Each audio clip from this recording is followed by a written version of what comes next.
the surgical fruit in American comics. This video is purely for entertainment and does not infringe on copyrights or laws. The rights to the novel and image belong to the original author. We do not claim ownership. Don't like waiting and want to listen to this fanfic in full now? Subscribe to our Patreon, where you'll find the best fanfics. Chapter 451, Kingdom of Akatsuki, Part 2. It seems that after Orochimaru's betrayal, Akatsuki hasn't found anyone to replace him. Shen Fei secretly calculated the official members of Akatsuki in his mind, and found that there were indeed 9 people without counting Obito. Perhaps they haven't had time to find a replacement yet. Over the years, the official members of Akatsuki have changed a lot. They are basically Kokuzu's partners. The reason is basically that they are too slow, which delays his money-making speed. Only Hidden has persisted until now. It's not that Hidden doesn't delay Kokuzu's money-making speed. Hidden will delay it as well, but the problem is that ordinary methods can't kill Hidden. Others rarely change partners. Kisame and Itachi teamed up not because Kisame's teammates died, but to monitor Itachi. However, Obito never trusted Itachi. When Orochimaru joined Akatsuki, his partner was Sasori. We're missing one person. Saso counts as one, but Itachi will be gone sooner or later, so we're still one short. Although Pain didn't care about the Akatsuki's full membership, Shen Fei was now considered a member of the organization, already donning the Akatsuki uniform, a black trench coat embroidered with red clouds. It was a striking outfit. Shen Fei had worn it before his time travel, but unfortunately, he didn't have the temperament to wear it then. Of course, the fact that it was fake was one factor, but now it was a genuine Akatsuki trench coat. Having truly joined Akatsuki, Shen Fei naturally planned to complete the Akatsuki membership. Who should we choose for the final person? Orochimaru, or someone else? Just as Shen Fei was debating who to choose, Kokuzu and Hidden walked in. You're Sasori? I never thought you'd do that. Hidden sat in his seat with a haughty expression. He scanned the crowd, then paused at the side of Sasori. Only after seeing the codename behind it did he realize who it was. Hey, I'm talking to you. Believe it or not, I'll sacrifice you to the evil god. Seeing Scorpion ignore his words, Hidden immediately shouted. Shut up, Hidden. Seeing that Hidden was about to attack, Kokuzu beside him immediately snapped coldly. Tisk, Kokuzu said. Although Hidden was annoyed, he reluctantly gave up the idea of attacking. As he spoke, Nagato, Konan, and the 6 Paths of Pain walked in.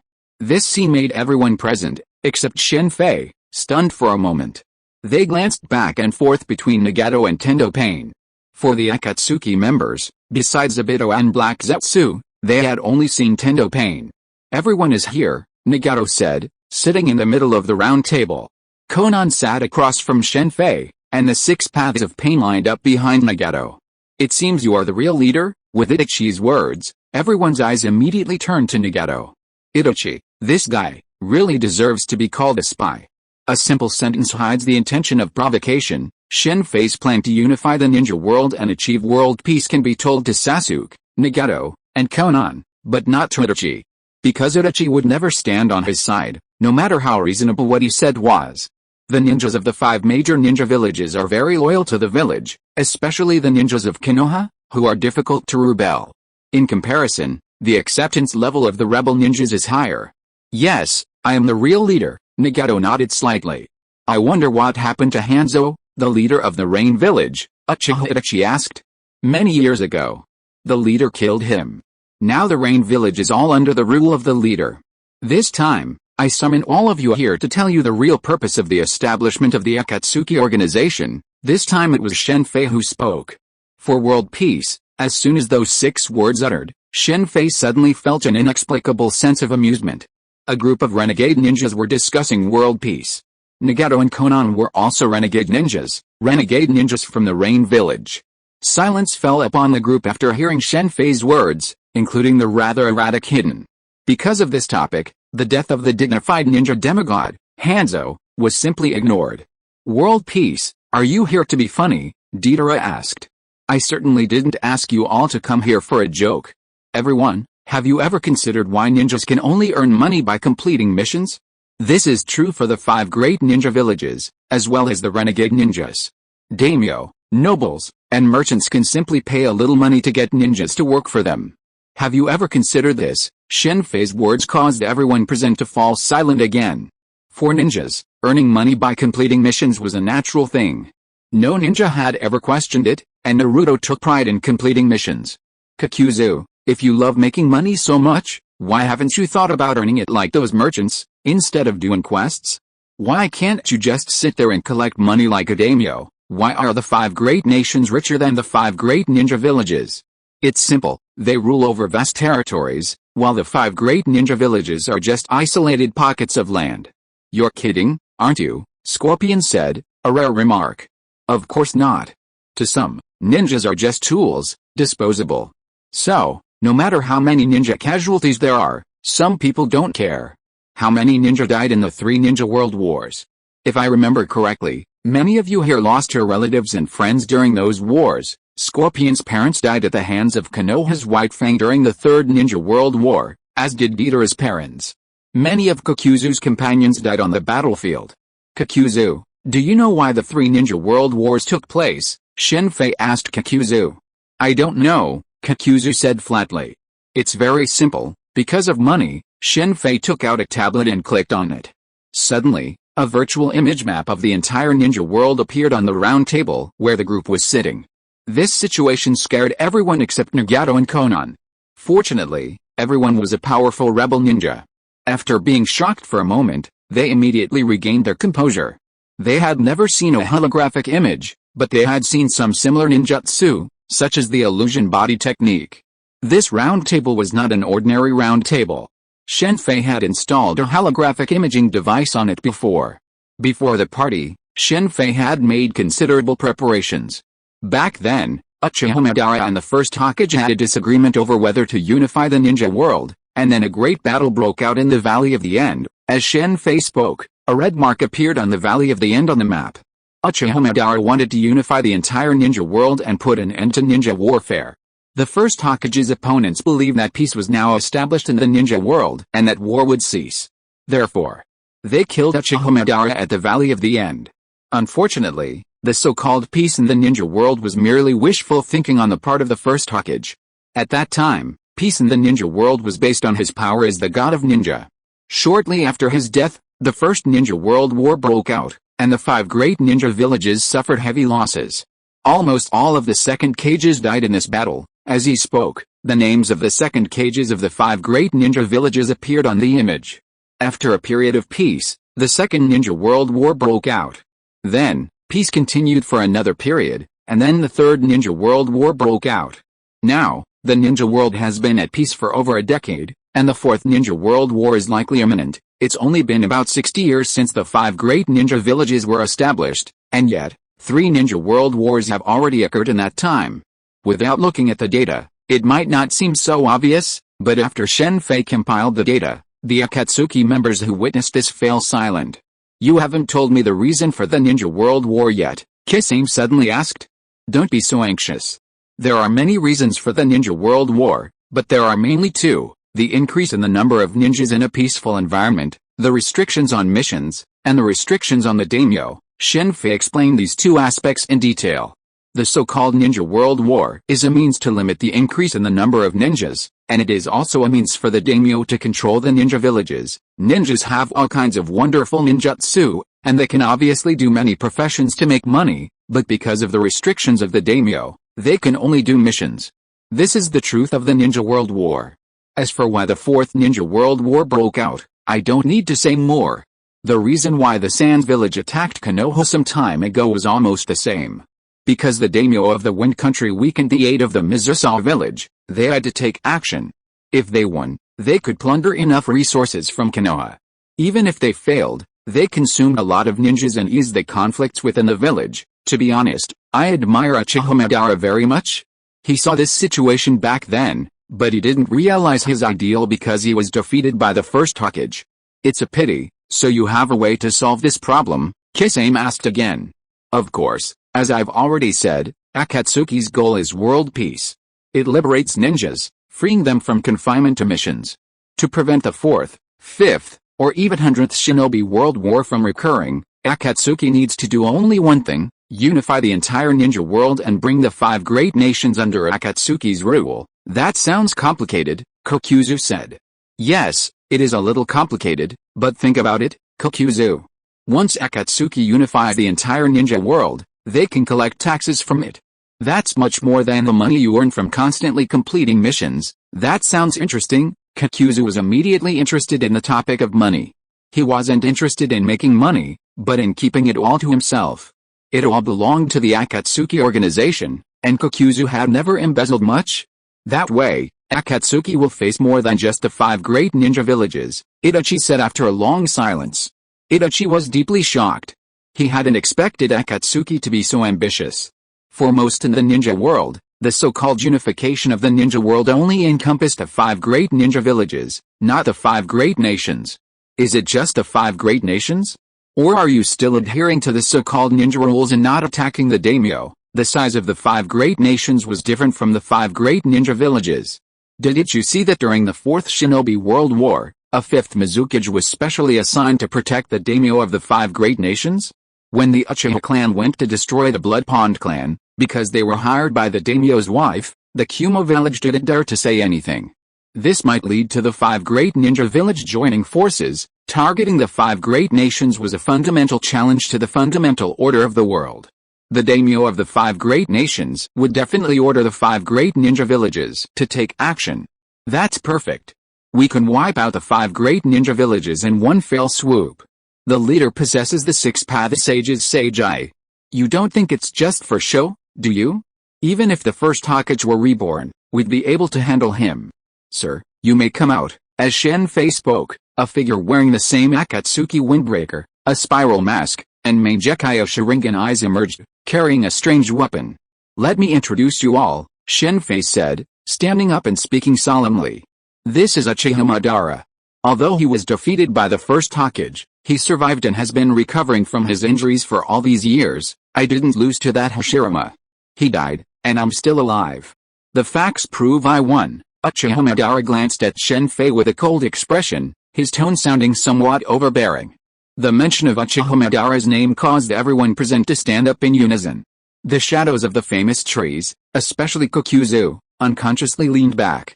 Others might not be aware of the power of Uchiha Madara and the first Hokage, merely knowing their legends. However, this man had survived that era and had even fought the first Hokage, albeit with a mere kunai thrown from 800 miles away. You said you were Uchiha Madara, right? Deidara questioned, after a brief moment of shock. It was impossible for anyone to believe a masked figure claiming to be Uchiha Madara. Really, Kisame? You go tell him. Yes, Madara-sama. Kisame, though surprised by Madara's name, immediately spoke respectfully. This is the real Uchiha Madara-sama. Why bother talking to these losers? If anyone wants to die, I can grant their wish. Uchiha Madara erupted with a powerful aura, a force that caused everyone in his path to look away, no one daring to meet Madara's gaze. Lord Madara, if you want world peace, you can't just rely on tyranny. Otherwise, it will be like the past, when everyone will be against you. You can't just kill them all, can you, Humph? Instead of talking so much to them, it's better to start taking action as soon as possible. Don't worry, if anyone dares to make trouble, I will take action to deal with them. It's been a long time since I took action. I wonder if there is anyone in the ninja world who is worthy of my full attention, Uchiha Madara said as he left the meeting room with his weapon on his back. Okay, someone is dissatisfied with my progress. Next, I will talk about some specific things. In fact, when the Akatsuki members came to the meeting, the outcome was already determined. Shen Fei would not let these outstanding people leave. His shadow clone pretended to be Uchiha Madara in order to completely suppress them. Next, the Rain Village will be renamed, the daimyo will be abolished, and the Akatsuki Kingdom will be established. Then, there will be a restructuring, with ninjas assigned various tasks. At the same time, an Akatsuki security force will be established, which will be overseen by Mr. Kisame. The Rain Village has a daimyo, albeit a low-profile one. In the ninja world, only 2 villages have a true leader and daimyo combined, the now-defunct Whirlpool Kingdom, whose daimyo is the head of the Uzumaki clan, and the Takegakure.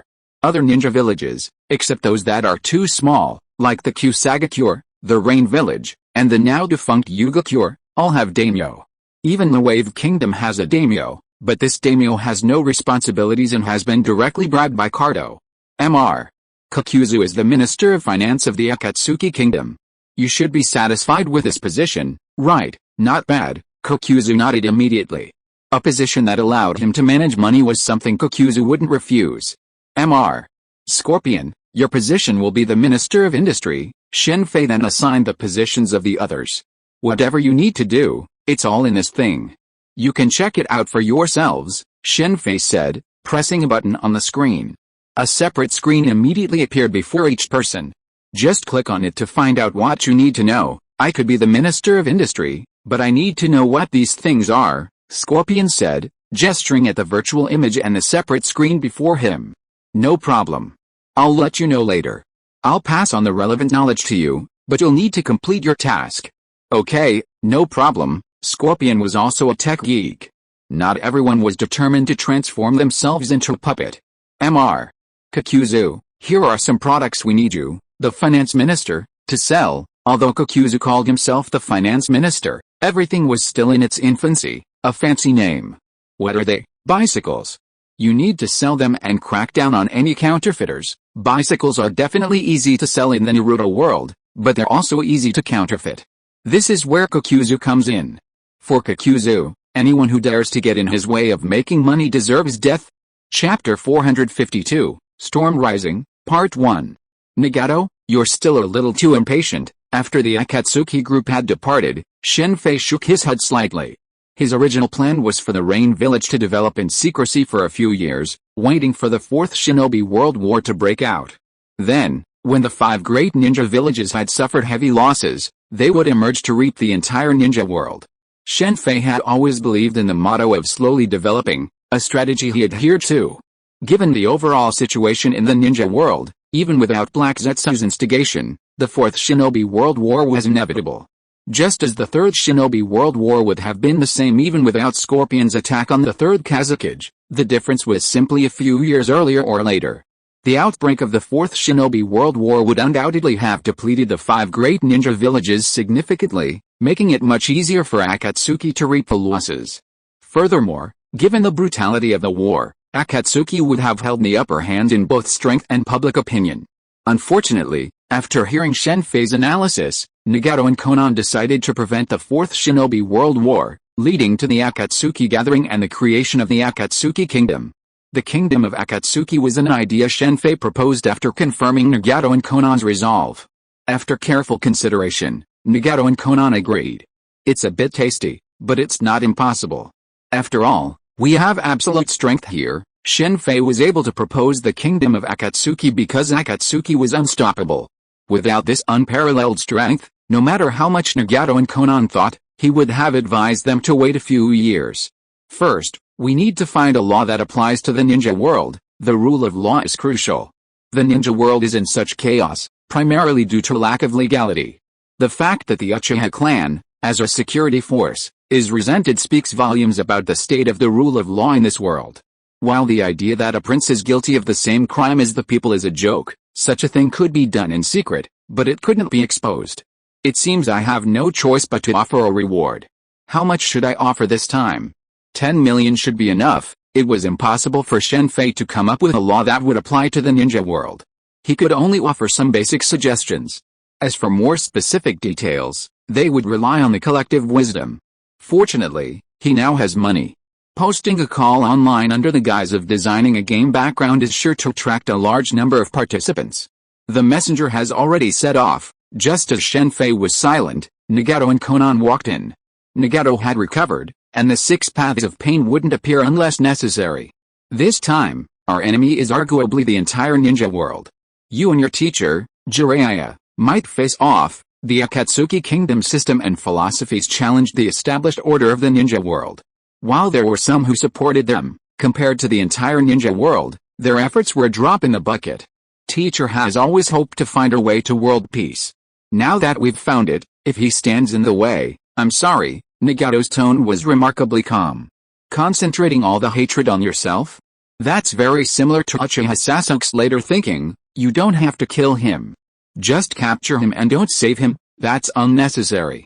If teacher stands in the way, it only means he doesn't want true peace in the ninja world.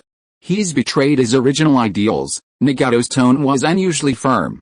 Nagato's ability to be persuaded by Naruto back then was partly due to Naruto's persuasion, but also partly due to his own inner confusion. At that time, he couldn't find a way to bring peace to the ninja world, relying solely on intimidation and inflicting pain on his enemies. That's why, after Naruto defeated the Black Fox and heard Naruto's words, he wavered. But things are different now. Nagato has found his way forward. If Jiraiya truly came to stop him, there's no doubt he would show no mercy. Naruto will undoubtedly be unable to persuade him this time. By not resurrecting Yahiko now, Nagato is thinking of unifying the ninja world, then resurrecting him and letting him take center stage, thus removing himself from the spotlight as the source of the vast majority of hatred. This idea resonates strongly with someone else. This is a matter between you, master and apprentice. I have no role to play. Whether Jiraiya will die at Nagato's hands this time depends on his fate. Since he's on Akatsuki's side, he can't afford to hesitate. There's no doubt that the 5 great ninja villages and the 5 great nations will react. You'll need to intervene to shock them. As for the first target, let's make him the first one, Shen Fei said, manipulating the holographic imaging system to display a picture of a person. It was none other than the daimyo of the Land of Fire. Nagato nodded slightly. While the guards surrounding the daimyo of the 5 great nations were formidable, and the daimyo of the Land of Fire even had a 12 ninja protecting them, even one more 12 ninja wouldn't be a match for Nagato's level of strength. There's no rush for that. The development of Akatsuki is what's most important. Since the decision to change the name had already been made, the Rain Village naturally ceased to exist. Conan, I'll have to trouble you to integrate those mid-level and low-level ninjas and have them coordinate their attacks. I'll also equip them with weapons. By the way, Conan, while your total chakra is not low, it's still far behind others. I'll help you fuse the cells of the first generation so that you can create more shadow clones to handle related matters. The ninjas of the Rain Village are somewhat famous in the ninja world because of their signature jutsu, the Senbon. Senbon, that releases a large number of Senbon through mechanical umbrellas. This is a pre-equipped mechanism, and many of the Rain Village's low-level ninjas carry several umbrellas when carrying out missions for this reason. In the ninja world, especially among mid-level and low-level ninjas, the use of weapons can greatly increase their strength. Equipping them with firearms would undoubtedly unleash a powerful force. Even if they didn't use firearms, using a crossbow would be just as effective. There was one Jonin in Konoha who could wield a crossbow, but ninjas were rare. If, like in Kin's Moon, they mobilized an army of hundreds of thousands, the black cloud of crossbow arrows would be truly spectacular. Of course, the weapons Shen Fei was currently providing weren't firearms, but chakra weapons, the technological ninja tool seen in Boruto. Shen Fei had always harbored these ideas. After mastering the sealing jutsu, he was able to create some. And the first to be created was naturally the ninjutsu bullet. The sealing jutsu shrinks scrolls, and Shen Fei inserts these scrolls into bullets, creating ninjutsu bullets. These bullets can contain not only ordinary ninjutsu, but even powerful ninjutsu. This is primarily due to the power of the operation fruit. By cutting the bullets and the patterns of the talisman, they are then perfectly combined. This wouldn't be possible without the operation fruit. Using firearms to unleash a powerful fire-extinguishing spell is absolutely unpredictable. Ninjutsu bullets solve the problem of the lack of accuracy of single-target ninjutsu. If a Rasengan is unleashed, there's no telling where it will hit. Using technological ninja tools in exams is undoubtedly cheating, but in combat, it's perfectly acceptable. Ninjas are known for their unparalleled prowess. We're already intensively training. Conan possesses her own unique paper clone, allowing her to perform multiple tasks simultaneously. Many tasks would be a hassle in other worlds, but not at all in the ninja world. Wasting ninja on missions is the biggest waste. I don't understand why no one has considered forming a ninja army in all these years. The blood-robed Marcus also has a squad of hundreds of white-armored soldiers. On the ninja side, apart from the Ninja World War, there's been no sign of ninjas collaborating, despite the fact that combined ninjutsu is incredibly powerful. Of course, this was just Shen Fei's rant. The 4-person teams in the ninja world were required to complete missions due to objective reasons, but Akatsuki has changed this system. The state financed the ninja army, which trained, fed, and fought together. Fortunately, Akatsuki had saved a considerable amount of money through Kokuzu over the years, otherwise they wouldn't have been able to afford it. Perhaps the 5 major ninja villages didn't adopt this approach because they couldn't afford it. Of course, Akatsuki didn't completely eliminate the mission system. These missions were assigned to ninja outside the state system, similar to the escort agencies and Kinsmoon and modern security companies, who, of course, required state-issued qualifications to engage in this line of work. The small size of the AIM village, coupled with its perpetual war and its strong reverence for gods and angels, made these reforms go so smoothly. If the 5 major ninja villages had been involved, such smooth sailing would have been impossible. Just like the reforms of the 7 kingdoms and Kinsmoon, Kin succeeded at the height of its danger, while the other 6 kingdoms failed. Akatsuki's vast iron ore reserves allowed it to save significant resources on weaponry. Through alchemy, Shen Fei crafted a vast array of giant crossbows, stationed at the entrance and surrounding areas of Akatsuki to prevent intrusion. Given Akatsuki's current reforms, it was foreseeable that a large influx of outsiders would occur in the future. While Shen Fei, Nagato, and Konan were carrying out internal reforms within Akatsuki, the 5 great ninja villages and the 5 great nations were in turmoil due to envoys dispatched by Akatsuki. Having decided to openly challenge the entire ninja world, Shen Fei naturally held back. He resurrected the leaflet tactics of the One Piece world, dispatching troops to distribute them or using flying summoned beasts to drop them from the air. Of course, these were not targeted at the 5 great ninja villages, but rather at cities within the 5 great nations. To directly invade the 5 great ninja villages, even with a flying summoned beast, would be to court death. The flyer's content was simple, divided into 2 main parts. One described the daimyo's conspiracy and the periodic ninja world wars launched by the 5 great ninja villages, which depleted the lower-class ninja. In any world, the lower classes were the most numerous. In normal times, these ninjas had little power, but once they erupted, they could change the world. Everything possible was included in the flyer, aiming to discredit the daimyo and the 5 great ninja villages. The other part was about Nagato, the leader of Akatsuki, the prophesied son who inherited the sage's eyes of the legendary Sixth Path Sage and came to save the ninja world. Justice was always a priority. Bang! In the Hokage's office at the Konoha Hokage building, the envoy from the former Rain Village, now the Akatsuki, nearly punched his desk. Since the Rain Village had changed its name to the Akatsuki Kingdom, the Forward Protector symbol had naturally changed as well. What exactly do you, the Rain Village, want? With Konoha's extensive intelligence network, it was inevitable that they were unaware of the changes in the Rain Village. After all, this information had not been blocked. Hokage-sama, we are now in the land of Akatsuki. I hope you didn't call the wrong name, and Hanzo? He just let you do whatever you want. This incident was a major one, even Tsunade was starting to feel a headache. The so-called Ninja World War was a conspiracy designed to deplete the lowest-ranking ninja, and it had already shaken many of Konoha's lower-level ninjas. Those lower-level ninjas didn't share Naruto's I want to be Hokage mentality. For them, survival was paramount. The traitor Hanzo was personally executed by Kami-sama several years ago. Nagato was the orthodox, so Hanzo was naturally a traitor. What? The news of Hanzo's death caused several people in the Hokage's office to change their expressions. Standing in the Hokage's office were Konoha's think tank, Narashikaku, Kakashi, Jiraiya, Shizune, Narashikamaru, and the 5th Hokage, Tsunade. Tsunade and Jiraiya looked the most surprised. Having fought Hanzo in the past, they knew his strength well. The fact that such a figure had died silently for years was truly astonishing. The invitation has been delivered. If Hokage-sama does not wish to kill me, I will take my leave. 5 envoys were sent to the 5 great ninja villages with a simple purpose, to invite them to the Akatsuki Kingdom celebration. Are you, Akatsuki, seeking to antagonize the entire ninja world? Tsunade finally corrected herself. Hokage-sama, you are mistaken. We, Akatsuki, are here to save the entire ninja world. This time, Kami-sama has invited you to Akatsuki to avert the impending 4th Shinobi World War. The envoy's ostensible purpose was to deliver invitations to the 5 villages for Akatsuki's founding ceremony and to discuss matters concerning the 4th Shinobi World War. However, their hidden purpose was to test the attitudes of the 5 villages. Is the Kami-sama you are referring to Nagato? Jiraiya suddenly asked.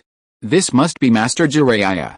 Master Kami has asked me to convey a message to you, the Akatsuki envoy said solemnly. Teacher, the method for bringing peace to the ninja world that you couldn't find back then, I have. I, the child of prophecy, have not let you down. I hope you will lend me a hand and bring peace to the ninja world soon.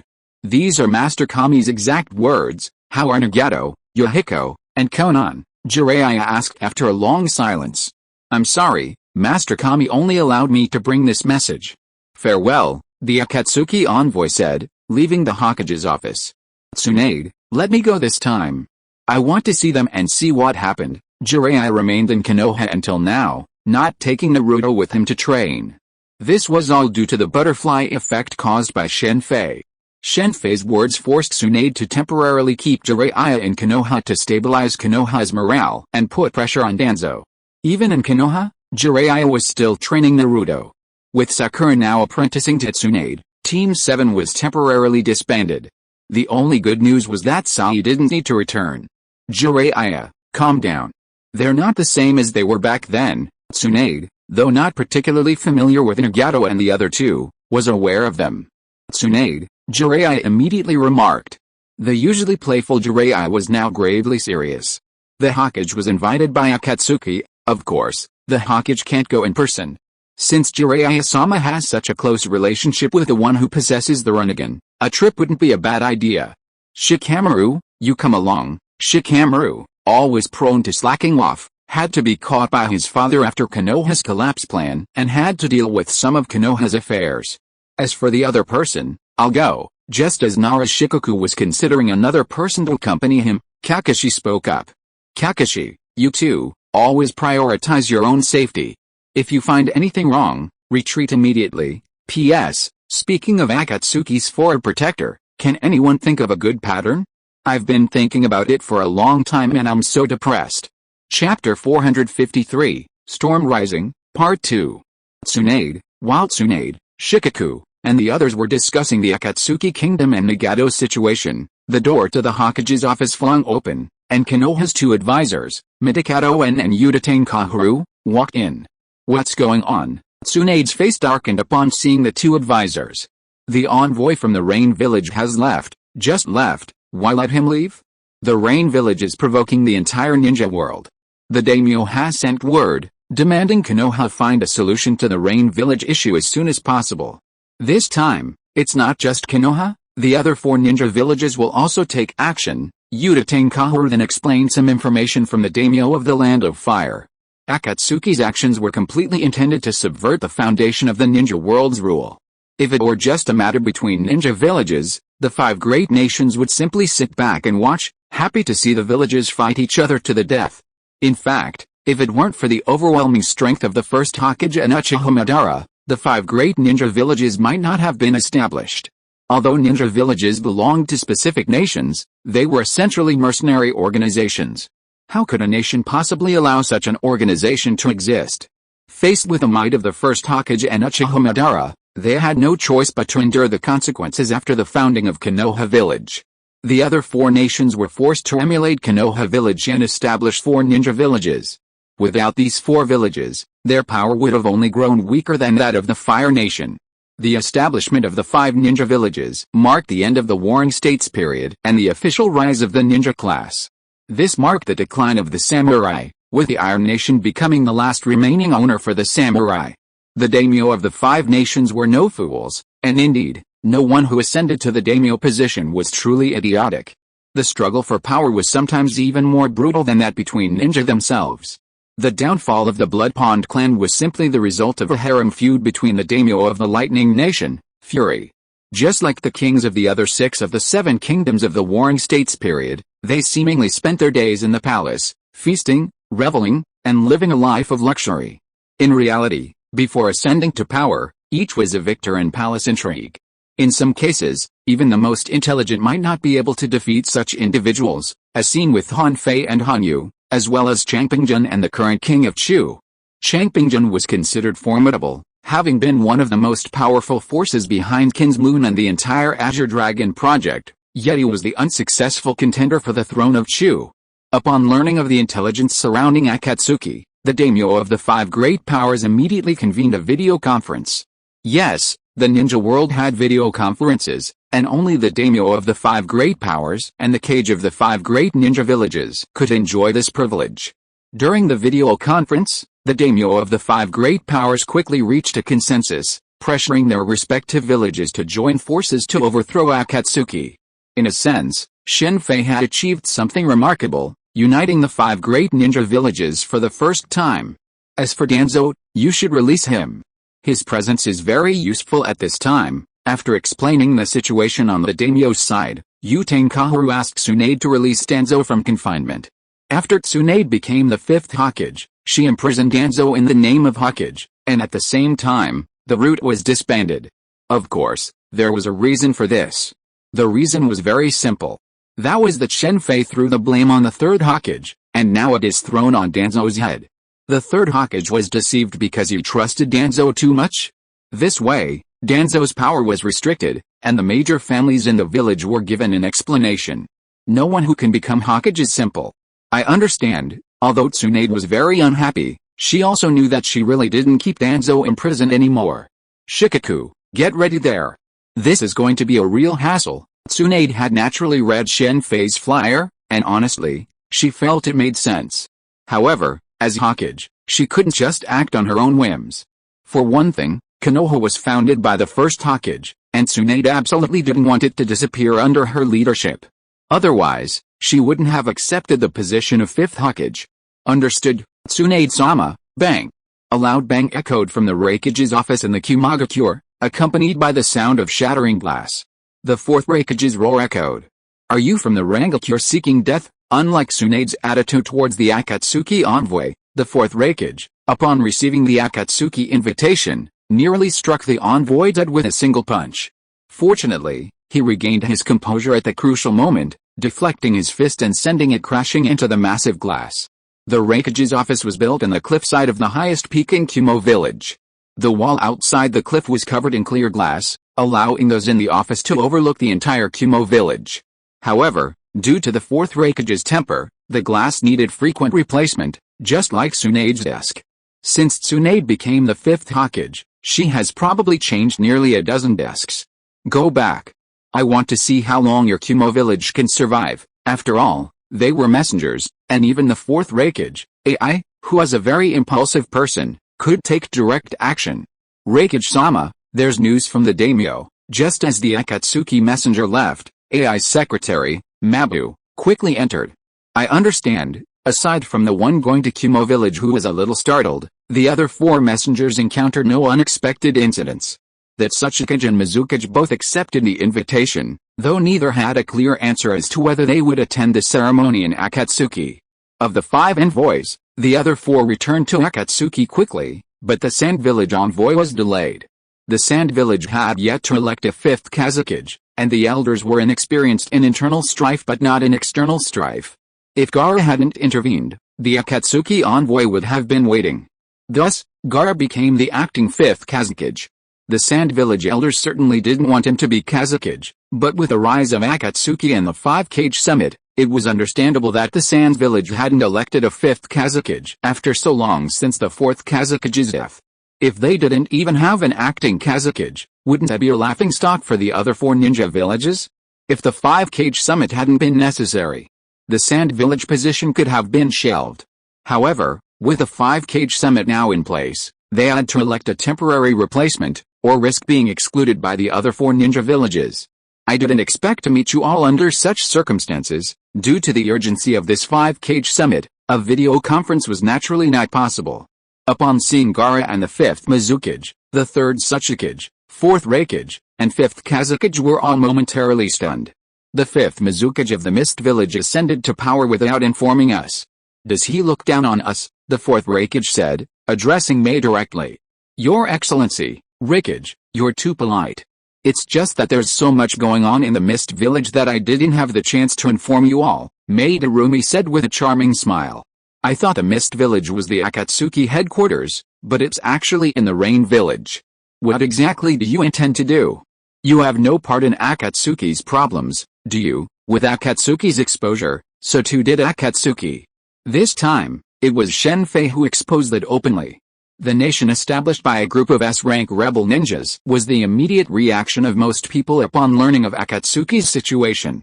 Raikage-sama, don't speak carelessly, said Madarumi. I'm just saying that.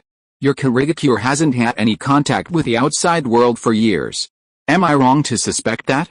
And you, look at the people in Akatsuki, they're all traitors from your village, the 4th Raikage, AI, was truly impressive, immediately confronting the other 4 cages. But his words were not without reason. Akatsuki included S-rank traders from Kirigakure, Konoha, Iwagakure, and Sand, but not from Kumagakure. And that's even after Orochimaru had already left Akatsuki, and Obito and the others remained undisclosed. Add in Uchiha Madara, and it becomes clear that nearly half of Akatsuki's members are connected to Konoha. "Are you here to start a fight?" the third Tsuchikage said calmly.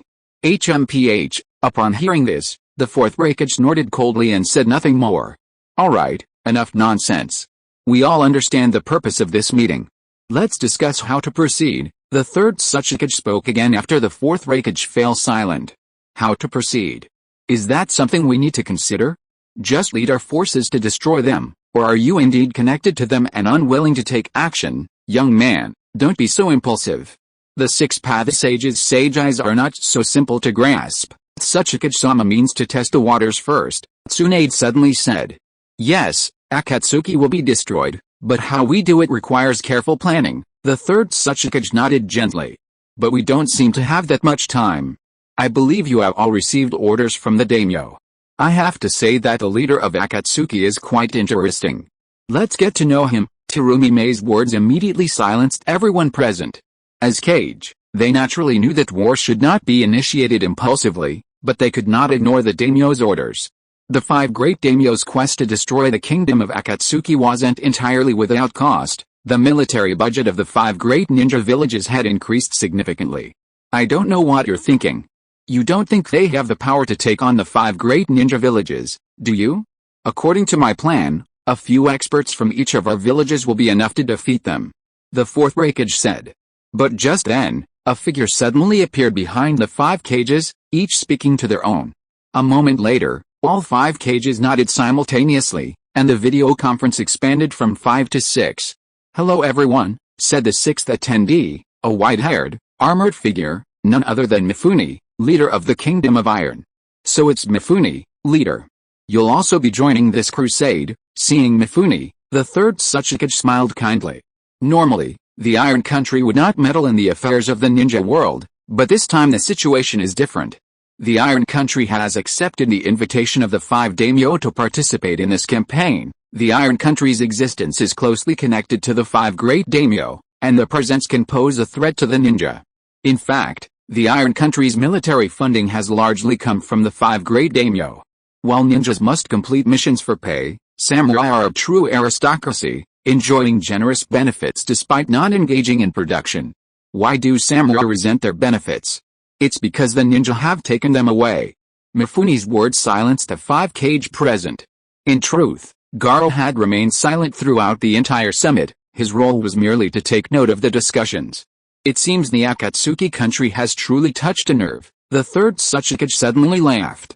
"Excuse me, what are your plans?" Mifune's words silenced the 5 cage. The Iron Country had been insignificant during the era of the first Hokage and Uchiha Madara, but in this era, its presence was a minor deterrent to the 5 great ninja villages. In pure strength, the Iron Country was no weaker than any of the 5 great ninja villages. "We're discussing this. Since you're here, let's discuss it together." "Akatsuki, the sage's eye, that was your invention, wasn't it? I didn't expect Jiraiya to be able to keep it a secret. Orochimaru's southern base was abuzz with Akatsuki's affairs, so he naturally knew about them." Upon hearing about Akatsuki's system and philosophy, Orochimaru immediately guessed Shen Fei's role. Such advanced concepts were clearly beyond the reach of someone of this era, and if Orochimaru hadn't received the new knowledge provided by Shen Fei, he wouldn't have thought of it either. As for Jiraiya, it was naturally the Rinnegan. After learning the identities of Nagato, Konan, and the others from Shen Fei, Orochimaru couldn't help but shake his head with emotion. If Jiraiya had revealed Nagato's possession of the Rinnegan back then, things might have turned out differently. Konoha would never have allowed the Rinnegan to appear outside. Not bad, what do you think? Wouldn't it be suitable for the future development of the ninja world? Shen Fei nodded with a smile. It is indeed suitable, but don't you think it's too radical? The 5 great nations will definitely not allow the Akatsuki to appear. They will immediately attack the Akatsuki. I'm afraid the 5 great ninja villages are probably taking action. You think I haven't considered the 5 great ninja villages? Shen Fei said with a hint of a sneer. Why, You're planning to use those weapons called nuclear bombs. If so, it would be easy to eliminate the 5 great ninja villages. Those things can't be used casually. Shen Fei wasn't surprised that Orochimaru knew about nuclear bombs. The knowledge he had given him inevitably contained relevant information. Why not use it? It can solve the problem immediately. Chapter 454, The Fall of the Iron Nation, Part 1. Orochimaru is truly ruthless. Ninjas truly will go to any extreme. Orochimaru's mention of nuclear bombs left Shen Fei speechless. He had never considered this solution, though even if he had, there wouldn't have been any. Shen Fei already had nuclear bombs, but they were low yield, purchased on the Marvel Universe's underground black market. He bought them for self-defense back then, when he was still weak, but he'd never had the chance to use them, and he probably never would. From Orochimaru's words, one could easily imagine what would happen if nuclear bombs existed in this world. The ninja world was full of crazy people, and many of them were capable. Since you know the power of nuclear bombs, you should also understand the problem. They're not something that can be mastered by an individual. They're something that only a nation can wield. I don't have them. With your power, wouldn't you be considered high-ranking in your country? Orochimaru said with a smile. Not really. Where I live is filled with powerful individuals, and my strength is merely average. Some things are hard to understand unless you experience them firsthand, just as it's hard for me to understand the minds of you ninjas. Even if I truly possessed a nuclear bomb, I wouldn't use it, because if I did, someone might show up. Who could stop you? Orochimaru asked curiously. The 3 great sages of the 3 great spiritual sacred places. Did you know that the great toad sage of Miyabakuyama is the teacher of the 6th sage? The side effects of nuclear bombs are so severe, it's hard to say whether those 3 sages would intervene. They certainly wouldn't intervene if things were beneficial to this world, but if they were detrimental, that's a different story. If it were just one world, ruling a single world might be interesting, but with an infinite universe, it's less appealing. And in that world, keeping a low profile is essential. That's truly unexpected, Orochimaru said, a flicker of surprise in his eyes. Not many in the ninja world truly understood the 3 great spiritual sacred places. It's not just them. That old 6th sage isn't completely dead yet. He might pop out and rise from his coffin at any moment. With a past cage, who were able to impart power to Naruto and Sasuke and had died during the summoning, appearing in the present world, this world's underworld seemed defenseless against the 6th sage. This is truly unexpected news, Orochimaru murmured. Well, don't worry too much about these things. Unless you want to destroy the world, they probably won't come out. Kaguya Otsutsuki's sacred tree caused irreparable damage to the planet, prompting Orochimaru to take action. Similarly, the 6th sage's appearance was also due to Kaguya Otsutsuki's imminent release. How's your research on the Shikifujike? Why do you care about this? Orochimaru asked, puzzled. It's simple. What would happen if all 4 Kage, including the first Hokage, were resurrected and fought Konoha? I'm afraid they joined forces against you first, Orochimaru said with a hint of a sneer. So I found an opponent for them. What do you think about bringing Uchiha Madara out of the impure world reincarnation? Shen Fei said with a smile. You've found the location of Uchiha Madara's body. Orochimaru had previously considered using the impure world reincarnation technique on Uchiha Madara, but unfortunately, he couldn't find his body. Just like Konoha White Fang, Orochimaru also wanted to use the impure world reincarnation technique on him, but he also couldn't find his body. The bodies of ninjas are very valuable. Some ninjas can obtain valuable information through their bodies, especially the bodies of ninjas with bloodline limits, which are even more valuable. Therefore, for ninjas, even if there is a grave site after death, their bodies will only appear in hidden tombs. Their bodies will never be found in open grave sites. Konoha's memorial stone is actually filled with cenotaphs. We discovered his body by chance. It's easy to resurrect him, but getting him to obey is not so easy. He should know the impure world reincarnation technique. While it's possible to resurrect ordinary people and control them through spells, the resulting beings are too weak to be of much use. You didn't come to me just for this, did you? Orochimaru pondered for a moment before asking directly. I came to you to seek the ninja materials you've collected over the years. Akatsuki faces many enemies this time, and we need the power of impure world reincarnation. Orochimaru had excavated numerous ninja graves over the years to study impure world reincarnation, obtaining a wealth of materials useful for impure world reincarnation. These included those of powerful individuals, such as the second Tsuchikage, the second Mizukage, and the third Reikage, as well as weaker ninja, such as an unknown Jinan from a certain Sans village. I can give it to you, Orochimaru agreed immediately after considering it for a moment. By the way, may I ask if you have Kushina Uzumaki's DNA? Why did you think of asking about her? Orochimaru asked curiously. I've been thinking about the Shiki-Fu-Jinkai, lately. This sealing technique is closely related to the Uzumaki clan. The fourth Hokage must have borrowed from the Uzumaki clan's sealing techniques to develop it. If we can resurrect her through the impure world reincarnation, it should speed up the Shiki-Fu-Jinkai. The souls of the fourth Hokage and Kushina sealed within Naruto are only portions of their chakra, not their true souls. The fourth Hokage's true soul is sealed within the Shinigami, while Kushina's is probably in the underworld. I don't have it here, but Konoha should have it. I'll find a way, thank you very much. After Shen Fei received a scroll from Orochimaru, he left his laboratory. If Uchiha Shisu could use his eyes, they should be able to summon him, but we can't get both of his eyes right now. Shisu's main Gekyo Sharingan, one with Itachi and one with Danzo, was in his possession. I'm not playing with souls, I'm showing you the arrival of a new era. Shen Fei must have 100,000 white Zetsu at his disposal, otherwise it would be difficult to use in pure world reincarnation. Akatsuki, you were the one who set that up there. Upon meeting Sasuke, Sasuke immediately guessed that Shen Fei was behind the Akatsuki operation. Yes, I've saved a spot for you in Akatsuki. Once you and Itachi decide the winner, you can join. While Sasuke could certainly go to Akatsuki right now, considering his meeting with Itachi, it's best for him to stay out of the country for now. Karin, I need your help this time. No problem. Karin's perception abilities would be even stronger if combined with a barrier. Having her in charge of Akatsuki, combined with the associated barrier, would be enough to protect the entire country.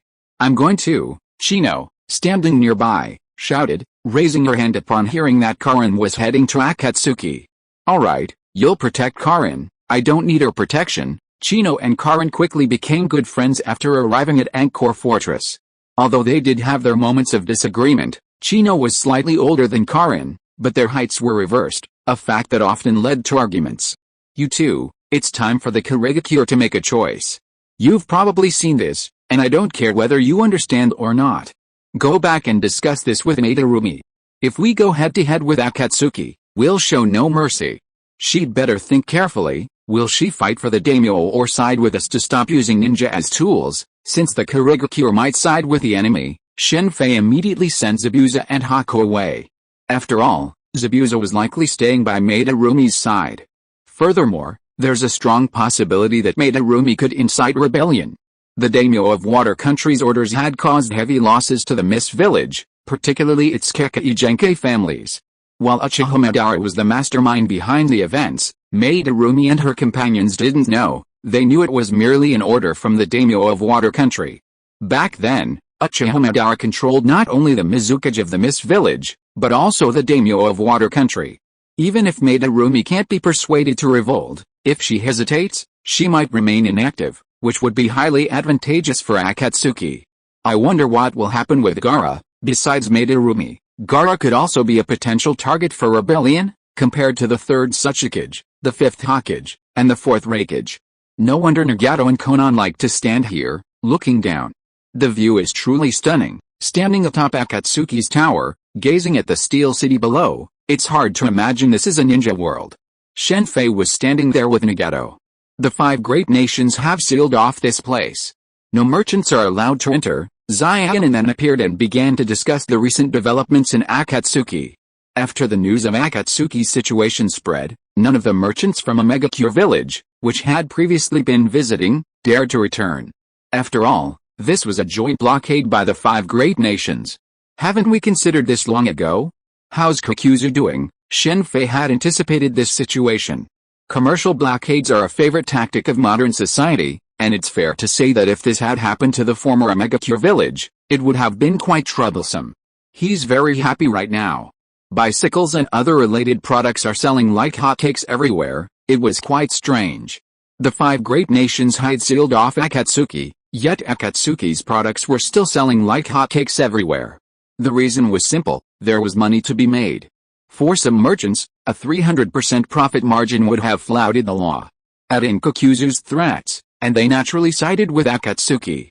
When it came to making money, anyone who stood in Kokuzu's way was doomed. The threat from the daimyo was equally frightening, but still distant.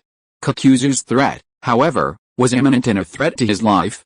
The product Shen Fei had brought out couldn't just be a bicycle, there were also many other products not found in this world.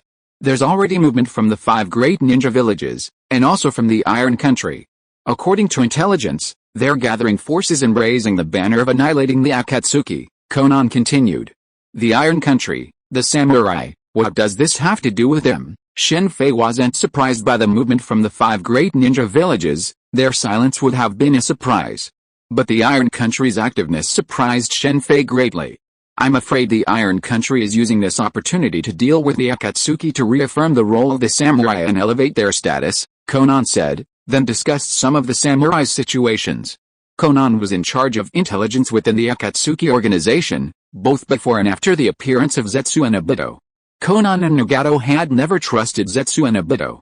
The status of a samurai, how interesting, Shen Fei couldn't help but sneer after hearing Xianen's words. After all, Shen Fei wasn't from the ninja world, and his understanding of samurai was limited to the land of iron. Compared to Xianen and Nagato, who were born and raised there, his understanding was far inferior. In fact, in the ninja world, besides ninja and samurai, there was another profession, the wrestler, also known as sumo wrestler. This profession also existed in the Wano country of pirates, and was a highly sought-after athlete among the upper classes, even now. Naruto only showcased the affairs of ninja, not the entire ninja world. Samurai, like ninja, held a strong emphasis on honor. For example, after a ninja defected, they would wear a forward protector signifying their treason. Even though the samurai had fallen from grace, many still considered themselves samurai. Being a samurai meant they couldn't work for money, hence the widespread existence of wandering samurai. A samurai's pride and honor are incredibly strong. Just look at the loyalty of Kazuki Oden's retainers in Wano country to the so-called Momonosuke. It's inevitable that the samurai nation of iron will take action against Akatsuki's attempts to overthrow the daimyo's rule. Shen Fei hadn't considered this before because he simply hadn't considered it. It's also true that Foxfire Kinemon only encountered Luffy and his crew, ultimately turning enemies into friends. Had he encountered anyone else, the two sides would have fought tooth and nail. Besides the Iron Country, it seems the Fire Temple, Wind Temple, and Earth Temple have also taken action under the daimyo's orders. Each of the 5 great shrines in the 5 great countries is named after a country, and all of them support the daimyo. Fire Temple, Jiraku, the guardian of the 12 ninjas. The power that the 5 great countries can mobilize cannot be underestimated. Jiraku alone holds the upper hand against Kokuzu and Hiden. If they weren't immortal, and if Hiden's abilities weren't known, the outcome would be uncertain. He's the foremost expert protecting the 12 ninjas. Similarly, the other temples wouldn't be too weak. The Wind Temple's Fuku was Gaara's predecessor as Jinchuuriki. Also, many ninja clans from the 5 great nations have taken action. Even within the land of the gods, there are numerous ninja clans, not to mention the 5 great nations. The vast majority of the 12 ninjas who protect Konoha aren't members of Konoha, and they belong to clans that dislike Konoha, some even seeking to destroy it and return all power to the daimyo. This is incredibly interesting. Nagato wouldn't mind taking action once, would he? Conan's intelligence was eye-opening for Shen Fei. Who's the target? The daimyo of the Land of Fire, Nagato said calmly. Don't worry about that. Since the Land of Iron dared to step forward first, we can only apologize to them. As the saying goes, the first bird to stick its head out gets shot. The Land of Iron wants to use the land of Akatsuki to elevate the status of its samurai, so naturally, they must be prepared to be targeted by Akatsuki. The Land of Iron? Then I'll take a trip, Nagato said, preparing to leave. Wait a minute, you are too anxious. This is a rare opportunity, why don't you fight as a team? The people of Akatsuki are obviously stronger in a team, but unfortunately they go in groups of 2. Moreover, even in groups of 2, they fight alone when they really fight. If the 2 can cooperate, they will not be eliminated at all. Fight as a team, you mean the entire Akatsuki will act? Nagato asked doubtfully. Yes, it's a good opportunity to practice cooperation. Don't always think about fighting alone, there is no need for that at all. I am enough by myself. Nagato directly rejected Shen Fei's request. Nagato, the situation is different now. Akatsuki is no longer a private organization, but a country. Cooperation is necessary. Chapter 455, The Fall of the Iron Nation, Part 2. What's the matter? I'm very busy right now. Kokuzu, summoned to the meeting room in the Iron Tower, looked a bit annoyed. He was literally working hundreds of thousands of units per minute, so he was definitely busy. What's the matter? Tell me now. Scorpion also seemed anxious. The modern concepts and items Shen Fei had brought with him had given Scorpion a glimpse of the potential for further advancements in puppetry. The puppets of the Sands village were essentially crafted one part at a time. Even Scorpion was no exception, meticulously crafting his many puppets. Only a handful of people in the Sands village could actually create them, a fact that contributed to the village's strength. Any puppet was composed of numerous parts. While the parts looked simple, they were actually incredibly complex to manufacture. Even the slightest error in size could lead to a puppet's inability to operate smoothly. However, modern technology easily solves this problem, using a high-precision machine tool. Unlike the secret art of Super Beast forgery cannot utilize photocopying techniques, but puppetry can be produced on an assembly line. If Shen Fei were to incorporate some polymer materials, he could create a fleet of powerful puppets. Scorpion's mastery of puppetry makes him the perfect fit for the position of Minister of Industry. With Shen Fei's help, Scorpion has already replaced his own puppet with a high-strength polymer. Shen Fei, however, is currently unwilling to create a more powerful puppet for Scorpion. Otherwise, he could create a puppet body infused with vibranium, enclosing his heart within for protection. This would instantly elevate Scorpion to a powerful cage-level warrior. A puppeteer's combat effectiveness is greatly influenced by the materials used to create the puppet. Just as Stark, with his Iron Man Mark 85 armor, was able to hold his own against a director of the Universal Family Planning Office, powerful materials can instantly boost a puppeteer's combat effectiveness by several levels. Although Shen Fei didn't provide Scorpion with particularly powerful materials, he did provide him with some materials that, in his opinion, were inferior, but considered top tier in the ninja world. Scorpion's combat power is now completely different from before. Besides modern materials, there's also the Divine 100 refinements, which can also greatly enhance Scorpion's strength. Aside from Scorpion's strength, Shen Fei didn't bother with anyone else, such as Deidara. If he had given Deidara the C4 formula, Deidara would have been even more enthusiastic. I called you all here because our enemies have begun to act, Shen Fei said directly. Which ninja village? Kokuzu asked first. It's not a ninja village, it's the Samurai Kingdom, the Iron Kingdom. Shen Fei displayed a map of the Iron Kingdom on his desk, with images of its leader and deputy appearing on one side. Iron Kingdom, why are they joining in the fun? It's because the daimyo of the 5 great nations seem to be using this opportunity to replace ninja with samurai. With just these guys, I can single-handedly defeat them, Deidara said, sounding somewhat arrogant. Deidara, it's not that simple. This is the samurai's greatest opportunity yet. To seize it, they've summoned numerous powerful samurai. Many reclusive samurai, sects, and even the personal guards of smaller daimyo have appeared in the Iron Kingdom, though the samurai have declined. They were once powerful.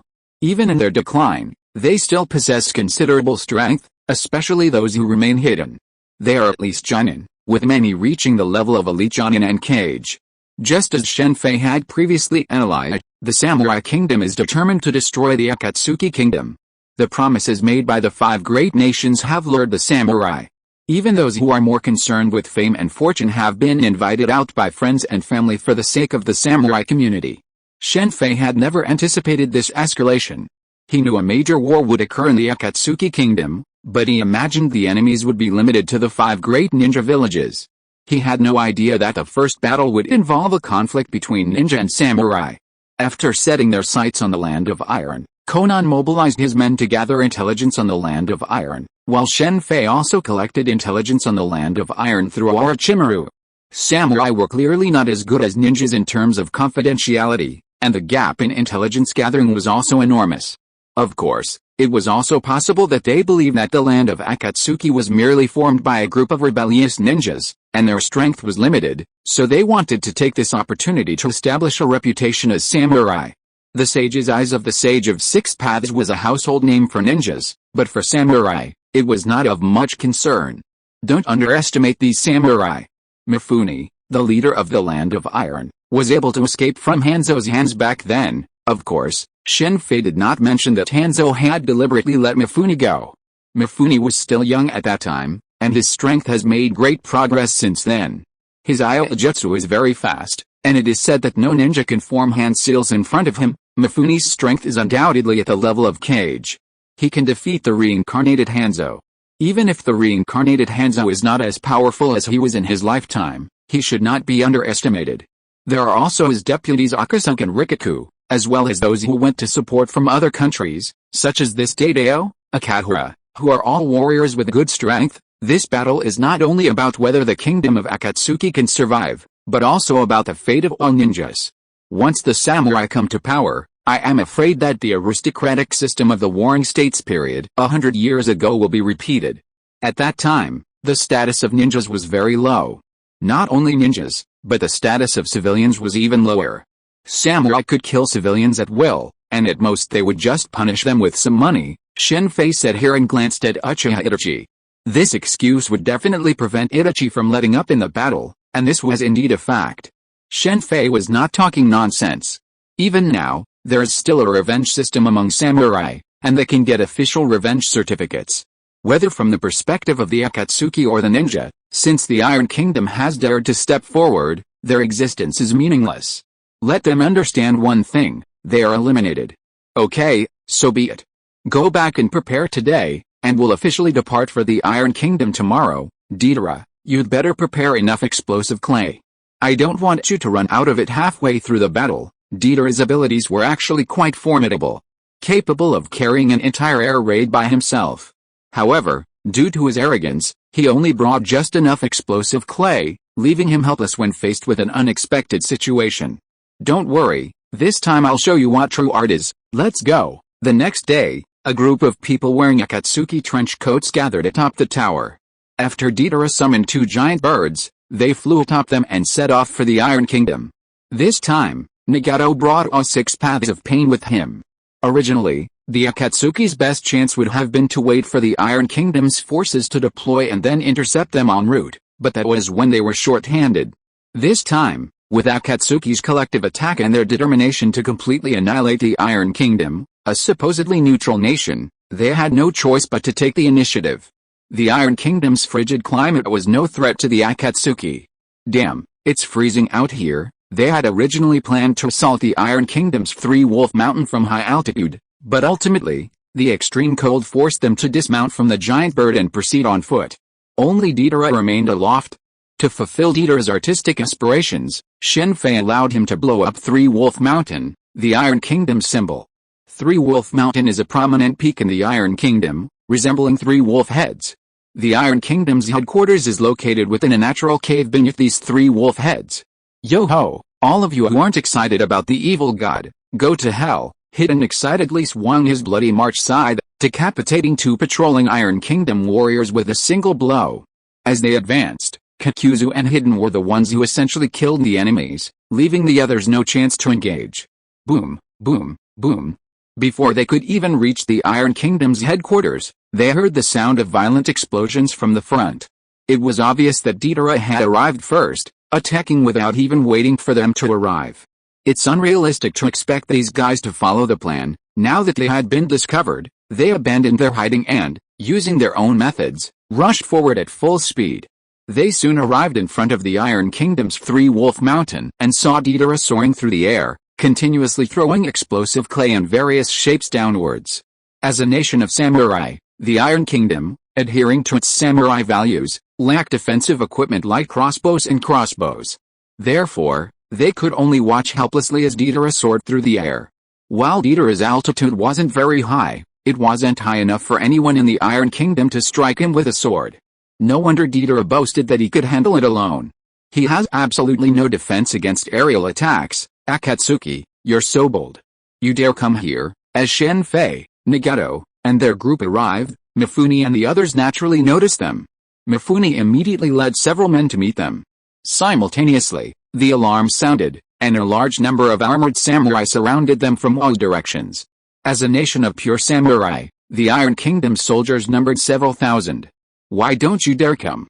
Akatsuki's goal is to bring peace to the ninja world. Anyone who dares to hinder Akatsuki is a sinner hindering world peace. You, the Iron Nation, are perversely acting as the daimyo's lackeys, oppressing the people and attempting to restore the samurai system. Today, we come to punish the Iron Nation. Nagato gave Mifune no chance. He thrust his right hand forward, unleashing an immensely powerful force that sent Mifune and his companions flying backwards. Not to mention the ordinary samurai around him, whose armor shattered, sending blood gushing into the air. Action, understood. Following Nagato's command, the Akatsuki and his companions charged towards the surrounding samurai. Fire style, Headmaster, Kakuzu immediately unleashed a massive fire style of his own against the samurai in front of him. Water style, Great Explosion Water Wave, Kisame leaped to a high point and spit out waves of water from his mouth, instantly forming a small lake beneath everyone's feet. The Iron Country's environment wasn't ideal for Kisame's water style, but this suitability depended on the situation. While it might be disadvantageous for experts, it wasn't a disadvantage against ordinary samurai. Water style, Shinshoku Same, Kisame used a water style, Wood style, which utilized large amounts of water to reduce the energy consumption of his water style attack jutsu. Red Secret Technique 100-man demonstration, Sasori unleashed hundreds of puppets, controlled by chakra lines, which charged towards the samurai from the ground and air. Fire style, Great Fireball Jutsu, Itachi used orthodox fire style to attack the enemy, while Konan used paper style under control. Only Hidden relied on his bloody march scythe to slash through the enemy one by one. In terms of efficiency, Hidden was undoubtedly the slowest. This is the fundamental difference between ninja and samurai. In ninjutsu, numbers are meaningless. Without a force of equal caliber to stop the opponent, numbers are useless. If the third Raikage hadn't been a pure Taijutsu ninja, he wouldn't have been surrounded and attacked by 10,000 ninja from the Iwagakure village. A cage with superior ninjutsu skills would have led to a completely different outcome. Whoosh! The next moment, Mifune, flung back by the Shinra Tensei, appeared before Nagato at a speed so rapid that a normal person couldn't hear a sound. His long sword thrust towards Nagato's chest. Nagato acted as if he didn't see the fatal blow. But just as the sword was about to strike Nagato, a figure appeared in front of him and blocked the blow with his right palm. The collision of the longsword and palm sent sparks flying. Mifune's pupils shrank when he saw that his full-strength attack hadn't even penetrated the figure's palm. A sense of extreme danger washed over him, causing him to retreat quickly. Just then, the arm that had blocked Mifune's attack suddenly erupted with several tiny missiles, rapidly blasting towards the retreating Mifune. This figure was the Sure Path clone of Pain's Six Paths, the only modified clone of the Six Paths capable of unleashing weapons like homing missiles. Of course, Nagato's original Sure Path would have been no match for Mifune's attack. After all, Mifune was a cage-level expert. But who could blame Shen Fei for the modifications he had made to this Sure Path? Regarding Nagato, Shen Fei was far more generous than Scorpion. While still lacking vibranium, he had incorporated a wealth of advanced materials, resulting in a sturdiness so strong that even Mifune could only pierce his palm, not penetrate it. Not just the Sure Path, but the other 5 paths had also undergone similar modifications. The Heavenly Path Pain was no longer Yohiko's corpse, but a different one, whose remains were frozen and refrigerated. It can be said that the current 6 paths of pain are much stronger than the original ones. If the 6 paths of pain with this lineup were to fight against the sage Naruto, Naruto would definitely lose. This is the power of technology. Chapter 456, The Fall of the Iron Nation, and there is no one in the ninja world who can match Nagato right now. While the rest of Akatsuki was fighting the Iron Country, Shen Fei, who came with him, stood quietly on one side of the battlefield, watching the Akatsuki fight. Among them, Nagato, or should we say the 6 paths of pain, performed particularly well. Before their original bodies could even make a move, they blocked several samurai masters led by Mifune. In fact, only 5 pains took action. The Hell Path Pains had always stood by Nagato's homeland. The Hell Path Pains could resurrect other pains, and naturally would not go to the front lines to fight unless necessary. Among the 5 fighting pains, several summoned beasts from the animal path were even more rampaging around. Like the 6 paths of pain, these summoned beasts were also corpses, with black rods inserted into them and controlled by the Rinnegan. Naturally, they were also transformed by Shen Fei. Shen Fei had mastered a wealth of knowledge in biological modification, but unfortunately, he hadn't yet put it to good use. After all, he wasn't going to sell weapons in that area, and he had no need to use it himself. His personal strength, his nano-armor, the magical tools he possessed, and his puppets were more than sufficient. Transforming Pain's 6 paths and his summoning beasts was a rare opportunity for Shen Fei to showcase his abilities. With the addition of Scorpion, Shen Fei gained a new understanding of human puppetry. In time, those Ruho puppets, black puppets, and white puppets could be fully integrated into the ninjutsu system. Now that his shadow clones were helping him with his training, Shen Fei had a lot of free time, so he began to devote more time to the Divine Machine 100 refinements. Feng Hao Qimen was too profound for Shen Fei to delve into for the time being. However, the Divine Machine 100 refinements were different. Both the Divine Machine and the 100 refinements had significant benefits for modern technology. The same materials, after being refined through the Divine Machine 100 refinements, would be significantly more effective. Furthermore, Shen Fei also had the divine word from the Hunter world. How dare you, Mifune, the Iron Kingdom leader, watched with fury as the Iron Kingdom's warriors suffered heavy losses under the Akatsuki attack, while his own group was entangled by a swarm of puppets. After the previous battle, Mifune couldn't have been unaware that the puppets were blocking his path. But even knowing this was impossible. The puppets blocking the path were incredibly sturdy and incredibly powerful. The one puppet, in particular, was also a Tendo Pain, whose powers were incredibly difficult to defend against. If they didn't stop these puppets, leaving them to fight ordinary Iron Kingdom warriors would only inflict even greater losses. Besides Tendo Pain, the splintering hellhounds summoned by Animal Pain also posed a formidable challenge to the samurai. Splintering when attacked, the hellhounds were a nemesis to the samurai. Slashing them was useless and would only increase their numbers. Sealing techniques were the best way to deal with such summoned beasts, but unfortunately, samurai didn't know how to do it. Fire style, Dragon Flame Song Jutsu, Nagato, who was looking around at the battle situation, suddenly began to form seals with his hands. The next moment, 4 flame dragon heads burning with blazing flames rushed towards Mifune and the others. After Nagato's body recovered, Shen Fei took out the 5 major ninjutsu obtained from the Konoha sealed book, as well as wood style, and asked Nagato to learn. Nagato's previous combat power was mainly based on the Rinnegan. On the one hand, the Rinnegan itself was very powerful, and on the other hand, Nagato's physical condition at the time made it impossible to learn other ninjutsu. As a master of all attributes, and having fused the cells of the first generation of the Uzumaki clan, Nagato's chakra capacity is now extremely strong. Coupled with his good talent, he quickly learned some ninjutsu. It can be said that Nagato is now fully capable of using the 5 major combo jutsu. Meanwhile, Nagato had also made some advances in wood release, and so had Konan. Having also fused with the cells of the first generation, her strength had greatly increased. Although Konan lacked the talent for the Flying Thunder God technique, she was unable to master the multiplication detonating talisman technique. However, this fighting method allowed her to discover new applications for paper release. Konan even borrowed from the multiplication detonating talisman technique to develop her own unique detonating talisman technique, a paper release technique that no one else could learn. With Shen Fei's advice, Konan's paper release techniques improved significantly compared to her original work. As an orphan in the Rain Village, Konan had few opportunities to learn. The fact that Konan, Yohiko, and Nagato could learn to read was thanks to Jiraiya's instruction. Before meeting Jiraiya, even Konan, the most literate of the 3, knew only a few. Even Konoha lacked universal education, let alone the war-torn Rain Village. Paper is extremely sharp. Even an ordinary person could cause significant damage if they swung a piece of paper with sufficient speed, let alone in this world of chakra.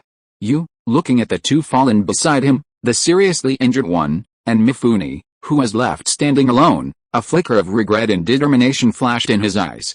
Nagato's Dragon Flame Song technique had been used. While Mifune, using his sharp swordsmanship to sever the flame dragon's head and sustaining little damage, lacked the strength to withstand it, the other 3 fighting alongside him were no match.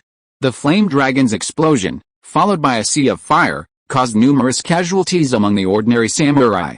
Furthermore, the Akatsuki attacks had also caused numerous casualties among the surrounding samurai, not just those of the Iron Kingdom, but also those who had come to support them. This situation left Mifune with a wave of regret. The strength of the Akatsuki greatly exceeded the samurai's expectations. Mifune had initially considered this operation a sure win, considering their opponent was just one village, the Rain Village, not one of the 5 great ninja villages. Knowing the target was the Rain Village, Mifune even considered a chance to fight Hanzo again. Having been defeated by Hanzo before, he would certainly not fail again this time. With the support of samurai from all over, the Iron Kingdom could easily defeat the 5 great ninja villages, let alone the Rain Village.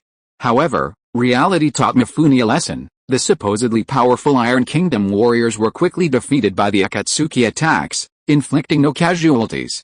The most seriously injured Akatsuki warrior was probably Hidden, who was riddled with blades. However, even with the blades piercing his body, he seemed unfazed and continued his devastating attack. This wasn't because the samurai lacked experts. A few of the samurai who arrived to support him were renowned for their prowess, while others were truly formidable. However, their opponents were ninjas. For example, among the samurai charging towards Scorpion were twin brothers, truly elite Jonin.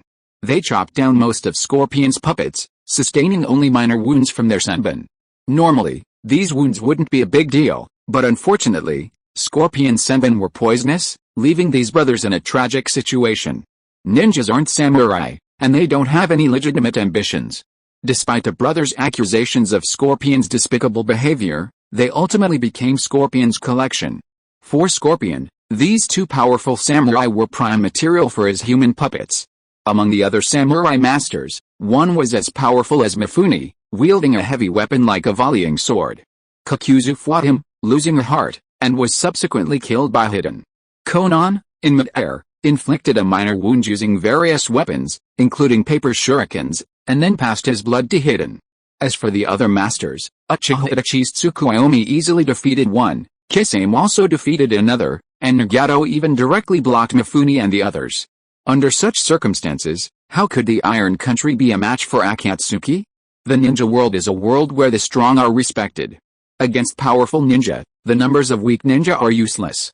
It's like the 4 emperors of pirates. The 4 emperors are the core, and the others are merely vassals. As long as the 4 emperors live, the 4 emperors exist. When they fall, the 4 emperors disappear. The Whitebird pirates have 16 captains, each with considerable strength and prestige. So what if they were on a computer? After Whitebird's death, the pirates immediately fell apart. In a group fight between Akatsuki members, Hidden's abilities are incredibly difficult to defend against. It's impossible for anyone to survive against Akatsuki, let alone analyze Hidden's abilities. If Hidden draws their blood, there's only one way to avoid the curse, barring any attempt to disrupt his ritual. That's to say, escaping from Hidden's side is the only way to avoid the curse. This was the limitation of Hidden's curse. While Hidden's abilities were powerful, they came with their own limitations. First, the blood had to be fresh, he couldn't use long-stored blood. Furthermore, the subject had to be within his sight, meaning they had to be within a certain distance. Looks like I don't need to intervene. Seeing the warriors fleeing in fear, Shen Fei shook his head slightly and headed towards the base within the Iron Kingdom's 3 Wolf Mountains. Thanks to the camouflage effect of harmonizing light and dust, Shen Fei encountered no enemies along the way. In fact, there were no guards inside 3 Wolf Mountains at this time, as the guards had all departed to join the battle. What a fine wine! Shen Fei heard a voice suddenly emanate from a hall as he passed. Then, Shen Fei saw an elderly man, holding a wine jug and 2 katanas of varying lengths on his waist, sitting cross-legged at a table in the hall, drinking. "You're actually in the mood for a drink at this hour," Shen Fei said as he emerged from the side. Although the man looked unimpressive, like a drunkard, Shen Fei sensed a sharp aura from him, indicating a powerful warrior. "It's time to drink. If you don't drink now, you might not have another chance," the old man said, continuing to drink the wine in the wine pot. "It seems that you are not optimistic about a battle outside," Shen Fei said with a smile. "Times have changed. This is no longer the era of samurai. It's just that some people are unwilling to accept it and want to go back to that era." The old man said that the wine pot in his hand seemed to have no wine. After shaking it several times, he immediately threw the wine pot out. A crisp sound rang out in the hall, and the wine pot was directly smashed to pieces. "Since you are a smart person, why did you come here?" Shen Fei asked curiously. From the man's words, it was obvious that he did not agree with the actions of the Iron Country. "There is no way. I was invited and had to come," The old man walked down from the table and drew the long and short swords from his waist. A sharp sword intent emerged from his body. Two-sword style, Shen Fei said, and a sword appeared in his right hand. I'm sorry, but that's not two-sword style, it's Nighten Ichi Ryu. I didn't expect the samurai to have fallen so far, that no one even recognizes it anymore. The old man sounded deeply disappointed. I'm sorry, I'm not a samurai. Although Shen Fei practiced swordsmanship, he wasn't familiar with the various schools of kendo. To him, the style was determined by the number of swords used. Zoro used the 3-sword style, Killer Bee was an 8-sword style, and Nighten Ichi Ryu is the first he'd heard of. That's true, since you see so clearly, why are you still fighting me? Why not just leave? Some things are beyond your control, uncontrollable. That's ridiculous. It's all about the so-called privileges of a samurai. You, Shen Fei's words brought a flicker of anger to the old man's eyes. Well, since you want to fight, stop talking nonsense. I'll give you a chance. What did the dignity and glory of a samurai have to do with him? Perhaps this old man had his own reasons for appearing in the Iron Kingdom, but that didn't matter. His presence on the battlefield meant he was an enemy. After Shen Fei finished speaking, powerful chakra surged from the two men. Lightning attribute chakra flowed through their two katanas, one long and one short, and wisps of lightning flashed around their bodies. Samurai also practiced changing the nature of chakra. For samurai, wind and lightning chakra were the most powerful, followed by water and fire, with earth being the weakest. The once renowned White Fang of Konoha wielded lightning attribute chakra, his wielding a flash of white light decapitating his enemies. His reputation was no less than that of the Yellow Flash. Strictly speaking, not all samurai adhered to established rules. Among the numerous clans in the ninja world, some were samurai families transformed into ninja clans. Since they couldn't change the tide of events, they might as well join in. Lightning attribute chakra, looking at the old man, his body aglow with lightning, one had to admit that his opponent was indeed quite capable, but unfortunately, he had chosen the wrong opponent. Zizzy. The next moment, the old man, his whole body covered in lightning, appeared in front of Shen Fei in an instant. He wielded two swords, one long and one short, and slashed at Shen Fei's vital points one after another. So this is Nighten Ichi Ryu. With a sound of two crisp weapons clashing and a muffled groan, Shen Fei slowly shook his head, then put the sword in his hand into the space ring and walked inside. After he walked out of the hall, the sound of a body falling to the ground was heard in the hall. Who is it? After entering the depths of the Iron Country, Shen Fei was quickly discovered. There were still guards here, which was understandable because this was the warehouse of the Iron Country and Shen Fei's purpose. The expedition to the Iron Country to fight was not only to show the power of Akatsuki, but also to obtain the supplies of the Iron Country. The development of Akatsuki required a large amount of supplies. Chapter 457, The Resistance of Kusagakure Village, Part 1. Money and supplies are crucial for a nation. The three ninja world wars were ultimately caused by financial and material issues. Ninja wars were never fought over land. Whether it was the battles between the 5 major ninja villages or the smaller villages destroyed by the 5 major ninja villages, the 5 major ninja villages never occupied any of that land. They simply seized the ninjutsu and wealth of the smaller villages, leaving the land as the property of the local nation. Such wars are truly rare. In the Qin dynasty, and even during the spring and autumn period, wars were primarily focused on acquiring land, with population being secondary. However, these two factors are completely irrelevant to the ninja villages and the ninja world. Konoha's current prosperity is due not only to the powerful First Hokage and Uchiha Madara, but also in no small part to the wealth Konoha made selling the tailed beasts. The initial investment in both ninja schools and medical ninjas was enormous. The wealth of the Samurai Kingdom, the Iron Kingdom, pales only slightly in comparison to the 5 great ninja villages, and none of the other 4 villages can compare. After all, the 5 great nations are secretly supporting them. For example, to persuade the Iron Kingdom to intervene, the 5 great nations sent a considerable amount of supplies. The Iron Kingdom's other resources aside, the sheer quantity of steel alone is a significant asset. If used to craft ninja weapons like kunai, it could sustain the ninja of the 5 great ninja villages for a year. Even though ninjas now possess various technologically advanced devices, steel production remains low, primarily controlled by the daimyo. Even Konoha village requires custom ninja tools from the artisan ninja village. Catch him, Upon spotting Shen Fei, 4 of the 10 samurai guarding the warehouse rushed towards him. Whoosh! But before they could reach Shen Fei, 2 flashes of cold light suddenly appeared in the air, followed by 4 screams as all 4 men collapsed, clutching their necks. The 6 people in front of the warehouse were startled. Just as they were about to take action, 2 cold flashes appeared in the air. A moment later, the 6 fell. The next moment, 2 cold flashes appeared in Shen Fei's left palm. They were 2 ordinary-looking throwing knives, using the object control technique. As expected, no one can become rich without unexpected fortune. Pushing open the warehouse door, Shen Fei smiled as he took in the glittering array of weapons and armor inside. He waved his large handkerchief and packed everything away. Besides weapons and armor, there were also a large amount of other supplies, such as food, medicinal herbs, and other items. Of course, there were also some valuable treasures, and even several legendary swords in the samurai world.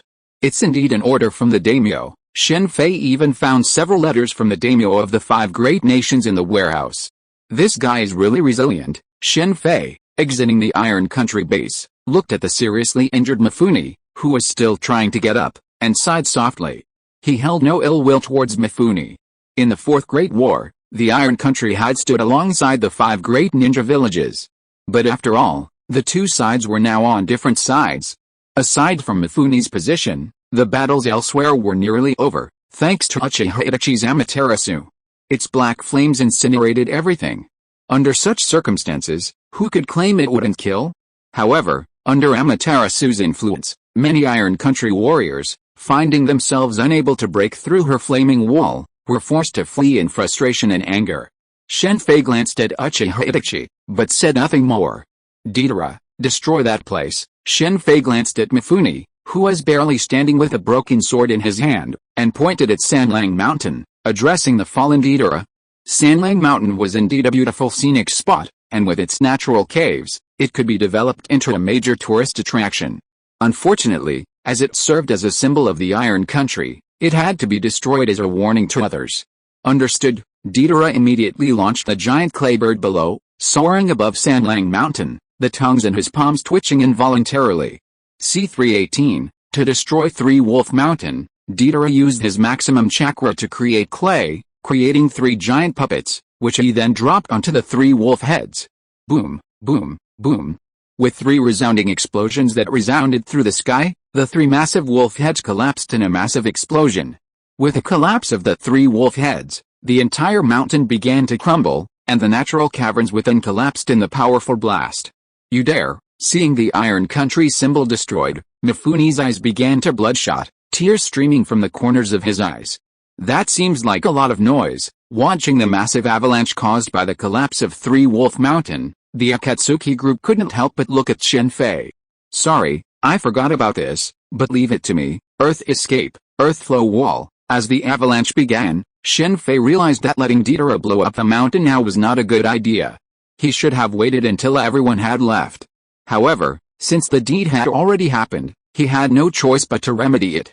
If an ordinary person faced such a landslide and snow avalanche, there would be no way to stop it. However, for Shen Fei, it was nothing. With a swift movement of his hands, a rock wall hundreds of meters long and tens of meters high appeared before them, halting the avalanche and the snow avalanche. Captain Mifune, this is what you, the Iron Nation, get for acting against the daimyo and the people, and for your perverse actions, you, Mifune began to say, but suddenly a mouthful of blood erupted from his mouth, his breath weakening even further after the spitting of blood. It was truly unfortunate for Mifune. A cage-level expert, he was besieged and killed by 5 pains before Nagato could even launch a move. Even the famous sword, passed down through generations of Iron Nation leaders, was broken from his grasp. The Iron Nation's inheritance was based on a master-apprentice system. Mifune was one of the disciples of the previous Iron Nation leader. He wasn't the most accomplished at the time, but it was a pity that others, more capable than him, had perished in battle. Alright, who'll give him the finishing blow? I'll do it. As soon as Shen Fei finished speaking, Hidden leaped out, brandishing his bloody march scythe and severing Mifune's head with a single blow. Alright, the battle's over. You all step aside, I'll collect the spoils. Shen Fei didn't care that Hidden had chopped off Mifune's head. This was war, and as the saying goes, a merciful army is incompetent. Shen Fei then ordered the others to leave the battlefield, then formed hand seals with his hands and whispered, "Would release." The next moment, several tree trunks rose from the ground and rapidly expanded, quickly forming a strange pattern covering nearly a kilometer with the battle at its center, an alchemical formation. Throw all the bodies into this alchemical formation. After Shen Fei finished speaking, it was Scorpion who took the lead. He could manipulate over 100 chakra lines at once, with incredible speed. After dumping nearly all the bodies into the alchemy array, Shen Fei activated it. This wasn't the Philosopher's Stone alchemy. The Philosopher's Stone was designed to utilize living beings, but with corpses everywhere, this alchemy was a gold-based one, designed to strip the bodies of their armor. Akatsuki was still in its infancy, and resources were scarce. Rather than having the armor reclaimed by the 5 great nations, it would be better for Akatsuki to take it and use it for construction. Under the alchemy array, the armor quickly began to disintegrate, forming a massive iron sphere in the center. Alchemy arrays require patterns, and would release perfectly compensates for this, eliminating the need for a ground-based alchemy array. Fire release, great fire annihilation. After using an incredibly large wrapper to conceal the iron sphere, Shen Fei immediately leaped into the air, forming hand seals. A meteorite-like fireball descended into the alchemy array, emanating into a blazing flame that cremated the bodies. Hidden, place Mifune's body and head on that stone wall. Everyone, although the Iron Country issue has been resolved, the 5 great nations remain a problem. They must be taught a lesson. Deidara, Sasori, you two go to the Earth Country. You don't need to kill the daimyo. Just throw a few 18s into the daimyo's palace. That shouldn't be a problem. Inside a 3-story wooden building constructed with wood release, the Akatsuki group ate hot pot while Shen Fei distributed tasks. Why didn't I think of that? That old man's face will definitely be very happy. Deidara looked very excited after hearing Shen Fei's words. The old man he was referring to was, of course, the 3rd Tsuchikage, Anoki. Safety is paramount. If you see any danger, leave immediately. Sasori, keep an eye on him. If you're trapped in the Earth Country, Akatsuki will be in trouble. Although Shen Fei could resurrect them through the impure world reincarnation, or even resurrect them, he didn't want to do so unless it was necessary. If that were even possible, given Deidara's personality, he might just explode out of frustration. Yet, Scorpion nodded gently. Among the many people present, he was the only one who couldn't enjoy the hot pot. Kisame, Itachi, the 2 of you go to the Land of Lightning and find the daimyo of the Land of Lightning.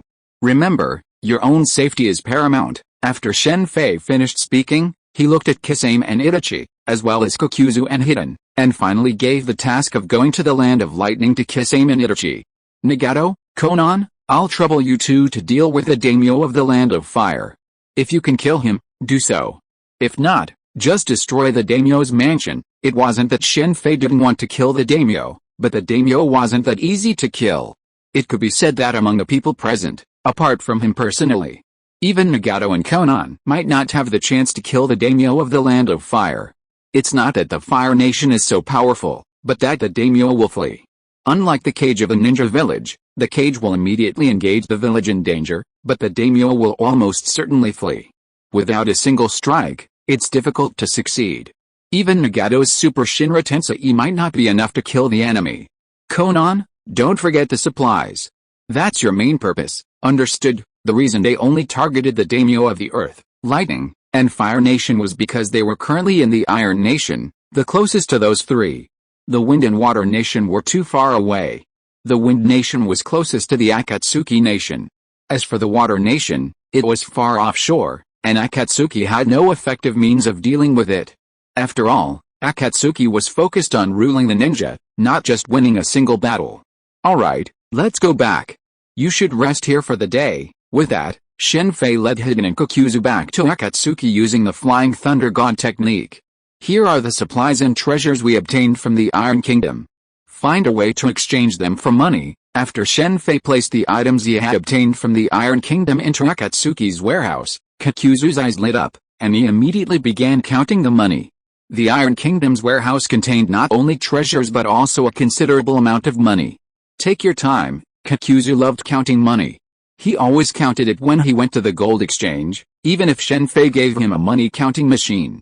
Ninjutsu, bridge-forming technique. While Kokuzu was counting the money, Shen Fei took the considerable amount of steel he had obtained from the Iron Kingdom to Akatsuki's lakeside and used alchemy to create a steel bridge.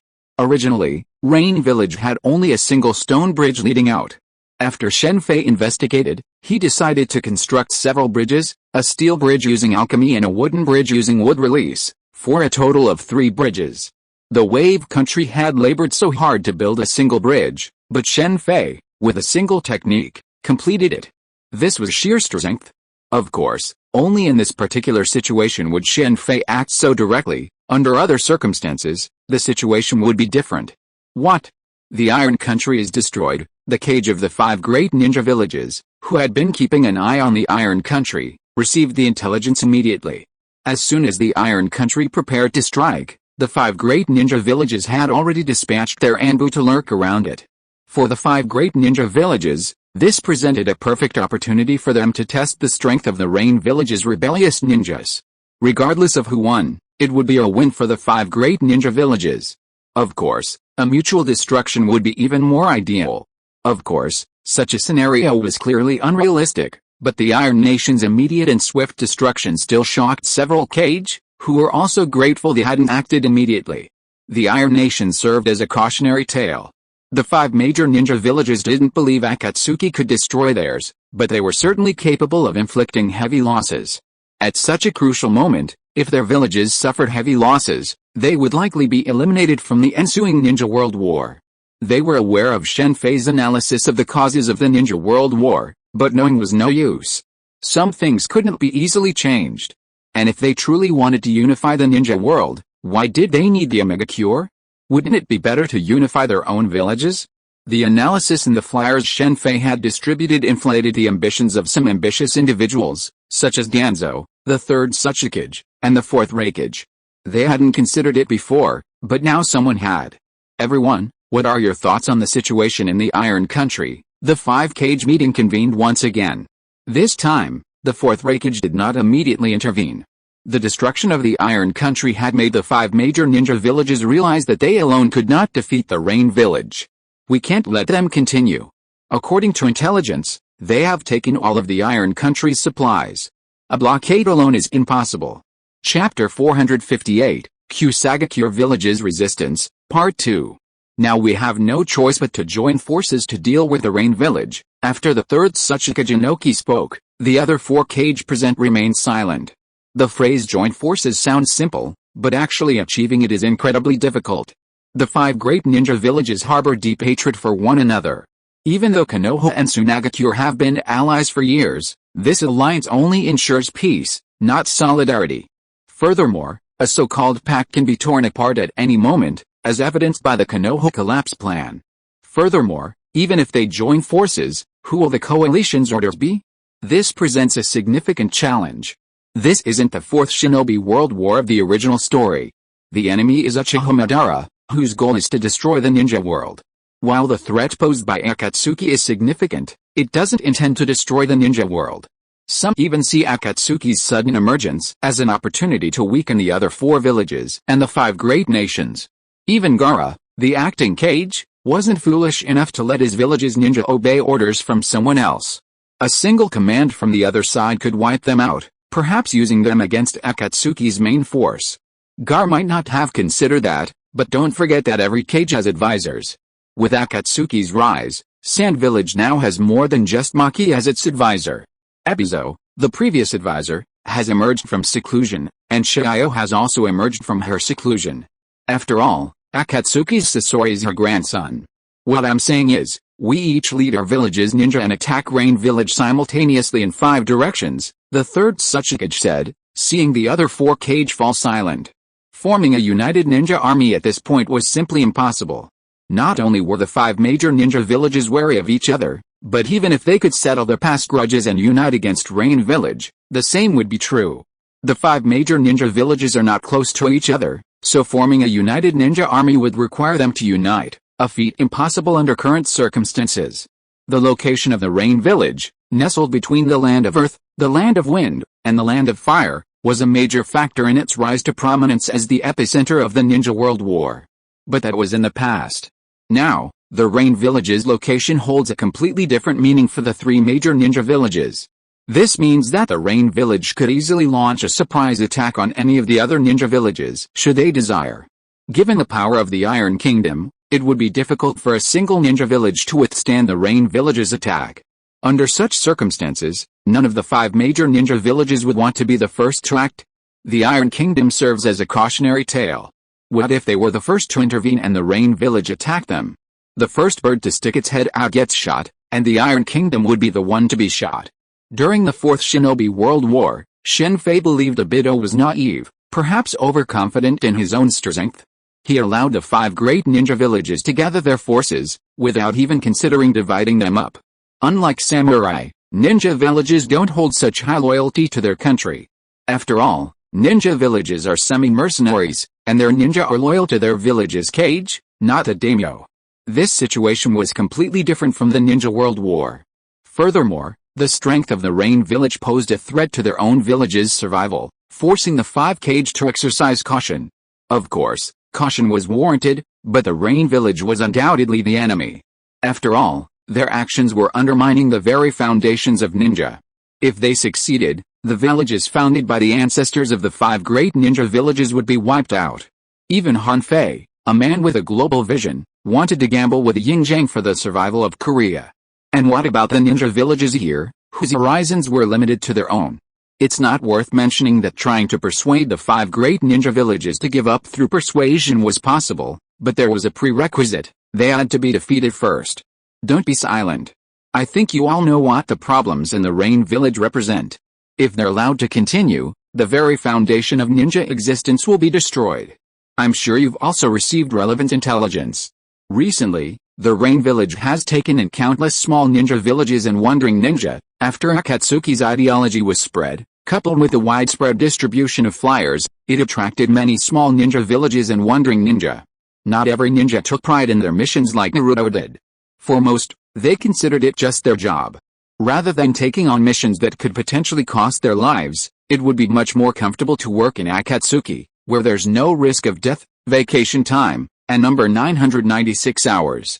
Moreover, if they sacrificed their lives for Akatsuki, they would receive a generous pension, so they wouldn't have to worry about leaving their families with nothing after their death. Before, ninjas had no choice but to undertake missions. It was the same with the ninja world. But now, things were different. They had a choice. As for the dignity of a ninja, it was like the dignity of a samurai. Some cared deeply about it, while others didn't. Of course, Akatsuki doesn't accept just anyone. After all, it's easy to infiltrate spies. Outsiders must undergo testing and questioning, using ninja perception to verify if they're lying. Don't be silent.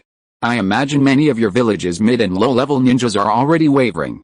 If this continues, do you still dare to send them on missions, even though the 5 major ninja villages have been suppressing news of Akatsuki? As long as someone is conducting missions outside their village, others will inevitably learn about Akatsuki's affairs. A ninja village can impose a gag order on 1 or 2, but not everyone. The largest number of ninjas in any ninja village are, of course, the lowest-ranking mid and low-level ninjas, the ones not worthy of training, the ones used as cannon fodder in battle.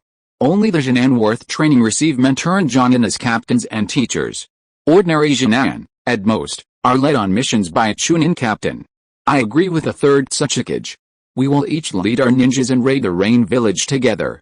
The faster we go, the better, the 4th Raikage, for once, agreed with it Tsuchikage. The fall of the Iron Kingdom had made him stop talking about the Kumo village alone against the Rain Village. Konoha agrees. Tsunade thought for a moment before nodding in agreement.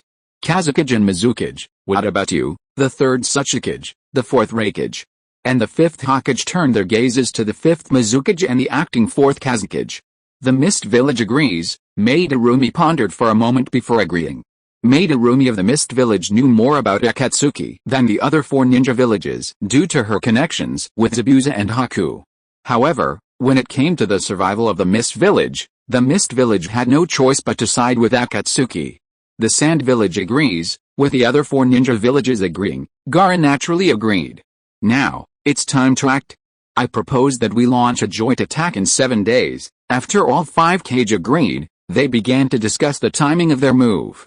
Okay, Madarumi thought for a moment and nodded. Although the Mist Village was the farthest from the Rain Village, With the speed of a ninja, they could still reach it if they traveled at full speed. Before that, I have a question. What if someone doesn't act? Gaara suddenly asked, just as everything seemed settled. Gaara's words instantly silenced the other four. The other four cage naturally understood this question. Even if they couldn't immediately think of it, they had their own advisors. However, they had tacitly agreed not to raise the issue, but now Gaara had broken that agreement. The 5 ninja villages' joint assault on the Rain village seemed like a perfect plan, but because they were acting independently, if someone didn't act when the time came, the others would be helpless. They could just make up an excuse, like an accident or being late. Or perhaps you could strike first, drawing the main force of the Rain village, and then would strike. A slight time difference would be completely imperceptible. For ninjas, letting other ninja villages strike, drawing the Rain village's hatred, and then reaping the benefits is perfectly normal. Gaara's words drew disapproving glances from the other 4 cage. Naturally, Gaara didn't mind. The Sand village had already formulated a strategy, absolutely no initiation. After all, the Sand village was the weakest, having previously lost the 4th Kazakage and a significant number of ninja. Under such circumstances, it was natural for them not to initiate a war. The reason for the Sand village's decision was simple. Even if the Rain village targeted them, they would only target Konoha, Iwagakure, and Kumagakure first. The Sand village was nowhere near the forefront, clearly aiming to wait and see. Admittedly, the Sand village's perspective was rather narrow-minded, but this was a boon for the Akatsuki. Gaara's words were followed by a long silence. This question was an unresolvable knot for everyone present. What alliance, what agreement? As a cage, no one believed in such a thing. Just as the 3rd Tsuchikage was about to speak, a ninja suddenly appeared behind him and whispered something in his ear. The 3rd Tsuchikage's expression immediately changed. Simultaneously, the 4th Raikage and the 5th Hokage did the same. There's an emergency here. We'll discuss any issues later, the 3rd Tsuchikage said, immediately disconnecting the video link. The 4th Raikage and the 5th Hokage followed suit. It seems something serious has happened. Gaara and Madarumi exchanged a glance and disconnected the video link as well. Sister, why did you do that? In a room in the Sands village lined with several monitors, after Gaara had disconnected the video link and left, Ebizo looked at Grandma Chiao with a puzzled look. Gaara's previous question had been prompted by Grandma Chiao. What did I do? After glancing at Ebizo, Chiao walked outside. The alliance of the 5 villages would have succeeded if it weren't for your last words. Ebizo immediately chased after her. After a moment's silence, he said in a serious voice, Sister, you are in contact with him. Is it Scorpion? Scorpion was the only one who could allow Chiao to disrupt the joint action of the 5 major ninja villages. If the 5 major ninja villages united, once they took action against the Rain village, the most they would do was to act later, not at all. The cages of the 5 major ninja villages were not fools and knew what was best for them. I don't understand what you are talking about. After glancing at Ebizo, Chiao left. Chiao then came to the secret room, carefully checked the surroundings, then took out a black smartphone, skillfully turned on the screen, and dialed a number. Contacting me now? It seems the 5 great ninja villages are ready to take action. The next moment, a figure wearing a spiral mask and revealing a Sharingan appeared on the phone. It was none other than Uchiha Madara, or more accurately, Shen Fei's shadow clone. Indeed, they've decided to take action, said Chiao, recounting the entire contents of the 5-cage summit. At this time, they're still constantly plotting against the other side, the 5 great ninja villages. Haha, Uchiha Madara said with a hint of a sneer. I've done what I promised you. Don't forget what you promised, don't worry, it's just about resurrecting them both. In fact, I already promised Scorpion. You're just doing one more favor. After Akatsuki's official announcement, Shen Fei didn't sit idly by. Uchiha Madara's shadow clone had nothing else to do, so after receiving news that Chiao and Ebizo had emerged from confinement, he contacted her and persuaded Chiao to side with Akatsuki by offering to resurrect Scorpion's parents. If Chiao were younger, such an argument would have been completely unsuccessful. Back then, her heart was entirely focused on the village. But now, Chiao is older. To her, Sasori and his parents are clearly more important than the Sands village itself. She wouldn't mind betraying the entire Sands village if it meant reuniting Sasori with his parents, especially since Uchiha Madara had promised her a grand promise. Peace for the entire ninja world was a far cry from the stubborn third Tsuchikage. Of course, the main reason was Madara's reputation and power. Thank you for your hard work. Sasori is right here. If you're free, come and catch up with him. He'll probably miss you. I'll be there later. It's a shame there aren't people like this in other ninja villages, Uchiha Madara said, turning off the monitor in front of him. Sand Village only had one Chiyo, who sacrificed everything for her son and daughter-in-law, but other ninja villages didn't have one. When the Akatsuki attacked the Land of Iron, it was Uchiha Madara who was stationed in Akatsuki to prevent others from taking advantage of the opportunity to invade. During this time, Shen Fei actually did a lot of things, one of which was to take out a smartphone. The tallest iron tower in Akatsuki is actually a signal generator. As for the connection with Chiyo, it was because he also deployed a signal generator in the sky and used a Quinjet fighter as a base station. The ninja world has a good technological foundation. Mobile phones are a big market and are also an exclusive business. Of course, since it is only in its early stages of construction, apart from Chiyo who has a mobile phone, only the Akatsuki members have one. If you're listening to this novel on a channel other than Fanfic World, it means they downloaded and uploaded it without effort. We cordially invite you to visit our channel, Mundo Fanfic Novelis. There you'll find the original version of this story and you can explore many other novels of various genres. We're waiting for you to immerse yourself in a world of incredible novels. Chapter 459, The Resistance of Kusagakure Village, Part 2. In the Tsuchikage's office in Iwagakure Village, the third Tsuchikage, having concluded his video call, sat behind his desk. Standing before him stood a young woman with short black hair, Kuratsuchi, the third Tsuchikage's granddaughter. Old man, Didara-sen, you've truly destroyed the daimyo's palace this time. I heard the daimyo is furious. Seriously, why don't you just kill him? Kuratsuchi's words betrayed no respect for the daimyo of the land of Earth, as if you were eager for Didara's demise. Let me go to Akatsuki this time. Making an enemy of the entire ninja world is truly fascinating. Before Kuratsuchi could even begin to speak, Inoki, his expression cold, spoke up. Kuratsuchi continued. Kuratsuchi, stop talking nonsense. Just as Kuratsuchi was about to continue, her father rebuked her, signaling with his eyes. Even if it was disrespectful to the daimyo, it was enough to know it in her heart. There was no need to speak it out loud. That brat, the third Tsuchikage said with a deep sigh. He didn't care about the daimyo being attacked, he was only concerned about Didara. Inoki had once placed high hopes on his disciple, Didara, training him as the fourth Tsuchikage. However, Didara wasn't interested in that, focusing solely on art, which put the third Tsuchikage in a difficult position. He had originally planned to slowly train him, but then, in a moment of carelessness, Akatsuki abducted his prized student, leaving the three Tsuchikage nearly vomiting blood in anger. The Iwagakure village was now similar to the Sand Village, with no significant younger generation to show for themselves. While Koto and Akato were powerful, they were vastly inferior in intelligence and were completely unsuitable for the position of Tsuchikage. Kuratsuchi had long coveted the position of Tsuchikage, but she was too young for Inoki to take her seriously. Koto, take your men to the daimyo's mansion, the third Tsuchikage commanded after a long silence. What if we run into Didara? Wang-Tu asked immediately. Kill that brat. Does he realize how much trouble he's caused? Wang-Tu's question made the third Tsuchikage's face turn cold. He asked about such a simple thing. How could he possibly be qualified for the position of Tsuchikage? Of the 5 great ninja villages, with the exception of the Mist Village, the cages of the other 4 villages were, to varying degrees, constrained by their village elders. It wasn't that the Mist Village didn't have an elders' council, but most of the Mist Village elders' councils had been wiped out in the chaos. I understand. Wang-Tu nodded immediately and turned to leave. You understand nothing, the third Tsuchikage almost said to his son. Kuratsuchi, Akato, get ready and go to Akatsuki. The third Tsuchikage spoke again after Wang-Tu left. Yes, Akato nodded honestly. Great, Kuratsuchi exclaimed excitedly. Inoki naturally had his own reasons for sending Kuratsuchi to Akatsuki. Given Didara's relationship with Kuratsuchi, Kuratsuchi's safety was absolutely guaranteed.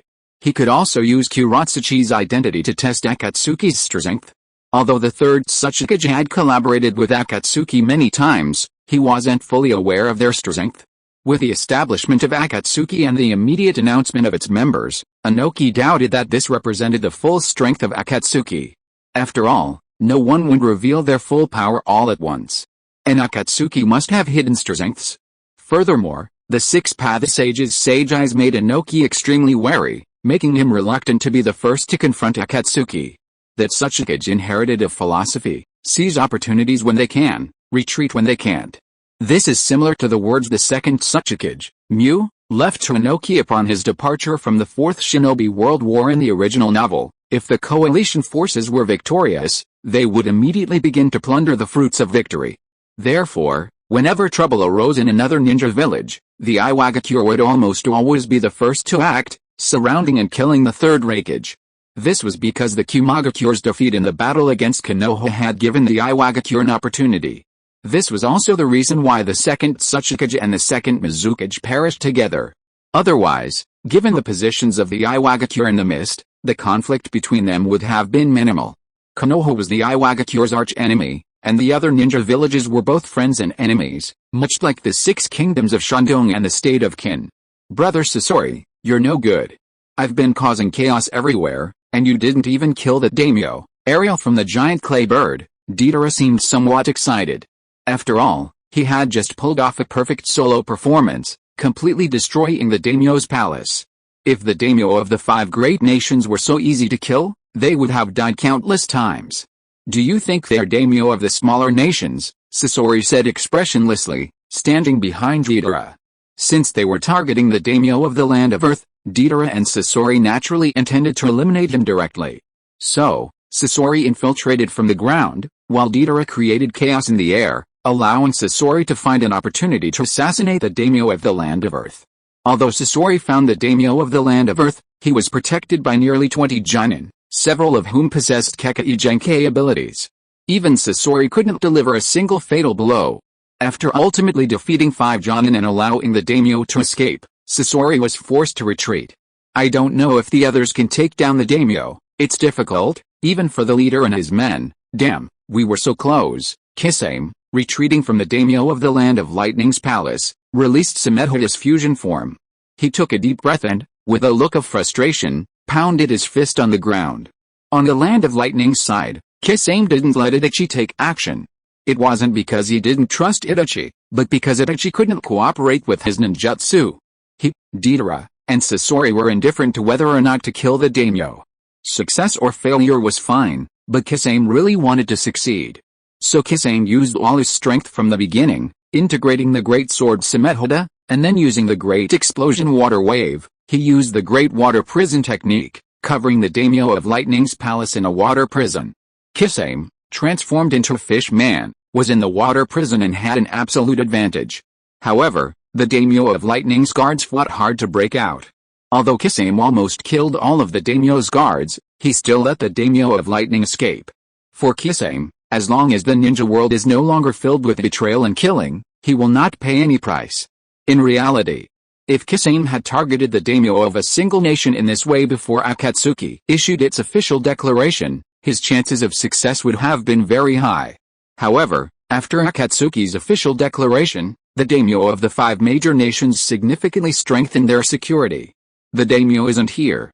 He seems to be in hiding because of the Iron Kingdom incident. On a mountain peak outside the daimyo's mansion in the Land of Fire, Konan appeared behind Nagato, standing atop the mountain, as paper butterflies gathered around them. Unlike Deidara, Sasori, and Kisame, Itachi, who attacked the daimyo's palace head-on, Nagato and Konan gathered intelligence before preparing to attack. For Konan and Nagato, having already taken action, they naturally wanted to achieve their goal. Can you find out where he's hiding? Yes, but it'll take time. Forget it. Let's focus on plundering supplies. Konan, with her paper escape technique, could definitely find the daimyo's hiding place as long as he was still in the mansion, but how long it would take was uncertain. Nagato and Konan couldn't stay in the Fire Kingdom's daimyo's palace for much longer, so they had to complete their secondary objective. With that, Nagato's figure immediately floated into the sky. In mid-air, he formed hand seals, and the next moment, the 6 paths of pain were summoned to his side, then they descended to the ground. Who are you? As soon as the 6 paths of pain entered the daimyo's palace, they were immediately detected by the barrier within, and the battle immediately began. Konan seized the opportunity to transform into thousands of paper butterflies, fluttering through the air. With the devouring capsules given by Shen Fei, she opened the Fire Kingdom's treasury and plundered its supplies. "We can begin," Conan whispered, appearing in the air behind Nagato about 10 minutes later. "Yes," Nagato nodded, quickly forming hand seals to summon the 6 paths of pain away. Then, spreading his hands downward, he softly called out, "Choshinra Tensei!" Boom! With a deafening roar, the entire daimyo's palace shook violently as if struck by an earthquake. Looking at the Fire Country daimyo's palace, the previously magnificent palace complex vanished, leaving only a vast crater tens of meters deep in its place. Water style, Great Explosion Water Wave. After using the Super Shinra Tensei, Nagato seemed to have exerted no effort. He once again formed hand seals, and a large amount of water gushed out of his mouth. From a distance, it looked as if a waterfall had appeared in the air. Soon, the area where the daimyo's palace once stood had become a small lake. "Let's go, damn Rain Village! How dare they!" Upon learning of the attack on the Land of Lightning daimyo, the 4th Raikage angrily kicked open his desk, shattering the recently repaired glass in front of it once again. "The daimyo has requested that the village send experts to protect him," Mabu-ai spoke again. "Damn it, Sazi. Contact them immediately. We can't go on like this," the 4th Raikage, after venting his anger, immediately ordered. "This is what's happening. You should make a decision. If we continue like this, we'll probably be defeated one by one." Faced with the 4th Raikage's fierce stance, the other 4 Kage remained silent as always. "Do you really want to destroy the ninja village on your own terms? You know the attitude of the Rain Village very well. If they succeed, they will absolutely not allow the ninja village to exist." "Well said. I agree with the Raikage-sama. What about you?" "Me too." This time, the 5 Kage quickly reached a consensus, or rather, a consensus among all 4 Kage. The Sand Village seemed marginalized. Even if Tsunade didn't want to start a war, she had no choice in the face of Konoha's survival. Moreover, Danzo, the 2 advisors, and the daimyo were already pressing her. The swift agreement among the 5 great ninja villages this time was largely due to the 5 great daimyo. The attacks on the daimyo of the Land of Earth, Land of Lightning, and Land of Fire have also intensified the anxiety of the daimyo of the Land of Wind and Land of Water. Daimyo of smaller lands have also joined in, including the Land of Frost, Land of Field, Land of Hot Springs, and Land of Moon. Akatsuki, intent on abolishing all daimyo, is naturally a thorn in the side of all daimyo. "Kusa, are you ready to go all out?" Shen Fei ignored the agreement reached by the 5 major ninja villages. Meanwhile, Akatsuki was discussing matters concerning Kusashi. Looking at the latest intelligence regarding Kusashi, Shen Fei couldn't help but smile. After the Rain Village changed its name to Akatsuki and announced its policies, the Kusashi village fell into panic. As neighbors of the Rain Village, they were arguably Akatsuki's primary target. Kusashi, having survived the 3 shinobi world wars by playing both sides, now found that their previous methods were completely ineffective. However, even though the Kusanagi village was weak, it was unwilling to be destroyed by the Akatsuki kingdom.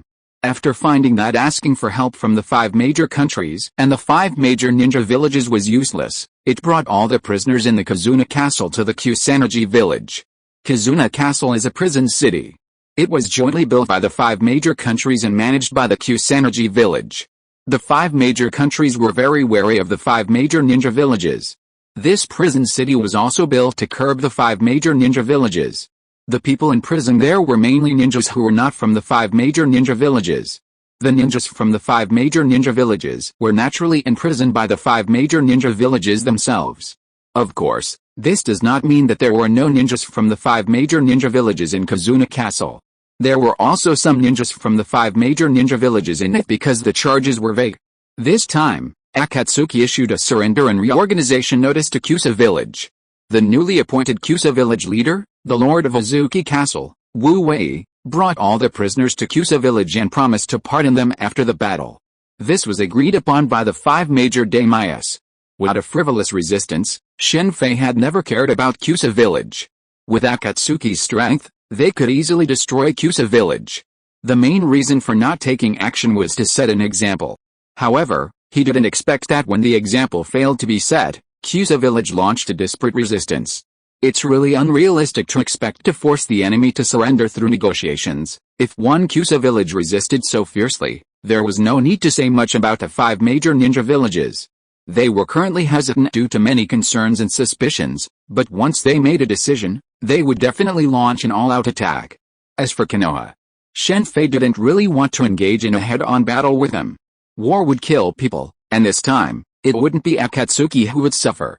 Get ready to attack. Since the Kusagakure village had put all their eggs in one basket and opposed it, Shen Fei certainly wouldn't show any mercy. Furthermore, since they were so close, they all prepared to attack once again. What's that box? When they arrived at Kusagakure village, they saw the Kusagakure ninjas gathered together, along with numerous prisoners, and a very strange cube-shaped box in the back. Could it be that? Even if it is, there's no chance of a comeback. Chapter 460, Kusagakure Village's Resistance, End.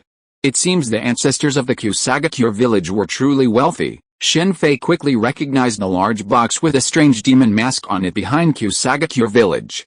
It was the Box of Paradise, a monster said to have emanated from the time of the Six Paths Sage. It was indestructible, and the Six Paths Sage could only seal it. Shen Fei scoffed at this legend. While the Box of Paradise was certainly powerful, it was far inferior to the Six Paths Sages. It was probably similar to the legend of Kokuzu in the first Hokage's battle. Honestly, Shen Fei had seen Odin, though this Odin wasn't the same Odin. Before the 5 great ninja villages were established, Kusagakure village was among the most powerful.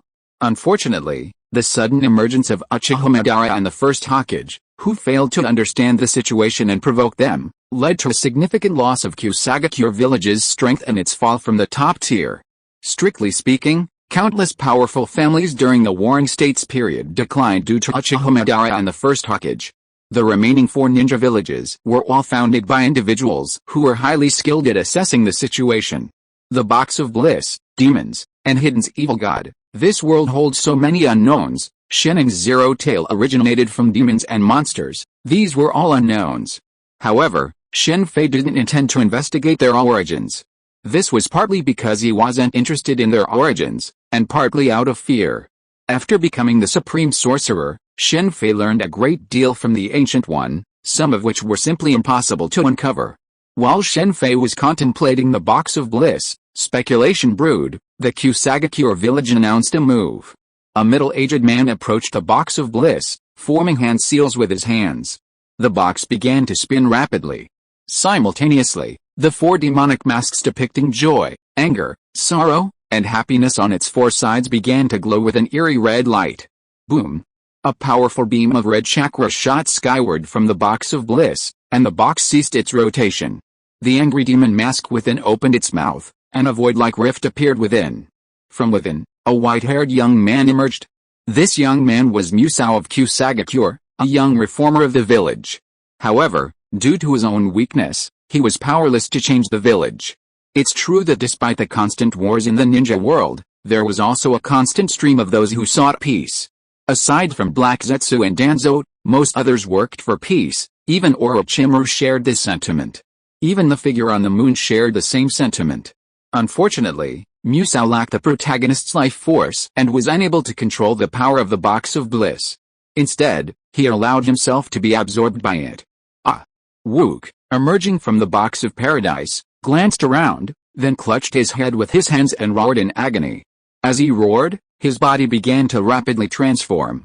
A handsome young man with delicate features, he transformed in the blink of an eye into a bizarre monster roughly 10 meters tall, sporting a pair of black wings. It was none other than Wu.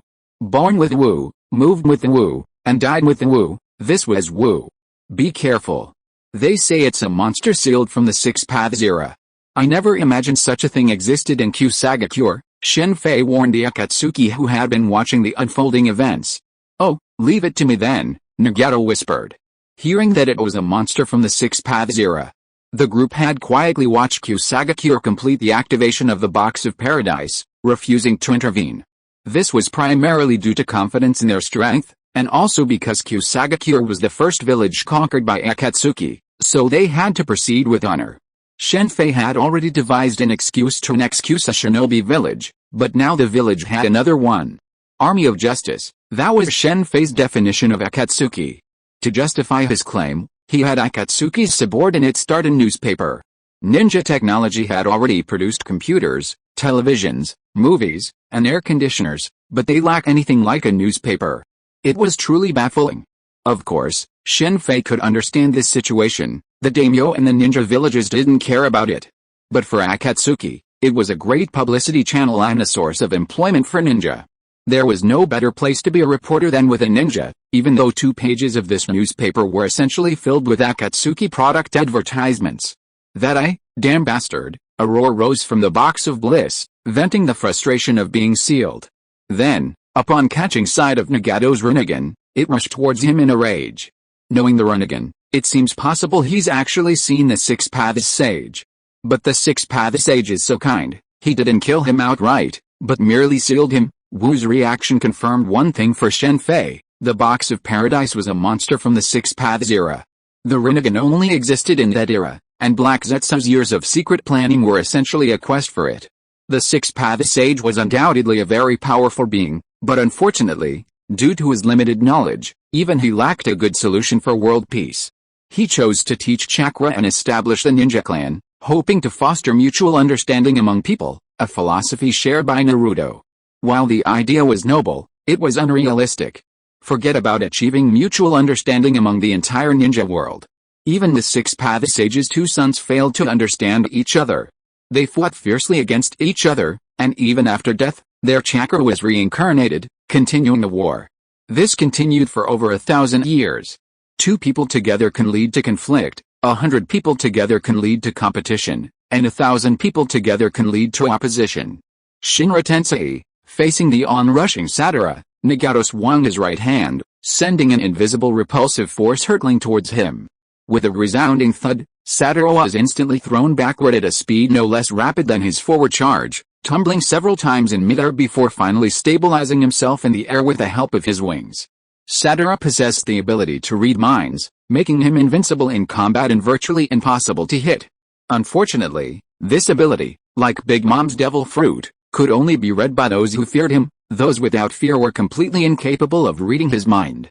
Drawing on the legend of the Six-Paths Sage, many ninjas would involuntarily feel a degree of fear upon hearing Sadara's story or upon witnessing his size. However, this tactic was completely ineffective against the Akatsuki group. Attack! As Nagato charged towards Sadara, the Akatsuki group immediately charged towards the Kusagakure ninjas. The next moment, screams rang out across the battlefield. Kusanagi village was considered formidable among the smaller ninja villages, but compared to Akatsuki, the gap was vast. Even the Iron Nation couldn't withstand the combined might of Akatsuki, let alone Kusanagi village. Their only recourse was Sadara, the monster summoned from the Box of Elysium. Sadly, facing the attacks of Nagato and Pain's 6 paths, Sadara could only serve as a humiliating target. While Sadara could fly, Nagato possessed the all-seeing sky attraction, rendering him powerless against him. Sadara, roughly the same size as Gamabunta, would undoubtedly be a formidable weapon on the battlefield. His feathers could be fired as kunai, and he could fire chakra cannons from his mouth, similar to the tailed beast balls. Even without his telepathic powers, he wouldn't be a match for anyone other than Nagato. Just like Kakuzu, while his strength was vastly inferior to the first Hokage, facing anyone else was a completely different proposition. The opponent was the Kusagakure village, so there was no need for Akatsuki to mobilize all of their forces. However, in order to get the Akatsuki people used to mobilizing as a whole, Shen Fei still asked them to come together. A ninja fight wasn't a contest between samurai. Just like Zhao had 6 sword slaves under his command, even though Nagato had fully recovered, he still brought Pain's 6 paths with him during the battle. Why fight so hard when victory could be easily achieved? That's Ryuga. Looking at a girl in the Kusagakure village using fire release, Shen Fei moved, activated the flickering body technique, and with a few leaps and bounds, he appeared next to Ryuga and knocked her out with a single blow. Kusagakure village was so close to Akatsuki, but Shen Fei had waited until now to investigate the situation within Kusagakure village. Ryuga was a reformist within Kusagakure village, and such a person would be very beneficial to Akatsuki's rule. Naturally, Shen Fei wouldn't let her die on the battlefield. This attack was intended to bring Kusagakure village under Akatsuki's rule, not to plunder any profits. Naturally, this meant they couldn't just slaughter all of Kusagakure village's ninja. To integrate Kusagakure village into Akatsuki, local ninja were needed to mitigate any conflicts. Just as the Qin Empire conquered Han, Most of Han's officials remained largely unmoved. Zhang Liang's grandfather, Zhang Keidi, despite losing his position as Han's prime minister, lived a comfortable life. Alright, that's it. With the Akatsuki's attack, Kusagakure village and the prisoners from Hazuki Castle stood no chance. Kusagakure village's strongest ninja was merely an elite Chunin, far inferior to Kakashi and his ilk. With such strength, Kusagakure village would have been unharmed under the previous ninja world. But the situation had changed. No, the battle within Kusagakure village ended as it transformed into a stream of light and flew into the box of bliss. These elders are truly fence-sitters. Do they think they can get away with this? Shen Fei couldn't help but sneer after spotting several elders among the surrendering Kusagakure. Pull them all out for public execution. Shen Fei initially hadn't intended to attack the surrendered elders, but after gaining a general understanding of recent events in Kusagakure village, he angrily executed all the surrendered elders and Jonin. This was because of Satara. Initially, Shen Fei had been puzzled as to how Kusagakure village could summon Satara without the support of the tailed beasts. In the original story, he summoned Satara using the Nine Tails chakra. Upon further investigation, he discovered that the Kusagakure's leaders had sacrificed human lives.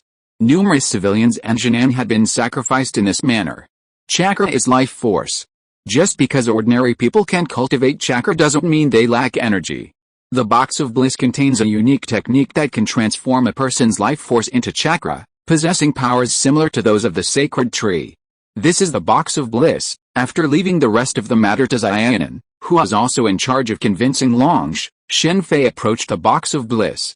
According to information found within the Kusagakure village, the box was accidentally discovered by the Kusagakure village in a ruin. Boom. Seeing the box of bliss, unscathed by his punch, Shen Fei gained a rough understanding of its sturdiness. While it might be a valuable treasure for the Kusagakure village, Shen Fei had no need for it. I just don't believe I can't break it, Shen Fei thought, carrying the box of bliss deep into the mountains where Kusagakure village and Iwagakure village meet. Boom. With a resounding roar that echoed throughout the mountain range, Shen Fei struck the box of bliss with all his might. The blow caused the ground within a radius of approximately 1,000 meters to collapse, sending the box nearly 100 meters underground. I thought it was truly unbreakable. A faint smile crossed Shen Fei's face as he gazed at the numerous cracks surrounding the box of bliss. His opponent was an inanimate object, a living target for Shen Fei. Let's use the sword this time. With another loud bang, the box of bliss, said to be a treasure from the Six Paths era, exploded, shattering into countless black fragments that scattered across the valley. I thought there might be a monster inside, but there isn't. Shen Fei breathed a sigh of relief as he gazed at the black fragments scattered across the valley. Earth escape. After inspecting the black fragments and finding them harmless, Shen Fei immediately used Earth escape to bury them deep underground. Someone's coming. Are they the Iwagakure? Have they sensed any movement here? Just as Shen Fei destroyed the box of bliss and was about to leave, he suddenly sensed three figures rapidly approaching from a distance. Shen Fei immediately prepared to retreat. He naturally wasn't afraid of the Iwagakure, but now wasn't the time to engage in battle with the Iwagakure. With Akatsuki's strength, if he took action, coupled with the impure world reincarnation, defeating the 5 major ninja villages and the 5 great nations wouldn't be a difficult task. However, defeating them would be easy, but unifying them would be difficult. Unification was moving too fast, leaving little room for institutional reforms. There were also concerns about public sentiment. By then, the entire nation would likely have to contend with rebellions from various regions. The speed with which Yingjiang unified the 6 kingdoms served as a cautionary tale. Given this situation, it would be better to slow down development. Once the two sides compared their lives and living conditions, some would naturally become dissatisfied. Perhaps, without Akatsuki's intervention, the other ninja villages would spark internal strife. While this would require a significant timeline to unify the ninja world, it was the safest approach. Shen Fei couldn't stay with the Hokage for that long, but Nagato and Konan would remain. With the addition of the impure world reincarnation of Uchiha Madara and the first Hokage, they would be more than enough to protect the ninja world, even against an attack from the Otsutsuki clan. Strange, they are not the rock ninja. Are there other ninjas living in seclusion here? As the three approached, Shen Fei immediately discovered that they were not wearing the 4 protectors of the rock ninja village. Instead, they had numbers like 1, 2, and 3 on their heads. Chapter 461, Ghost Bedluo Technique. What happened here? The three of them arrived near a massive pit, nearly 1,000 meters in radius. Upon seeing the surroundings, they were awe-stunned. There are traces of chakra residue, perhaps someone was fighting here, the only female among the three said after a quick survey. But there are no bodies, and no blood, the man with the 3-shaped mark on his head questioned. A battle involving such a large area couldn't have involved a small number of people, and there couldn't have been any casualties. The bodies could be explained as being taken away, but where were the bloodstains? As he spoke, the man suddenly formed hand seals and summoned a giant, strange-looking bird. He then jumped onto its back and surveyed the surroundings from the air, finding nothing. Report this to Lord Biruhu. After this man landed, the other two of the three also jumped onto the bird's back and flew eastward. Biruhu, it can't be that guy. Remember, this is the Golden Wheel Mountain Range, Mount Zumi. After the three of them left, Shen Fei immediately took out a tablet and opened a map of the ninja world. I didn't expect to encounter him after destroying a box of paradise. What a lucky guy. Speaking of Haruko, Shen Fei immediately thought of an ninjutsu, a jutsu created by Haruko himself, the Kido no Kiaya technique, which can fuse 5 Kekkei Genkai into 1. Kekkei Genkai are the strongest powers in the ninja world. Even the 6th sage possesses 1. In the ninja world, possessing 1 is enough to make one a formidable figure, let alone 5. Madarumi, the only person to possess 2, is a special case. The offspring of 2 families with 2 Kekkei Genkai will generally only possess 1, awakening 2 is too difficult. Of course, the Kekkei Genkai mentioned here doesn't include the inherited physical traits of the Uzumaki and Senju clans. Uzumaki Himori likely inherited the Uzumaki clan's physique and the Hyuga clan's Byakugan, making her incredibly terrifying when angered. Shen Fei could already genetically create a user with a Kekkei Genkai, but possessing 2, let alone more, was extremely difficult. The Kiairen no Jutsu instantly solved this problem. Even if expanded upon, possessing 6, 7, or even 10 Kekkei Genkai users would not be impossible. Of course, more power isn't always better. Chakra, not power, limits a person's strength. With enough chakra, a single pill could conquer the world. Without it, even a seeking truth ball wouldn't be enough. If one is strong enough, 1 Kekkei Genkai is enough. For Shen Fei, Haruko possessed more than just the Kiairen no Jutsu, he also possessed Kekkei Genkai abilities, now extinct in the ninja world, such as Steel Release and Speed Release. Both of these Kekkei Genkai were targeted during the Ninja World War due to their immense power, ultimately becoming extinct during the Second Ninja World War. After 3 consecutive Ninja World Wars, countless families with Kekkei Genkai, bloodline limits, were completely wiped out.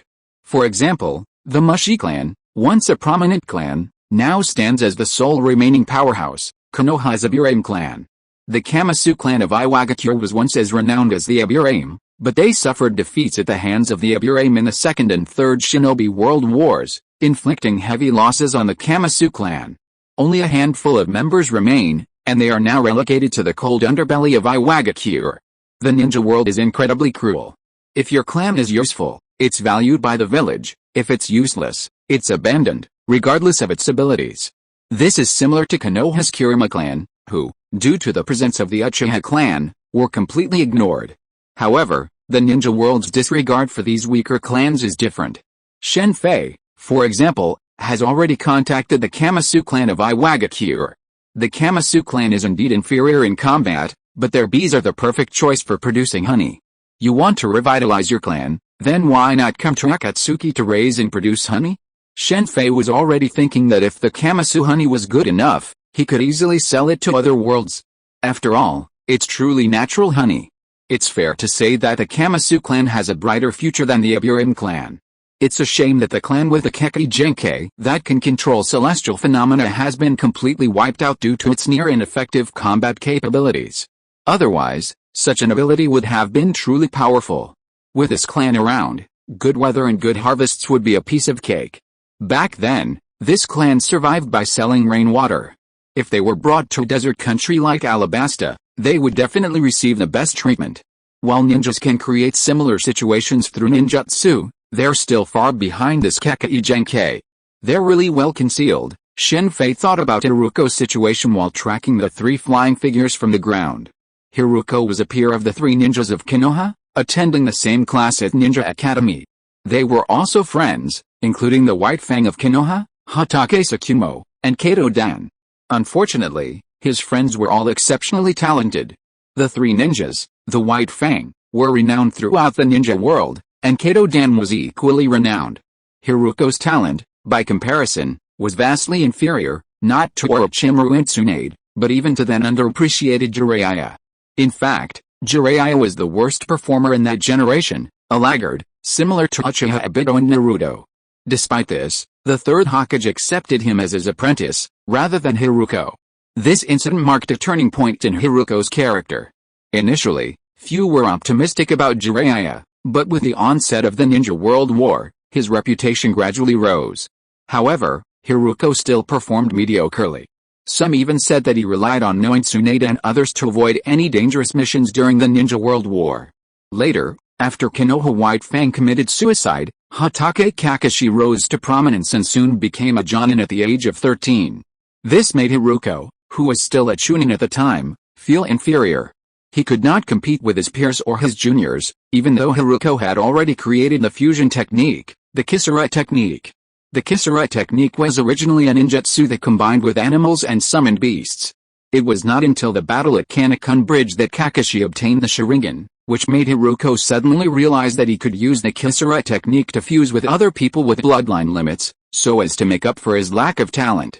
However, he was soon exposed and had to escape from Konoha and become a rebel ninja.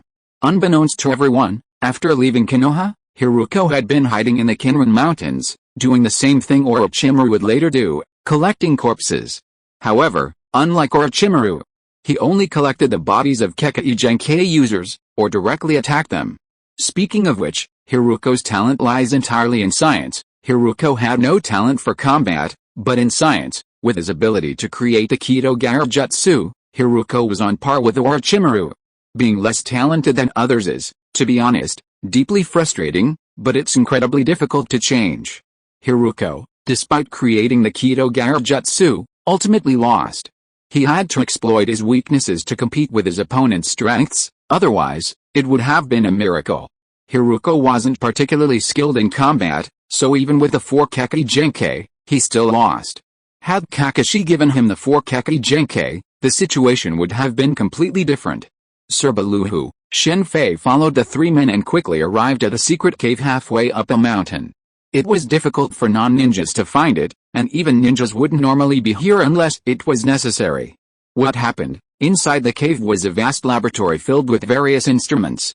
In glass jars to one side, numerous bodies lay hidden. A figure, barely the height of a teenager, wrapped in bandages, stood quietly inside. "No one has been found," the woman in the group began, her expression suddenly changing. But it was too late. A strange figure appeared behind her. Just as she was about to react, she collapsed to the ground, followed by the other two.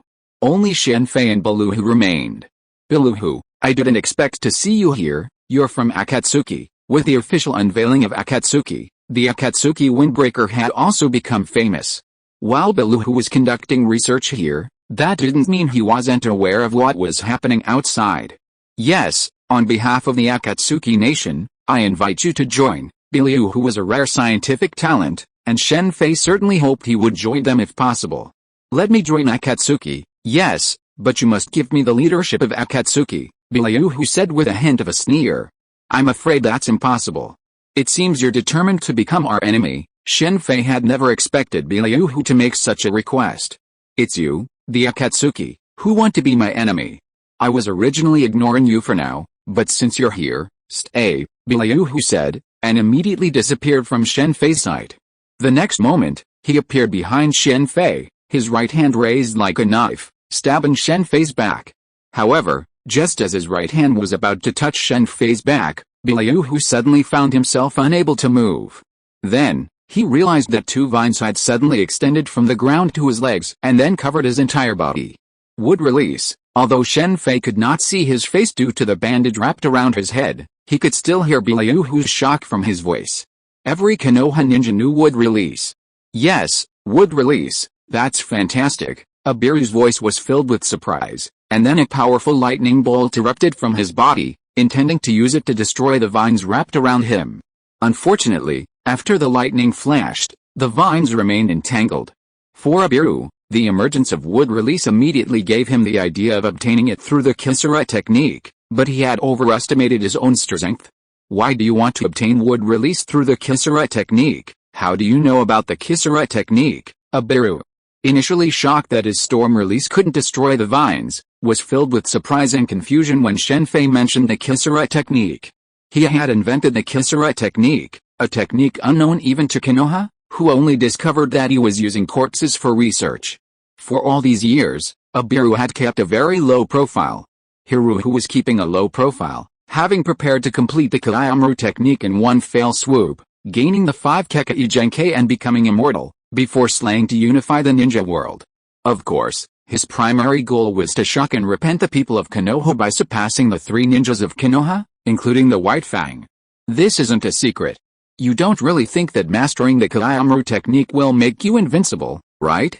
Look at what's become of your body. As Shen Fei spoke, the vines binding Hiruhu's body immediately ripped the bandages from his face. While Hiruhu's body and voice resembled those of a teenager, his face was covered in wrinkles, a look of profound age that completely belied his physical appearance. Hiruhu was about the same age as Jiraiya, Tsunade, and the others, but his current complexion was even more aging than that of the third Tsuchikage. Of course, Hiruhu retorted upon hearing Shen Fei question his research. His strength was questioned, but Hiruhu would never tolerate anyone questioning his Kaiamaru technique. There's no way to communicate. Forget it. Shinobi's philosophy left Shen Fei unsure how to convince him. After a moment's silence, Shen Fei gave up on the idea of him joining. Given Shinobi's current condition, forcing him to join Akatsuki would only create problems. This is the Kiaya technique. A good idea, but unfortunately, you made the same mistake as Orochimaru. You didn't address the soul aspect. Reviewing Shinobi's research, Shen Fei discovered a problem. The Kiaya technique could only fuse living beings, not corpses. This would be similar to Orochimaru's reincarnation technique, only more severe. Orochimaru had 1 soul, while Shinobi had 5. Such a fusion, resulting in immortality, was a joke. Shinobi's strength in the original story stemmed primarily from his soul release ability. This Kekkei Genkai, somewhat like a weakened Rinnegan, could absorb chakra, giving him a significant advantage in combat against other ninja. Unfortunately, some ninjutsu, such as the wind release Rasen Shuriken, could not be absorbed. How about using living life fusion to create an artificial human? Chapter 462, Guarding the 12 Ninjas Attack, Part 1. Homunculi lack souls. With Shen Fei's technology, creating a few androids with Kekkei Genkai wouldn't be difficult.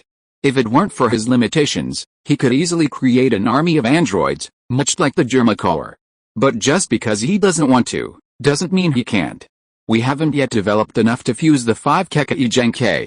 And right now, it's Iruko's incubation period. After gaining access to Iruko's memories through the Shuinkwan hand, Shen Fei shook his head with some regret. Goodbye. After gaining access to Iruko's memories of the Kiairen no Jutsu, Shen Fei immediately dispatched him. Hiruko's Kiairen no Jutsu, while powerful, had already been inherited by him. From now on, he could study it himself, and there was no need to keep Hiruko alive. Hiruko's sole ambition was to unify the ninja world and impress the Sannin of Konoha. This goal inevitably led to hostility with the Akatsuki kingdom. As for controlling him to continue his research, there was absolutely no need.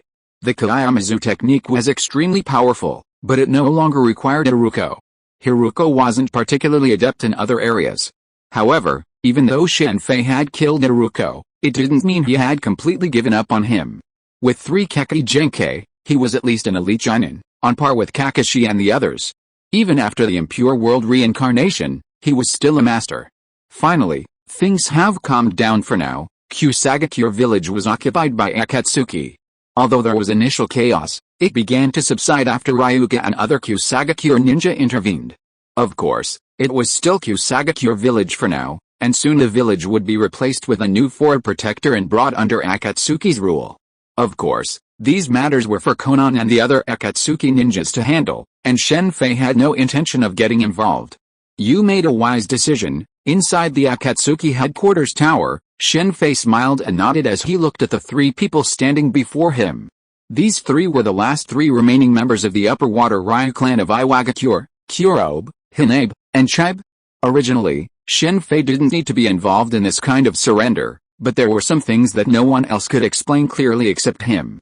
As for asking Xiaonan to step in, Xiaonan was already busy enough. It could be said that most of the affairs of the Akatsuki kingdom were now handled by Xiaonan, fortunately with the help of the shadow clone technique.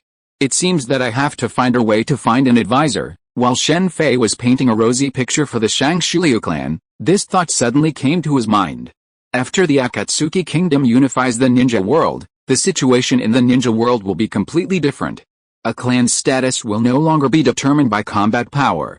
You, the Shang-Shi-Liu clan, can be said to be quite lucky. You are the enemy of the ninja world. Are you sure you will win in the end? Hinabe of the Shang-Shi-Liu clan immediately asked back. It all depends on your perspective. Joining Akatsuki now is like a timely help, and we can provide a lot of support. If you wait until Akatsuki is already established, you won't get the same treatment. The Mushi clan, which has fallen on hard times in the ninja world, is no match for your Kamasu clan. I think many people are willing to take a gamble. You're probably willing to come here for the same reason. Okay, we agree. Hinaheim looked at the holographic image Shen Fei had shown her, showing a scene of their Kamasu clan's honey being sold in major cities during a future time of peace in the ninja world. The Kamasu clan had always been present, manufacturing and selling honey. After all, every ninja clan needs a profitable business. Even Konoha's Abiram clan has side hustles.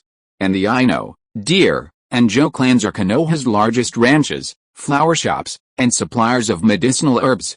Only the lowest-ranking ninja rely on missions to earn a living. The larger clans in the ninja world don't rely on this for income. For them, missions simply serve to build their credentials, much like the Qin Kingdom in Qin's Moon, where some clans send their disciples to the military for training. You will never regret your decision today. I wonder if I can trick Nara Shikamaru into coming here. Akatsuki needed a consultant, and Shen Fei's first thought was naturally Nara Shikamaru, with his IQ of around 200. In the original story, this man constantly handled the affairs of the Ninja Alliance. Without his assistance, Naruto would undoubtedly be even more exhausted. We're done with Kusagakure.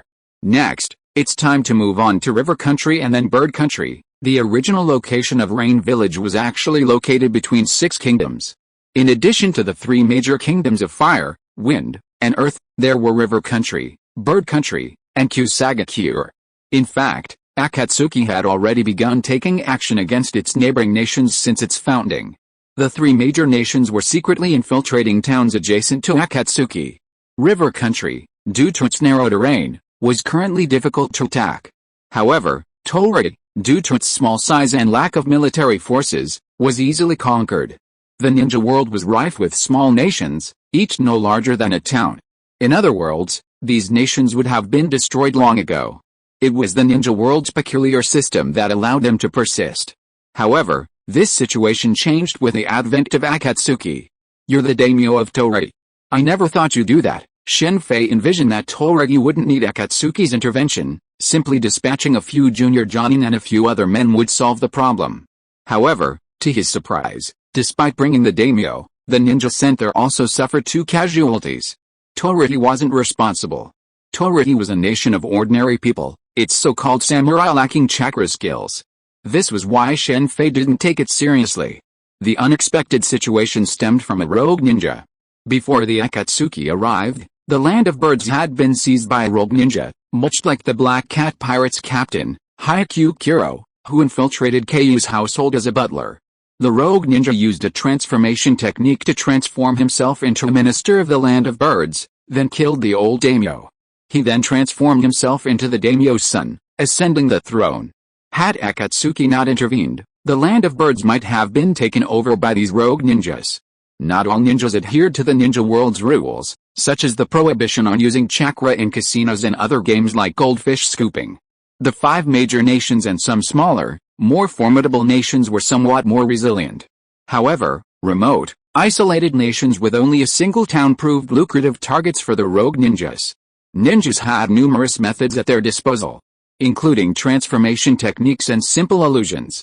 Naruto had saved quite a few of these nations along the way, but sadly, his efforts were merely a drop in the bucket. The 5 great ninja villages wouldn't interfere unless they were on a mission. Take the Wave Country, for example. If it weren't for the good fortune of Naruto's group, or the 12, any other group would have retreated immediately upon facing Zabuza. It wasn't that they didn't want to complete the mission, but rather the disparity in mission level, danger, and reward. Don't even think about it. We won't surrender, Shen Fei sneered at the young daimyo of the bird country, who wore a heroic expression. We won't surrender, so let the country fall into the hands of vagrant ninjas. Do you think I'm too easygoing? We can offer the civilians of the bird country a better life, lower taxes, and persuade your brother. If vagrant ninjas can do that, don't you think we can't? As Shen Fei spoke, he transformed into the young daimyo, his face turning unusually pale. For a daimyo, a true daimyo is one who ensures a better life for his people. You don't think you have a good reputation in the land of birds, do you? Ask your sister what her reputation is like. Those wandering ninjas were no pushovers. After becoming daimyo, they naturally indulged in pleasure rather than developing the country. I'll give you 3 days to consider, Shen Fei said, turning to the Jonin in charge of the operations in the land of birds. After 3 days, if he disagrees, don't wait any longer and proceed with the original plan. Yes, the so-called original plan was actually very simple. Just like those wandering ninjas, they would utilize transformation techniques, which ordinary people couldn't discern. In this world of chakra, even the cages of the 5 major ninja villages would undergo routine inspections to check for genjutsu or substitutions. The 4th Mizukage of the Mist Village was discovered under these circumstances. Uchiha Madara's illusions were difficult to detect with standard genjutsu checks, but because the 4th Mizukage had changed so drastically, the Mist Village, at great expense, acquired a Byakugan, confirming the genjutsu. With that, ninjas led the siblings away. Takigakure and Hoshigakure couldn't wait for now. We'll take action after the ceremony. Now's the time to showcase what a new ninja village is. Shen Fei had invited not only the 5 major nations but also several smaller ninja villages to the Akatsuki Kingdom ceremony. If they could defeat the enemy without a fight, it would be best. Even if that plan failed, it wouldn't be considered a case of killing without instruction. Roar. That day, Shen Fei, researching the Kayamazu technique in his laboratory, suddenly heard a loud animal roar outside. Then, the alarm rang out in the Rain Village, signaling an enemy invasion. Curious, Shen Fei immediately closed the laboratory and went to a nearby tower window, peering down at the Rain Village below. Akatsuki was the collective name for the unified ninja world. Strictly speaking, the name of the Rain Village remained unchanged, much like the Kusagakure. After being occupied, the bird country was renamed the Bird Village, a name that sounded simpler and easier to understand. Evacuation drills were also conducted more than once, and even underground steel shelters were built, sufficient to withstand some damage even from Nagato's Super Shinra Tensei. Ninetales. Konoha is attacking. It's strange we haven't received any intelligence from Konoha. And Naruto probably doesn't possess the Ninetales power right now. Shen Fei was stunned by the Ninetales wreaking havoc in the Rain Village commercial district. That can't be the case, Shen Fei thought, a sudden thought forming in his mind. He immediately leaped from the tower, using the moon step technique to swiftly dash towards the Ninetales location. I hope that's not the case, otherwise, Konoha, you're courting death. Using the Ninetales power like this would only allow the tailed beast to run rampage. However, if that were to happen, the Jinchuriki would likely be doomed. Even Naruto, with his Uzumaki clan constitution, wouldn't be able to withstand it. It's unlikely. The 4th Hokage left a last resort within Naruto. Although Shen Fei doubted Konoha would treat Naruto this way, it's always better to be safe than sorry. To protect Konoha, it's hard to say Tsunade and the others wouldn't act this way, not to mention the presence of the 2 advisors and Danzo. That's quite a lot of people. It seems quite a few have been sneaking in recently. Shen Fei couldn't help but sneer as he watched the large number of foreign ninja appear. He wasn't particularly surprised by their presence. After all, the Rain Village was now open. While there were still checks, they weren't particularly strict. There was no other way. Using overly stringent inspections would undoubtedly be a return to the old ways, detrimental to the development of Akatsuki. Huh? It's not Naruto. Shen Fei ignored the attackers. Konan, Akatsuki, and the ninjas from the Rain Village had already come out to fight.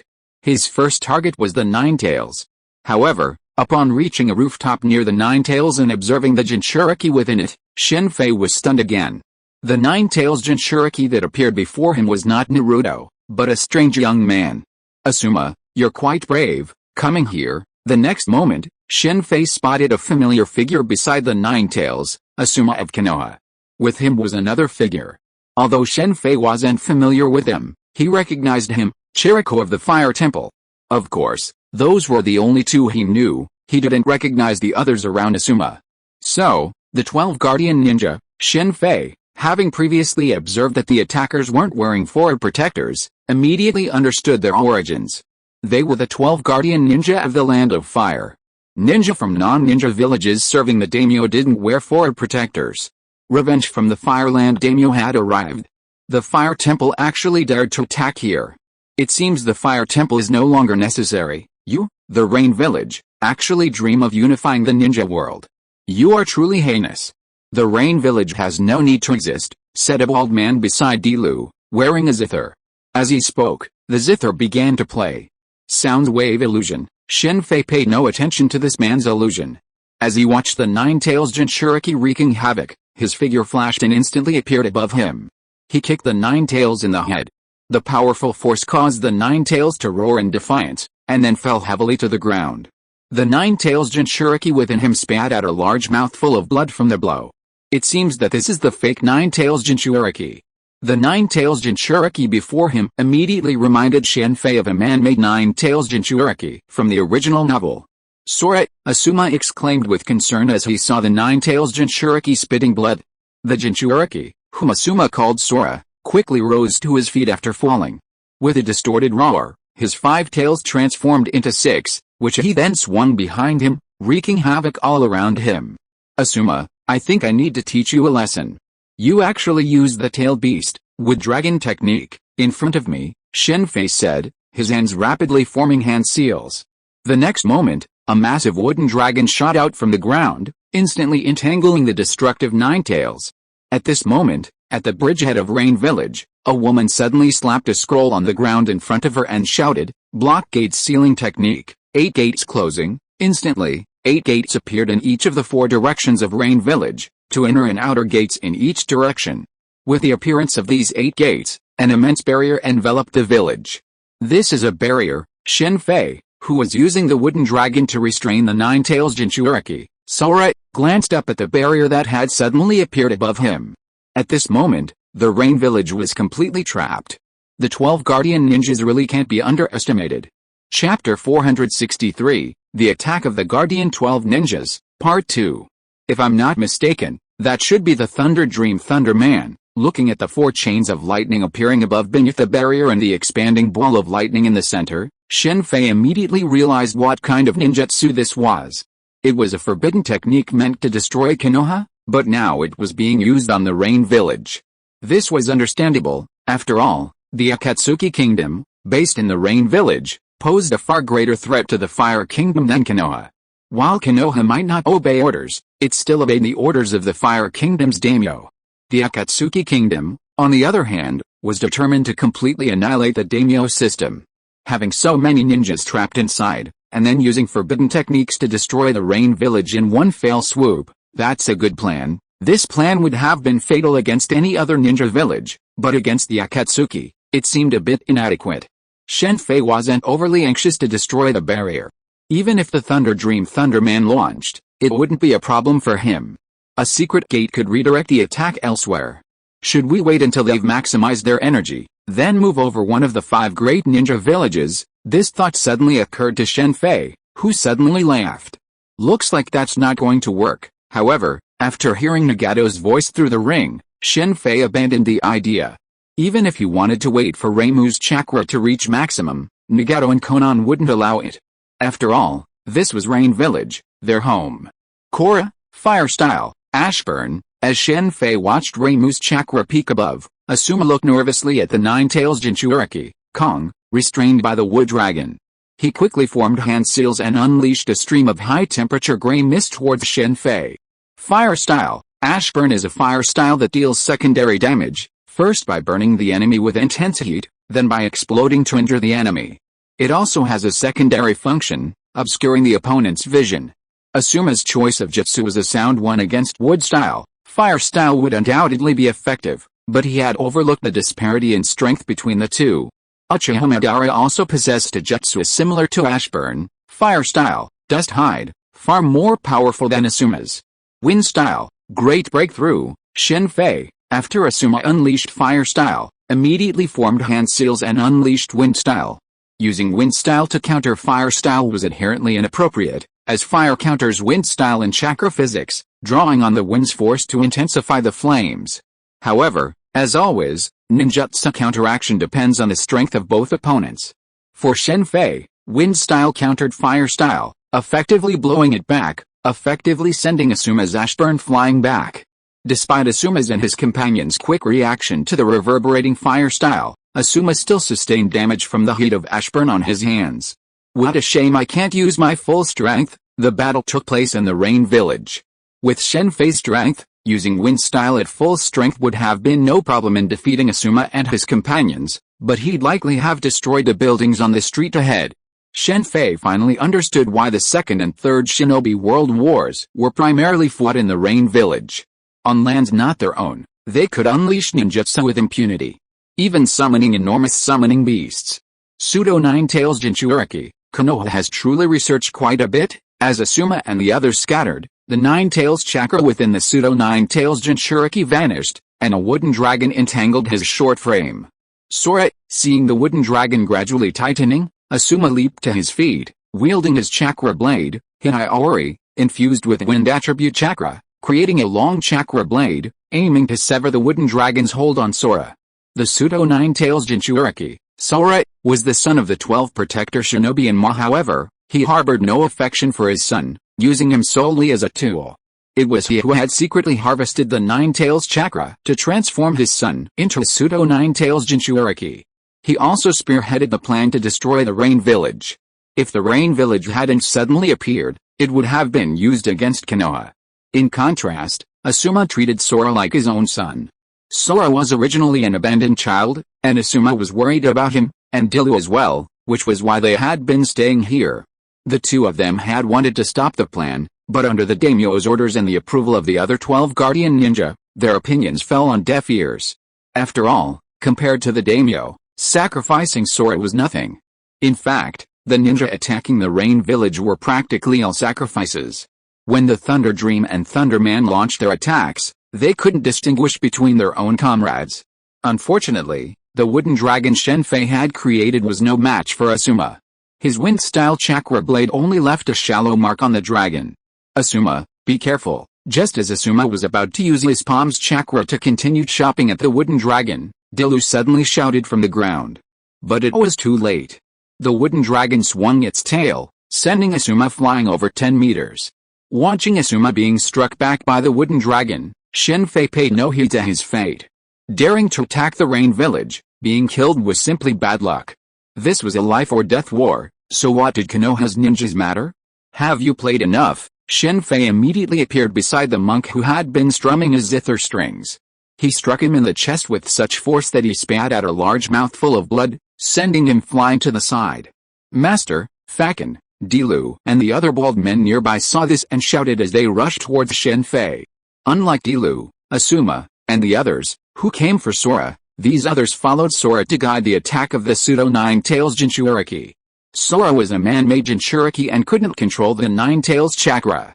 Lanjiao, watching the monks charging towards him, Shen Fei swung his left foot, launching a crescent-shaped slash directly at them. As they stared in astonishment, their bodies were severed in two. The slash then charged towards Dilu, who was at the rear. Come and meet the thousand-handed killer. Sensing the powerful force of the slash from the front, Dilu immediately clasped his hands together, and a golden figure, depicting Guanyin in a lotus position, with numerous arms, instantly appeared behind him. It was none other than the thousand-handed Guanyin. Countless arms swung in succession, finally repelling Shen Fei's slash. However, at this moment, Dilu's expression became incomparably solemn. He had known Shen Fei was powerful even from watching from the sidelines. But it was only after the thousand-handed killer blocked the slash that Dilu grasped Shen Fei's true strength. Thousand-armed Guanyin, this jutsu is quite good. The Guanyin statue behind Dilu was naturally formed by his chakra. This fighting style was somewhat similar to the Uchiha clan's Susanoo, although in terms of size, the thousand-armed Guanyin and Susanoo were far different. Shen Fei also knew the thousand-armed Guanyin. He created this move by imitating Nataro's 100-style guanyin, although in reality, there weren't 1,000 arms. Similarly, Dilu didn't have 1,000 arms. Shen Fei roughly counted 22 arms. Fire Temple Dilu, if I'm not mistaken, they should be from Wind Temple. What a shame. Instead of just sitting back and meditating in the temple, they're joining the ninja war. You know, after today, Fire Temple is no longer necessary. The same goes for Wind Temple. Not only that, every ninja clan involved today will be met with a full force of Akatsuki. No compromise. This wasn't Shen Fei's alarmist rhetoric, it was the truth. Now was the time for Akatsuki to establish its authority. Just like its previous attack on the Iron Nation, only absolute strength would cause those wavering forces to hesitate. This was precisely why Nagato didn't resurrect Yohiko. Yohiko's personality made it impossible for him to resort to such tactics. Dilu didn't respond to Shen Fei's words. Instead, the 1,000-armed Avalokitesvara behind him suddenly extended its arms and attacked Shen Fei. Dilu's single move knocked both the immortal duo flat on their backs, but unfortunately, his opponent this time was Shen Fei. Boom! Facing the attacking 1,000-armed guanyin, Shen Fei unleashed a powerful punch. With a fierce tiger roar, a massive white tiger head, 1 meter in diameter, appeared in front of Shen Fei's fist. The tiger head, accompanied by a powerful gust of wind, directly destroyed the 1,000-armed guanyin's arm, then its body. After destroying the buildings dozens of meters behind Dilu, it dissipated into thin air. After studying the 8 gates of ninjutsu, Shen Fei simplified the Day Tiger, which Kai needed to open the 7th gate to use, into a move he could use normally. His formidable physique allowed Shen Fei to master the 8 gates of ninjutsu with twice the effort. With the exception of the Night Elephant, which required a Death Gate to be opened, he could now use both the Peacock and Day Tiger. Dilu, you're on the wrong side. After the 1,000-armed guanyin was destroyed, Shen Fei used a body flash technique and instantly appeared in front of Dilu. He grabbed his head with his right hand and simultaneously unleashed a double hand. Intrigued by the 1,000-handed killer, Shen Fei wanted to see this technique. After acquiring Wood Release, he had been researching how to combine the Wood Release's wood figure technique with the 1,000-handed Avalokitesvara. Perhaps he could create a technique similar to the powerful Susanu's powerful wood figure technique. Whoosh! At that moment, a chakra blade shot out from behind him, but before it could strike Shen Fei's head, 2 fingers of his left hand clamped it down. This chakra blade was Asuma's Flying Swallow, a chakra blade that amplifies the power of wind attribute chakra and is extremely valuable. You're still able to move? Shen Fei shook his head slightly as he watched Asuma, severely injured by the wood dragon's tail swing, walk out with a determined look on his face. Why are you doing this? Shen Fei said, holding the Flying Swallow in his left hand and piercing Dilu's heart. He then threw Dilu's body in front of Asuma. Earth, and sky? Asuma smiled grimly, looking at the corpse of Earth, still grieving before him, and then at sky, entangled by a wooden dragon. He then glanced at the sky, which had transformed into a massive ball of lightning, approximately 10 meters in diameter. You don't think you can destroy this place with just Thunder Dream and Thunder Man, do you? Do you know why I'm not rushing to destroy the barrier? Because there's no need. Do you know why? Let me tell you one of the abilities of the Rinnegan. It absorbs all chakra, even the third Tsuchikage's Kekai Kage's dust release. This means that no ninja in the ninja world can rival the Rinnegan. This was the information Nagato conveyed through his ring, telling the Akatsuki ninjas not to worry about the barrier above and to fight without worry. In reality, either Nagato or Shen Fei could destroy the barrier sealing the Rain Village if they so desired. If Nagato had wanted to, the battle would likely be over. The continued battle and the barrier were still there because of Nagato's deliberate actions. He did this for 2 purposes: first, to test the Akatsuki's strength, and second, to lure out those at the head and tail. Under Shen Fei's guidance, Nagato not only grew in strength but also in wisdom, 2 aspects Shen Fei hadn't anticipated for a moment. This is why you provoked the Ninja World War. Even without us, the 4th Ninja World War would have broken out just the same, and then there would have been a 5th, a 6th, and a 7th. Our goal is different from yours. We will put an end to the Ninja World War once and for all. The 5 great ninja villages are nothing but a group of narrow-minded people who are content with peace in their own villages. Your village is peaceful, but what about the other ninja villages? Rain Village was the scene of the 2nd and 3rd Ninja World Wars. How many innocent civilians died there during those wars? Oh, and let me tell you another piece of news. Nagato, the current leader of Akatsuki, lost his parents at the hands of Konoha's ninjas during the Second Ninja World War. Even so, he sought peace for the ninja world, not just for his own village. If it weren't for this goal, do you think Konoha could withstand his revenge? Asuma fell silent at Shen Fei's words. It could be said that Asuma had never considered these issues. The 5 great ninja villages don't have the power to bring peace to the entire ninja world, but we do. For Shikamaru's sake, I won't kill you. However, attacking here will not be without consequences. Shen Fei spoke, and immediately hurled the chakra blade in his left hand towards Asuma. Powered by his wind attribute chakra, the blade instantly severed Asuma's right arm. For a ninja, an arm is crucial. Losing a hand means losing the ability to cast hand seals. In the original novel, Sasuke's strength was greatly reduced after losing a hand, leading him to resort to the Uchiha throw, which is somewhat understandable. Although Shen Fei had a favorable impression of many of Konoha's ninjas, standing in Akatsuki's shoes, his impressions were limited to mere observations.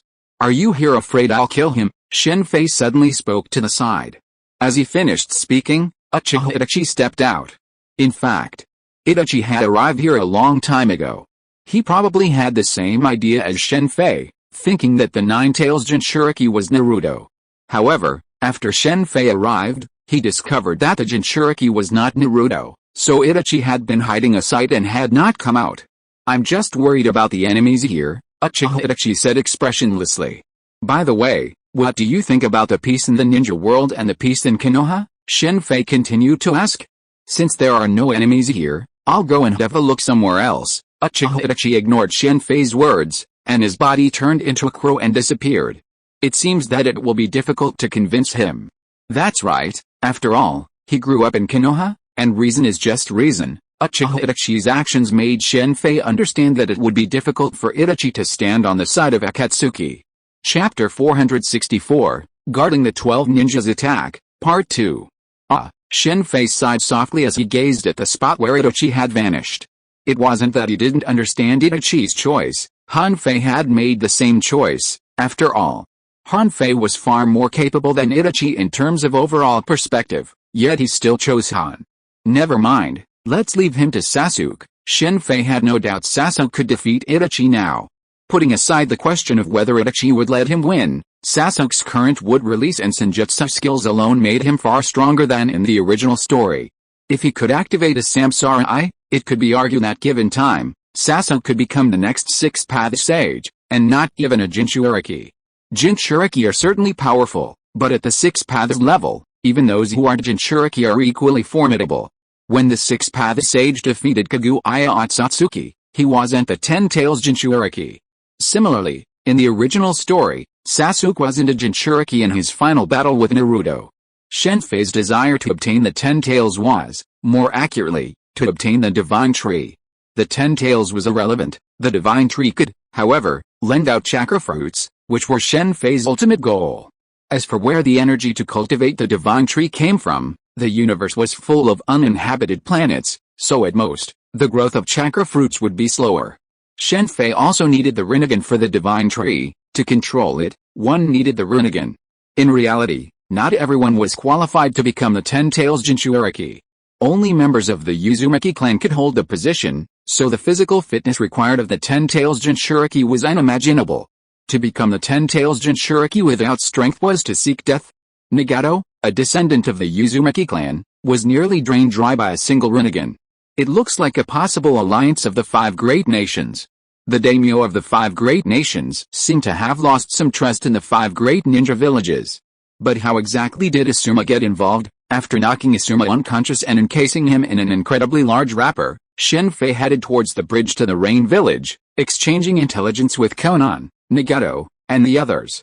It was revealed that the attacking ninja comprised essentially no ninja from the villages. They were all under the command of the daimyo.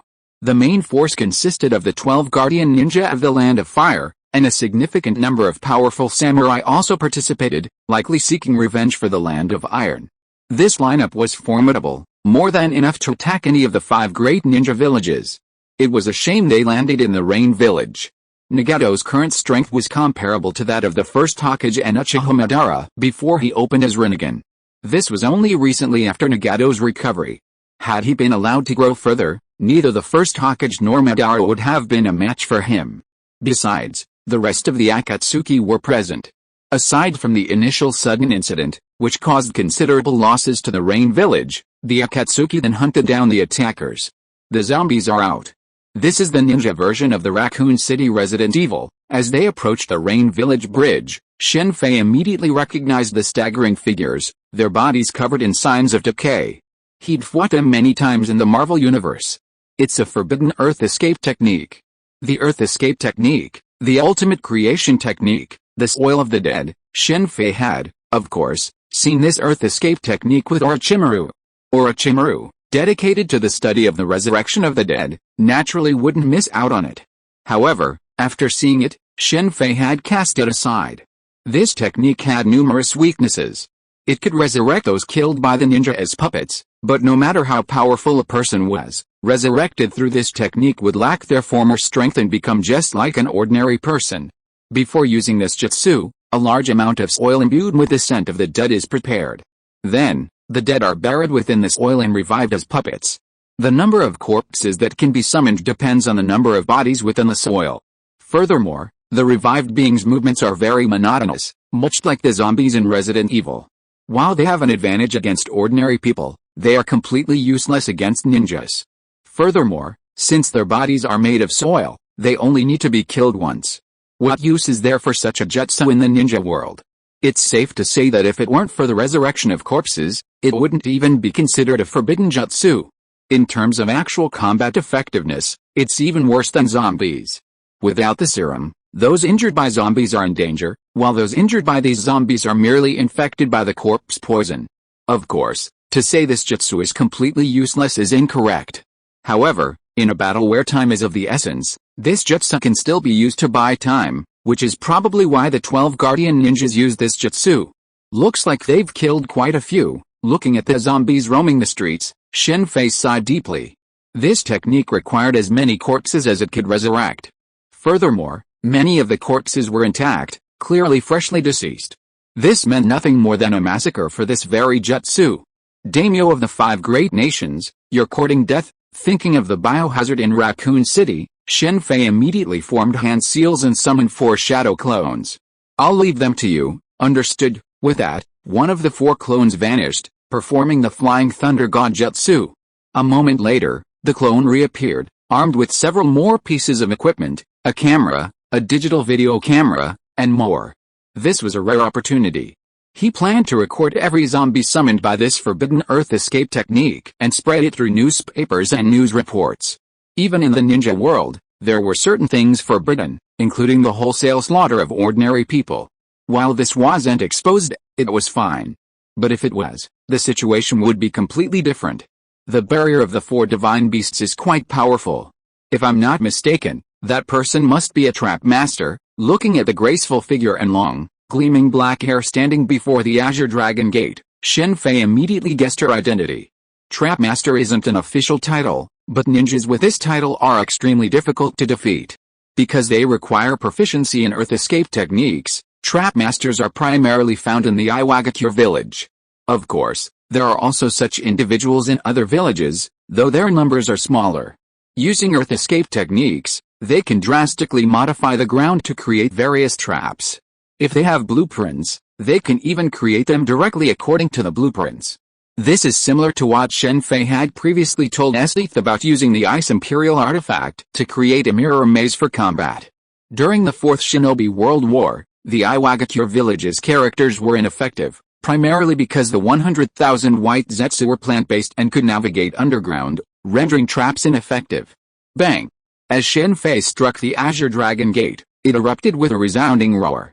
Several cracks appeared on the incredibly solid Azure Dragon Gate under his blow. The sight showed a drastic change on the dark-haired beauty outside. She was well aware of the strength of the barrier he had used, but to be cracked by a single blow, such strength far exceeded his expectations. I thought it would repair itself like the crystal escape technique. Seeing the cracks on the Azure Dragon Gate didn't mend themselves, Shen Fei was somewhat surprised. He had assumed this barrier was similar to Honglian's crystal escape barrier maze technique. Honglian's crystal escape technique was undoubtedly a powerful Kekkei Genkai, though Honglian hadn't fully developed its application. Even so, it was still incredibly powerful. Using this technique, along with the water prison technique, Shen Fei developed an ice maze technique, a further upgrade of the mirror maze technique, as it covered not only the air but also the underground. The crystal release barrier maze technique is actually a circle, similar to the room from the Operation Fruit, except that the other half is underground, obstructed by the earth. If the Operation Fruit is used in midair, the room will be visible as a circle. Room. After testing the barrier's strength, Shen Fei didn't continue attacking the Azure Dragon Gate, but instead used the Operation Fruit to transport himself directly outside the gate. "Don't move," the black-haired beauty shouted upon seeing Shen Fei suddenly appear outside the barrier. A burly young man beside her immediately gathered a large amount of rock on his right arm, forming a massive rock arm and smashing it towards Shen Fei. This is the Earth Release hardening technique, both offensive and defensive. Earth Release. Chidori Sharp Spear. Shen Fei smiled as he watched the oncoming figure. A white lightning spear suddenly appeared from his right hand, piercing the opponent's right shoulder. The paralyzing effect of the lightning release instantly froze the opponent. Drawing on his past life's experience, Shen Fei quickly developed the lightning release technique once developed by Sasuke and taught it to him. It was truly fascinating. "If you want to leave, stay." Seeing Fudo being restrained, the black-haired beauty's face suddenly changed. She turned to leave, but just then, Shen Fei's left hand produced another Chidori spear, piercing her shoulder. There was something interesting about these two earth escape techniques, especially the trap technique. He was curious, so he didn't kill them immediately. "Come out, Kazuma. Are you planning a sneak attack?" Shen Fei said, turning his gaze to the water to his left. He simultaneously sheathed the Chidori spear. Of course, he didn't completely sheath it, the front end still remained on Fudo and the black-haired beauty's shoulders. With Shen Fei's strength, it was enough to paralyze them for a while. "Who are you?" A moment later, a figure slowly emerged from beneath the water. Standing on the surface was Kazuma, one of the 12 guardian ninjas, who was supposed to be dead. This was a fanatical daimyo who believed that Konoha should not exist and that ninjas should be dependent on the daimyo. He had recruited half of the 12 guardian ninjas and planned a coup, but was stopped by the other half, including Chiraku and Asuma. The result of the battle was that all the 12 guardian ninjas of that generation, except for Chiraku, Asuma, and Ma, were killed. The Land of Fire believed that the daimyo should be in control of everything, and there were many ninjas who thought that ninja villages like Konoha should not exist. Even Asuma thought so back then, so he left Konoha and joined the 12 guardian ninjas. Later, after Asuma grew up, he understood what the Jade guarding Konoha represented. It was not the daimyo, but the next generation. This was the so-called Wall of Fire. It must be said that this concept is very good, but it is a pity that he only saw his own ninja village. Unfortunately, Asuma's mind changed, but the minds of others did not change, including Jiraku. The reason why Jiraku stood on the side of Konoha village at that time was very simple. Once Konoha's strength was damaged, the other 4 major ninja villages would definitely not miss the opportunity. The fire temple was from the daimyo's line. "You don't need to know who I am. The dead don't need to know," Shen Fei said as a piece of bamboo materialized in his right hand, which he threw in front of him. The next moment, the bamboo exchanged places with Kazuma's. As Kazuma stared in shock, 6 lightning strikes pierced Kazuma's vital points. The paralyzing effects of lightning, combined with the acupuncture points blocking chakra flow, rendered Kazuma completely unable to use chakra in a short period of time. In the ninja world, only the Byakugan could use gentle fists to attack an opponent's chakra meridians, blocking their flow. Shen Fei's combination of medical ninjutsu and lightning-based paralysis could achieve a similar effect. Kazuma was a deeply deranged individual, even more deranged than Uchiha Itachi. Itachi slaughtered his clan, but it was to protect his younger brother. Miyashiro did it to protect his daughter, but Kazuma was driven solely by the daimyo. For the daimyo, he would sacrifice everything, family, friends, even his own son, Sora. In some ways, he was a renegade figure. Shen Fei might admire such a person, but he definitely didn't want to be like him. Just like Itachi. In comparison, Miyashiro was quite good. This was a difference in motivation. It's like Hydra's Inside Project in Marvel, placing weapons overhead. Many people opposed it, but in reality, there were already quite a few weapons overhead. It's just that no one else would speak of them, except Hydra, who seemed to wish people didn't know.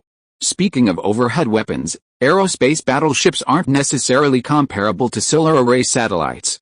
Terra Grigia Island was destroyed by a solar array satellite. You gave everything for the daimyo, but what did the daimyo do for you? Nothing. After exploring Kazuma's memories, Shen Fei gently shook his head. So this is the trap master. Buin, Buduong, and Bufen, not bad names. Through the memories of the three, Shen Fei learned their origins and their specialized ninjutsu. The burly young man was a master of earth escape techniques. And his favorite thing to do was to compete with his opponents in earth escape techniques. While his earth escape techniques were indeed impressive, even if he wasn't very smart, in the original story, he was killed by Yamato's wood escape techniques. Buin is a trapper who loves beauty. Bufeng is also a woman, though strictly speaking, she isn't a woman. Her body is made of hair, and she can use 5 different types of ninjutsu. She also has 5 lives, of course, before her hair is damaged. She's a ninja who can acquire a person's chakra through kissing, similar to Kikuzu's heart-swapping technique. Chapter 465 Laolin Dragon Vein. It's time to end it. Although the female ninja named Bufeng's ninjutsu is somewhat unusual, Shen Fei didn't take it too seriously.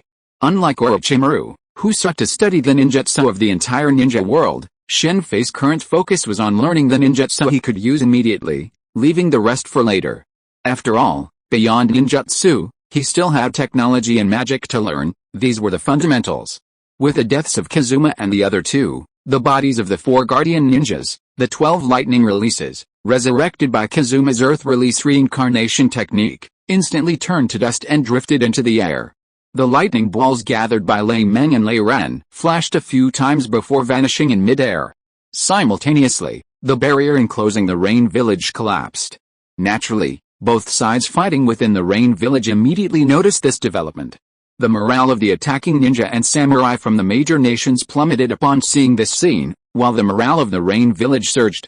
Meanwhile, Nagato's men immediately launched a killing spree, annihilating the entire group of ninja and samurai masters who had besieged him, leaving none escaping. The same was true for Konan. It could be said that the majority of the intruders died at her hands this time. This was the Rain Village, and Konan had an absolute advantage there. Oh, I shouldn't have opened the barrier so early. I should have stopped Lei Meng Lei Ren first. After sensing a few people escaping through the Rain Village lake, Shen Fei remembered that he should have left the barrier open so that the enemy could be completely wiped out. Shen Fei didn't participate in the quiet aftermath of the war. Kakuzu was very active in this area, as many of the intruders could be exchanged for bounties at the gold exchange. Shen Fei couldn't make any move on the gold exchange for the time being. If he wanted to, he would probably have to wait until Akatsuki had nearly unified the ninja world. Even then, there was no way to completely eliminate them. The best they could do was force them to hide deep within the village. Except for the Water Nation, the other 4 nations are all involved. Send them notices and demand compensation for their losses, or else don't blame us for being rude. Whoever pays first will have Akatsuki promise not to be the first to attack. After reviewing the identities of the intruders, Shen Fei immediately proposed a solution. Despite the close cooperation of the 5 nations, betrayal is commonplace in crucial moments.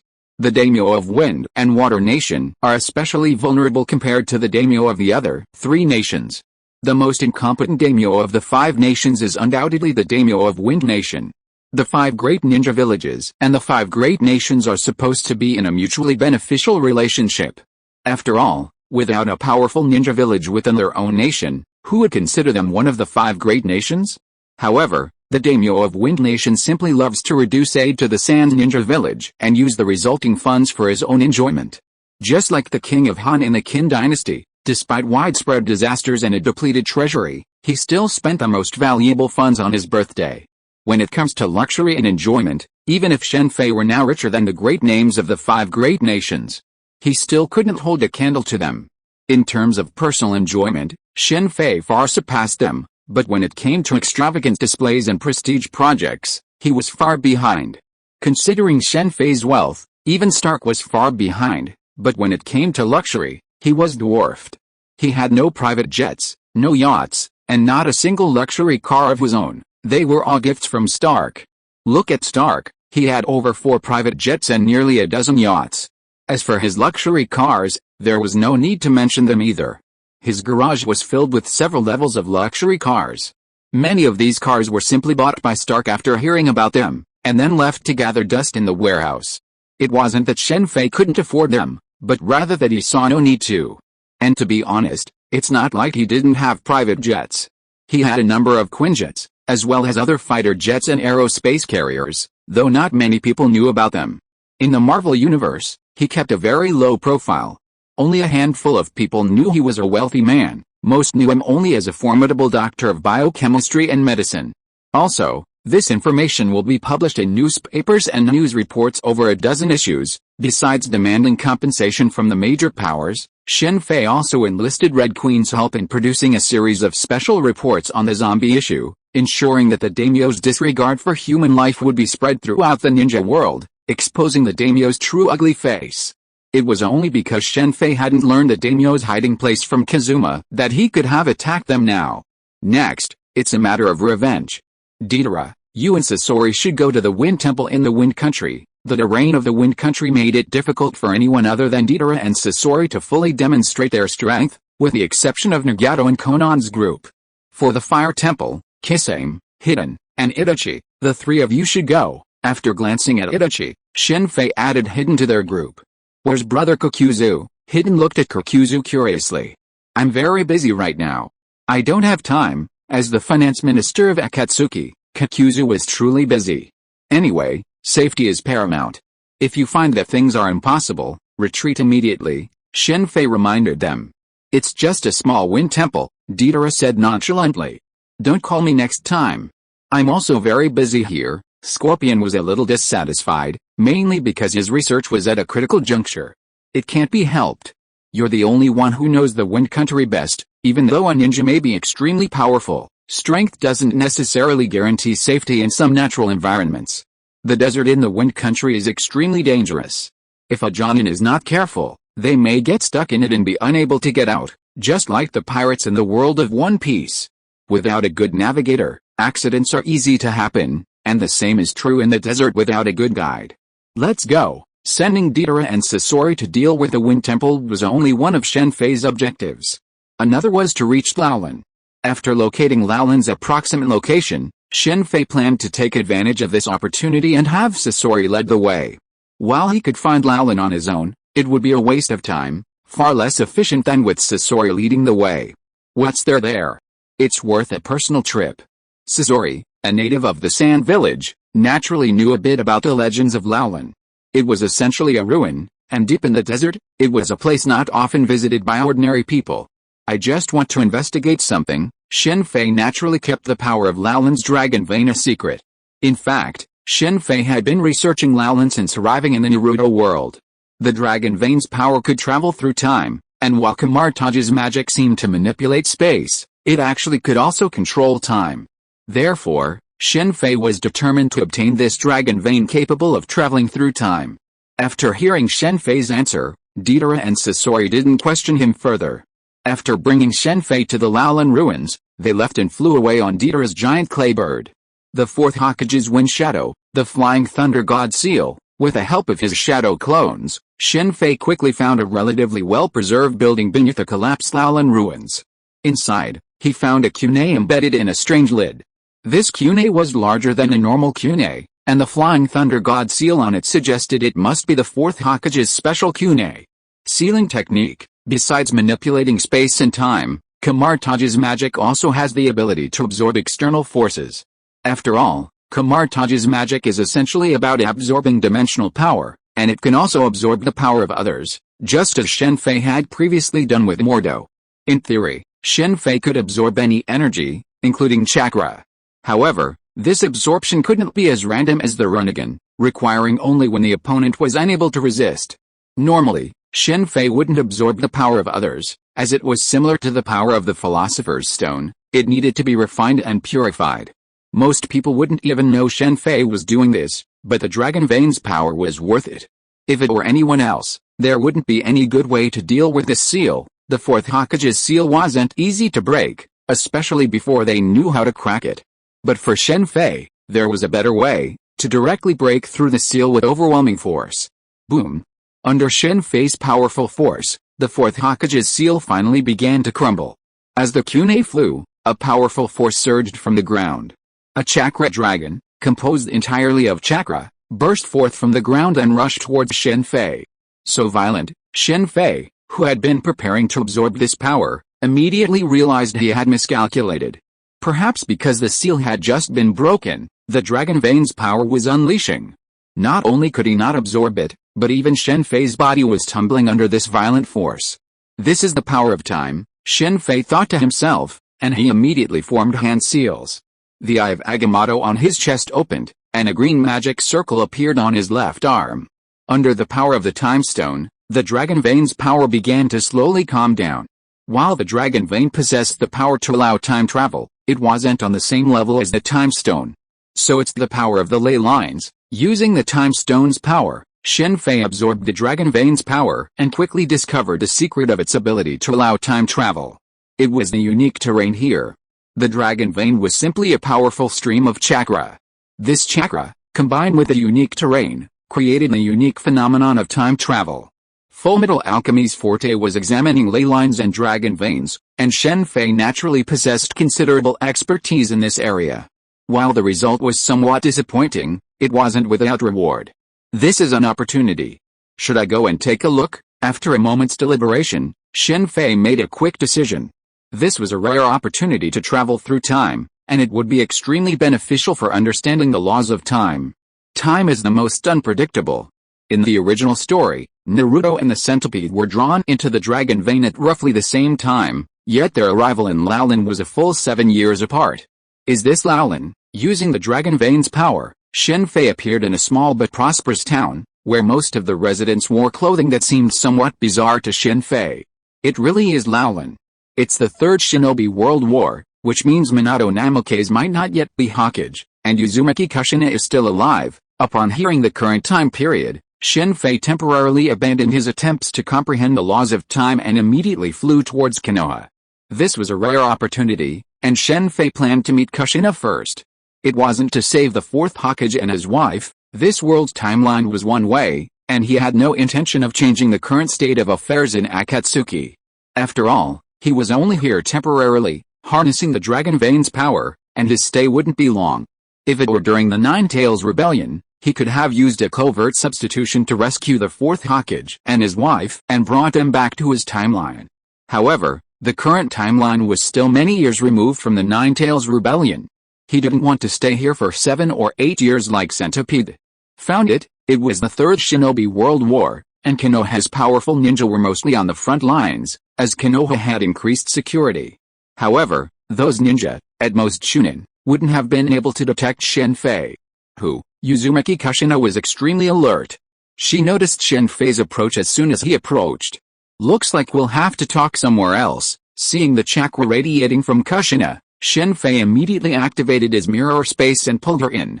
It seems the Golden Nine Tails mode is exclusive to Naruto.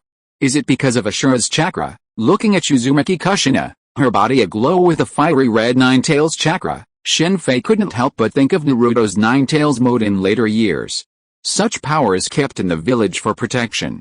I have to say that Konoha is really a luxury and waste. When other ninja villages sent their Jinchuriki into the war, only Konoha's Nine Tails Jinchuriki was still enjoying daily life in the village.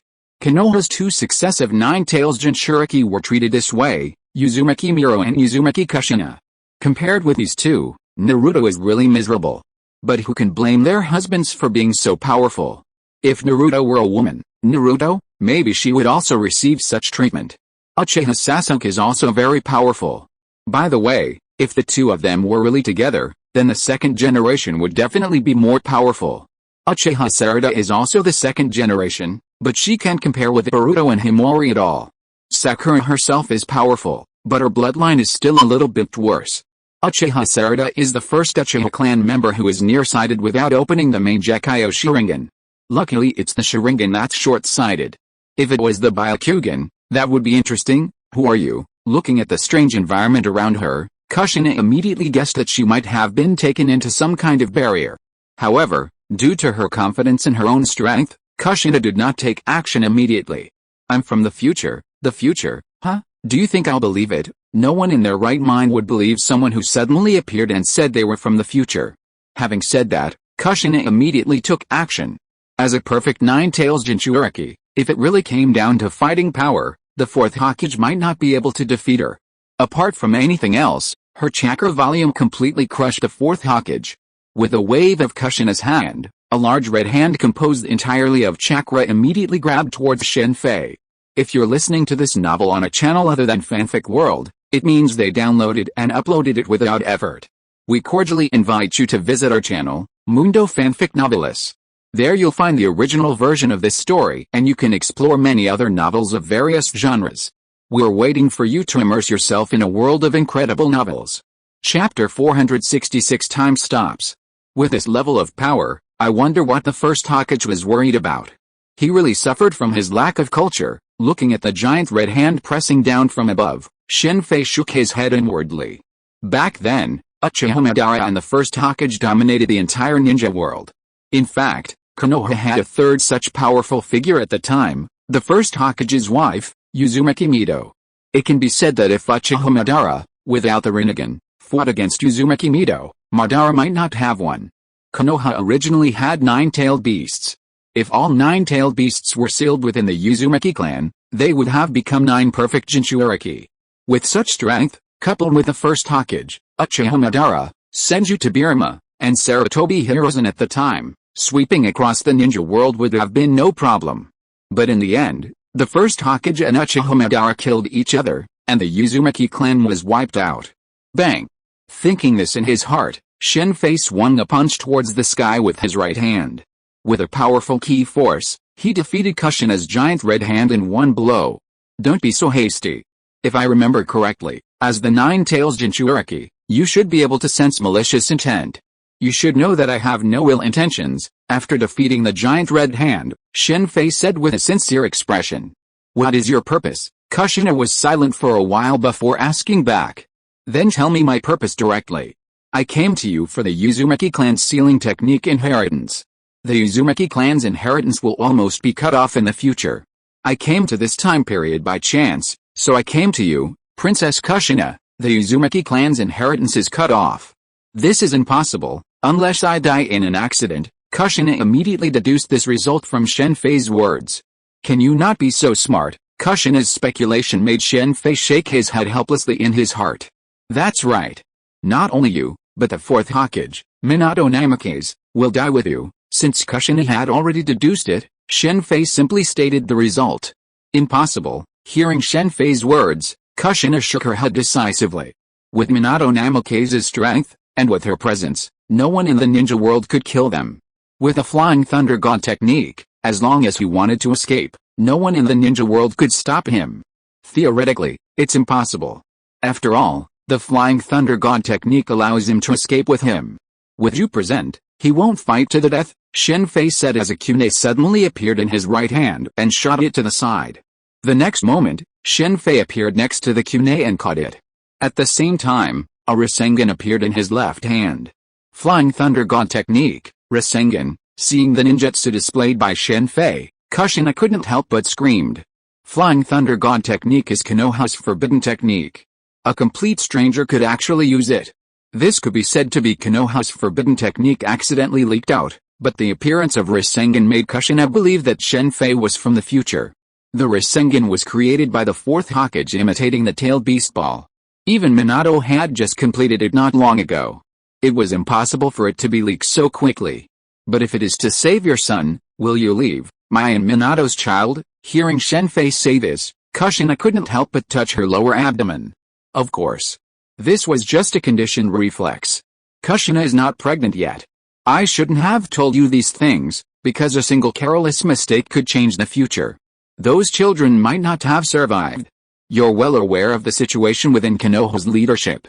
Don't tell me you don't know how the Uzumaki clan was exterminated. Kushina's expression darkened when Shen Fei mentioned the Uzumaki clan. She was very young back then, but don't forget that children in the ninja world mature very early. Kakashi had killed at the age of 6, and Itachi was probably around the same age, having witnessed the cruelty of war.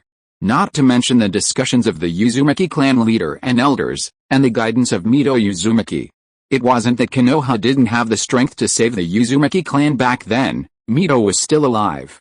But unfortunately, Even Mito couldn't, constrained by the so-called will of fire. Just like Shen Fei's earlier accusation of the third Hokage, that wasn't necessarily the case. For another thing, Minato was the fourth Hokage, yet all the Anbu fled to the third Hokage's side. How will our child be in the future? Kushina asked immediately after a moment's silence. Very well, she has made many friends in Konoha. Because it involves the future, there are some things I can't tell you in detail. After all, even if you know now, your memory will have to be sealed later. But if you want to see what she looks like when she grows up, it's not impossible. Have you heard of the impure world reincarnation? Shen Fei said as he clasped his hands together, and a coffin immediately appeared at his side. On the coffin was written the fourth Kazekage. I didn't expect you to master even this technique. It seems that there will be many problems in the future. Although Kushina had never read the Book of Sealing, as the Nine-Tails Jinchuriki and a lover of Minato Namikaze, she knew many of Konoha's secrets. In fact, I know more than just these. There's also this, you should be familiar with it, Shen Fei said as a wooden dragon suddenly sprang out from his right hand and coiled around his body. Wood release. Seeing Shen Fei even mastered wood release, Kushina couldn't help but let out a wry smile. If she had been able to fight Shen Fei before with the Nine-Tails Jinchuriki, now with wood release, she had no chance. Yes, it's the first Hokage's wood release. You should know that the Nine-Tails Jinchuriki has no advantage against this technique. Now, can we discuss my demands? Shen Fei naturally didn't want to fight, especially against Kushina. Yes, but I want you to promise not to harm our children, Kushina said, her resolve instantly resolved. Of course, I'm actually here to ask for the Uzumaki clan's inheritance for the Uzumaki clan, but not the ones in Konoha, but those who have drifted to other ninja villages. Their experiences are far worse than yours in Konoha. Shen Fei then recounted some of Karin and Nagato's experiences, though he didn't go into detail. While Uzumaki Karin could use the diamond seal, it was far inferior to Kushina's. As for other sealing techniques, Karin knew nothing, and the same was true for Nagato. For them? I do owe them. Kushina sighed deeply at the mention of the other members of the Uzumaki clan. Let me out, and I'll give you the inheritance, okay? Upon hearing Kushina's words, Shen Fei immediately opened the secret door. Kushina headed directly to the study, forming hand seals to open a hidden barrier within the study. She retrieved 2 scrolls, then passed through the secret door into the mirror dimension, remaining silent throughout. If you're not in a hurry to leave, could you please tell me about Minato and my child? Kushina asked immediately after handing the scrolls to Shen Fei. Yes, I'd like some of your blood. When I return, I can summon you through the impure world reincarnation, and you'll be able to see her grown up with your own eyes. Of course, if you don't want me to, I won't disturb your soul. Orochimaru wasn't sure if he could find Kushina's remains, but since it was rare to see her in person, asking for her blood would be easier. It's alright, though impure world reincarnation was a soul-desecrating jutsu, Kushina didn't care for it in order to see her child. Your child didn't have a good life after you died. You can probably guess what he'd have faced after both you and Minato died. Nine-Tails Jinchuriki. Kushina's expression suddenly turned cold. Yes, Nine-Tails Jinchuriki. And for some reason, the returning third Hokage didn't reveal his identity. And because of the Nine-Tails rebellion, everyone in the village hated him as a Jinchuriki. And the monthly living allowance wasn't even enough to keep him fed. I remember him having to catch fish from the river and grill them when he was very young. How dare that old man? After hearing about the fate of her and Minato's child, Kushina's fiery red hair fluttered in the air, her eyes filled with rage. Boom! As Kushina's fist struck the ground in front of her, the entire mirror dimension trembled. Kushina also knew this technique, and because she couldn't serve on the front lines, she was considered a semi-medical ninja in Konoha. If the third Hokage were here, she'd definitely give him a taste of the power of this punch. Calm down. These things are over for now. Besides Danzo, who's secretly watching him, everyone else in Konoha treats him well. Danzo, humph. After venting her anger, Kushina's demeanor quickly returned to composure. Well, some things should be confirmed with your own eyes. By the way, this is a rare opportunity. I have some questions about sealing techniques I'd like to ask you. Shen Fei then shared a question about the sealing techniques he'd encountered, and Kushina immediately provided relevant answers. This is Shiki Fuijin. No, it's meant to unlock Shiki Fuijin.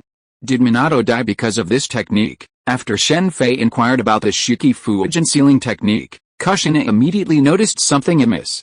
The Shiki Fuijin were created by the fourth Hokage using the Uzumaki clan's sealing technique, so naturally, the Uzumaki princess couldn't hide their knowledge.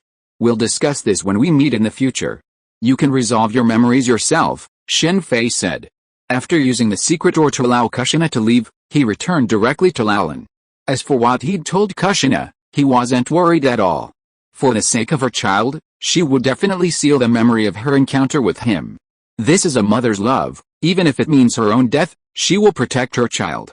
Just like Ace's mother, Portgas de Lujo in One Piece, this woman truly exemplified the power of maternal love. To achieve this feat with a mere ordinary fever during a 20-month pregnancy was a sheer miracle. Ninjas from the Sand Village? Is it just me or you are unlucky? Shuriken Shadow Clone Jutsu. After exiting the secret door, Shen Fei couldn't help but shake his head slightly as he looked at the sand ninjas who were watching him warily. He had located this place when he left, but he hadn't expected them to occupy it. As the sand ninjas prepared to attack, Shen Fei immediately struck first, unleashing a barrage of shurikens like a dark cloud, instantly covering the 8 surrounding sand ninjas. Quick reflexes, Shen Fei nodded gently, looking at the sole surviving sand ninja. This sand ninja possessed a tortoise-like defensive puppet, which he had retreated into at the critical moment. But the next moment, Shen Fei kicked the puppet, destroying it and pulling him out. Tell me what you're doing here. This time, Shen Fei didn't use his twin hands, but instead employed a genjutsu to hypnotize the other party. So it's all about Laolin? Is this a case of an innocent man being accused of possessing a treasure? A prosperous town in the desert would be fine if the Sand Ninja village hadn't known about it, but now that they knew, they certainly couldn't remain indifferent. After all, Laolin wasn't part of the Wind Kingdom's territory. I'm going to drain the Dragon Vein's power. Laolin will surely be ruined.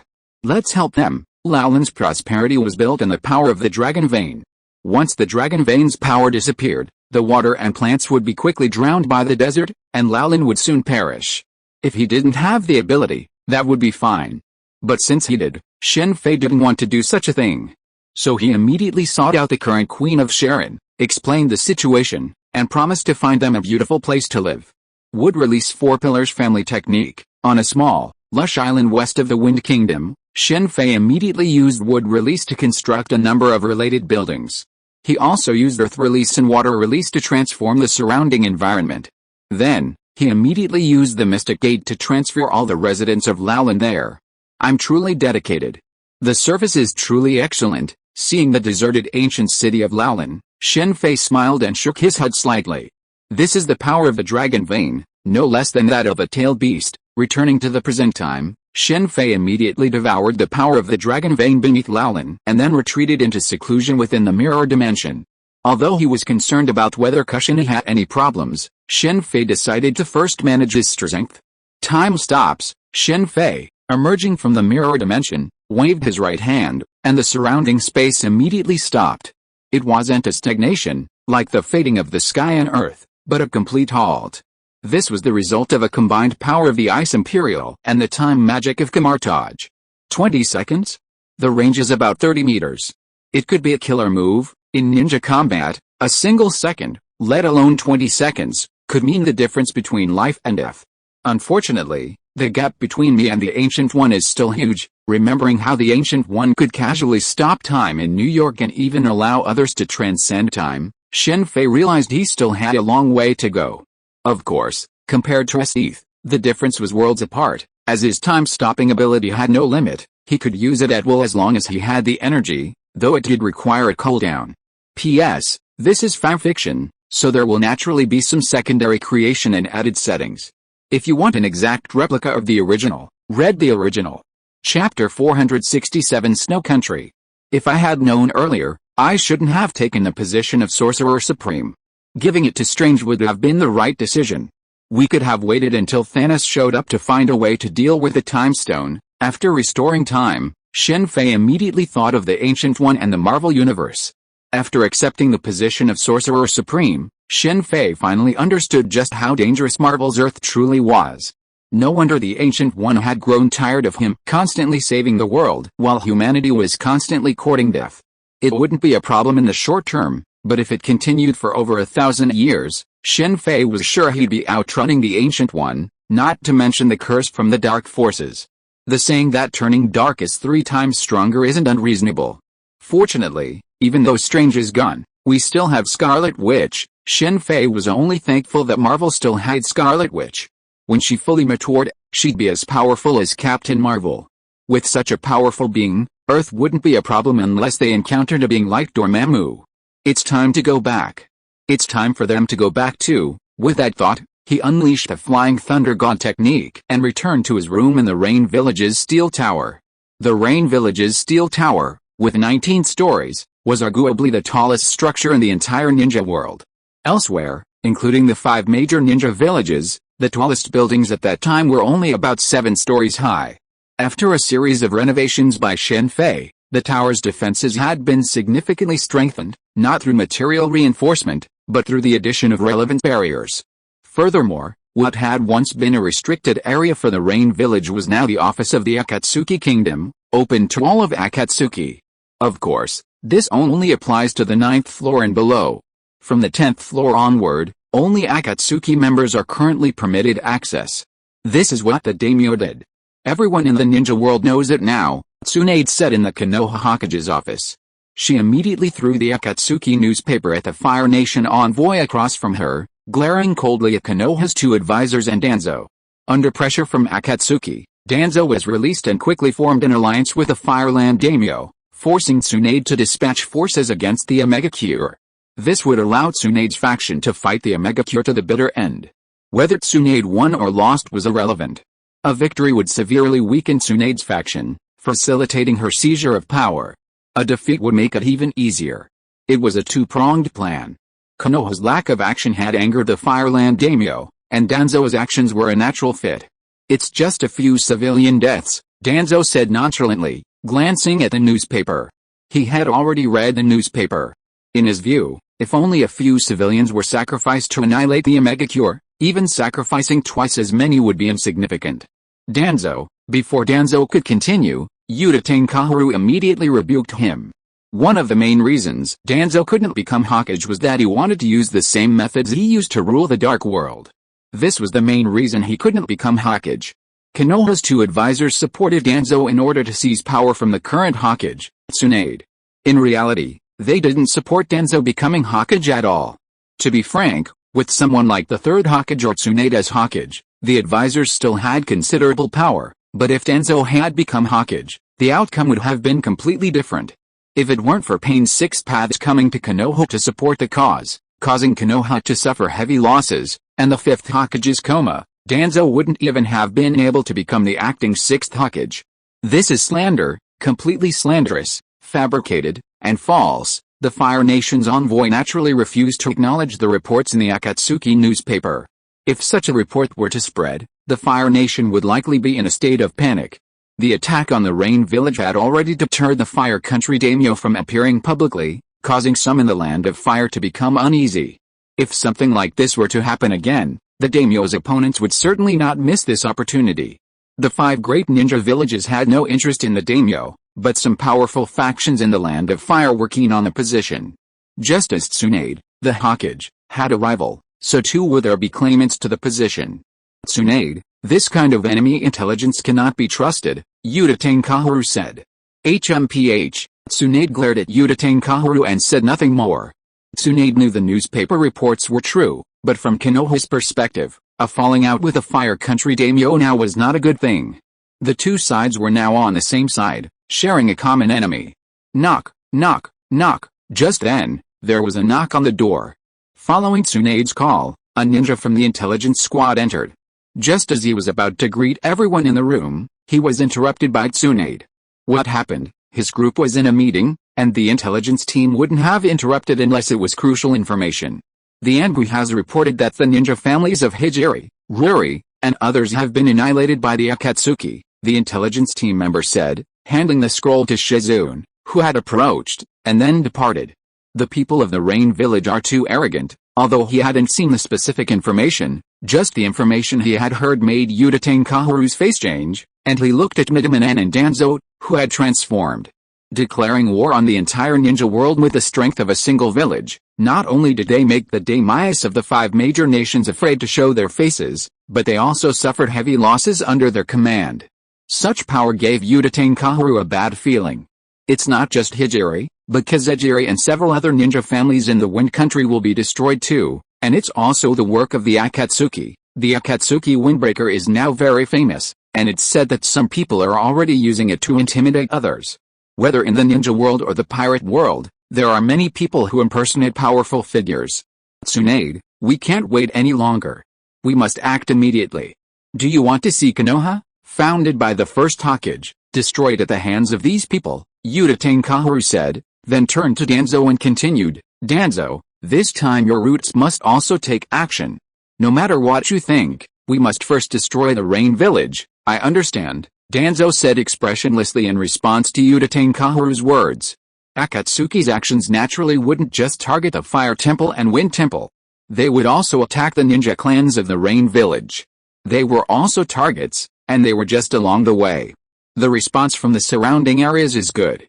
I believe we can quickly annex them. The news in Shen Fei's newspapers wasn't primarily targeted at the 5 great ninja villages. For ordinary people, news in the ninja world wasn't transmitted quickly, and was even somewhat isolated. Shen Fei didn't believe a single newspaper could spur ordinary people from the 5 great ninja villages to rebel. His primary targets were the areas surrounding the Rain Village, as well as the already occupied Kusagakure and Toragi villages. Sure enough, the news calmed down considerably in these 2 areas. Trying to trick an opponent into surrendering with mere verbal tactics is utterly impossible. Even Naruto, the master of Gab, only uses them after defeating his opponent. The same is true for Akatsuki. Without a direct victory over the 5 major ninja villages, the enemy won't be able to sense Akatsuki's strength. The newspaper's usefulness is likely to minimize resistance when occupying their territory. Akatsuki clearly possesses the power to overthrow the entire ninja world, but has held back from major action. This is partly due to improving the institutions of the Rain Village itself and the occupied territories, but more importantly, it's to cultivate the necessary ninja and civilians to govern the region. Simply conquering and occupying territory without sufficient manpower could lead to a situation similar to the Qin dynasty's conquest of the 6 kingdoms, requiring the use of local residents. At that point, veiled obedience would be a significant problem. Hello, should I call you Fujifu Ayuki or Fenhozai Aksu? Shen Fei said with a smile, looking at the famous black-haired movie star Fujifu Ayuki from the reception room of the Rain Village's steel tower. Shen Fei had specifically stopped them on their way to Konoha from the Land of Fire and invited them here, using the excuse of investing in their latest film, Princess Fengyun.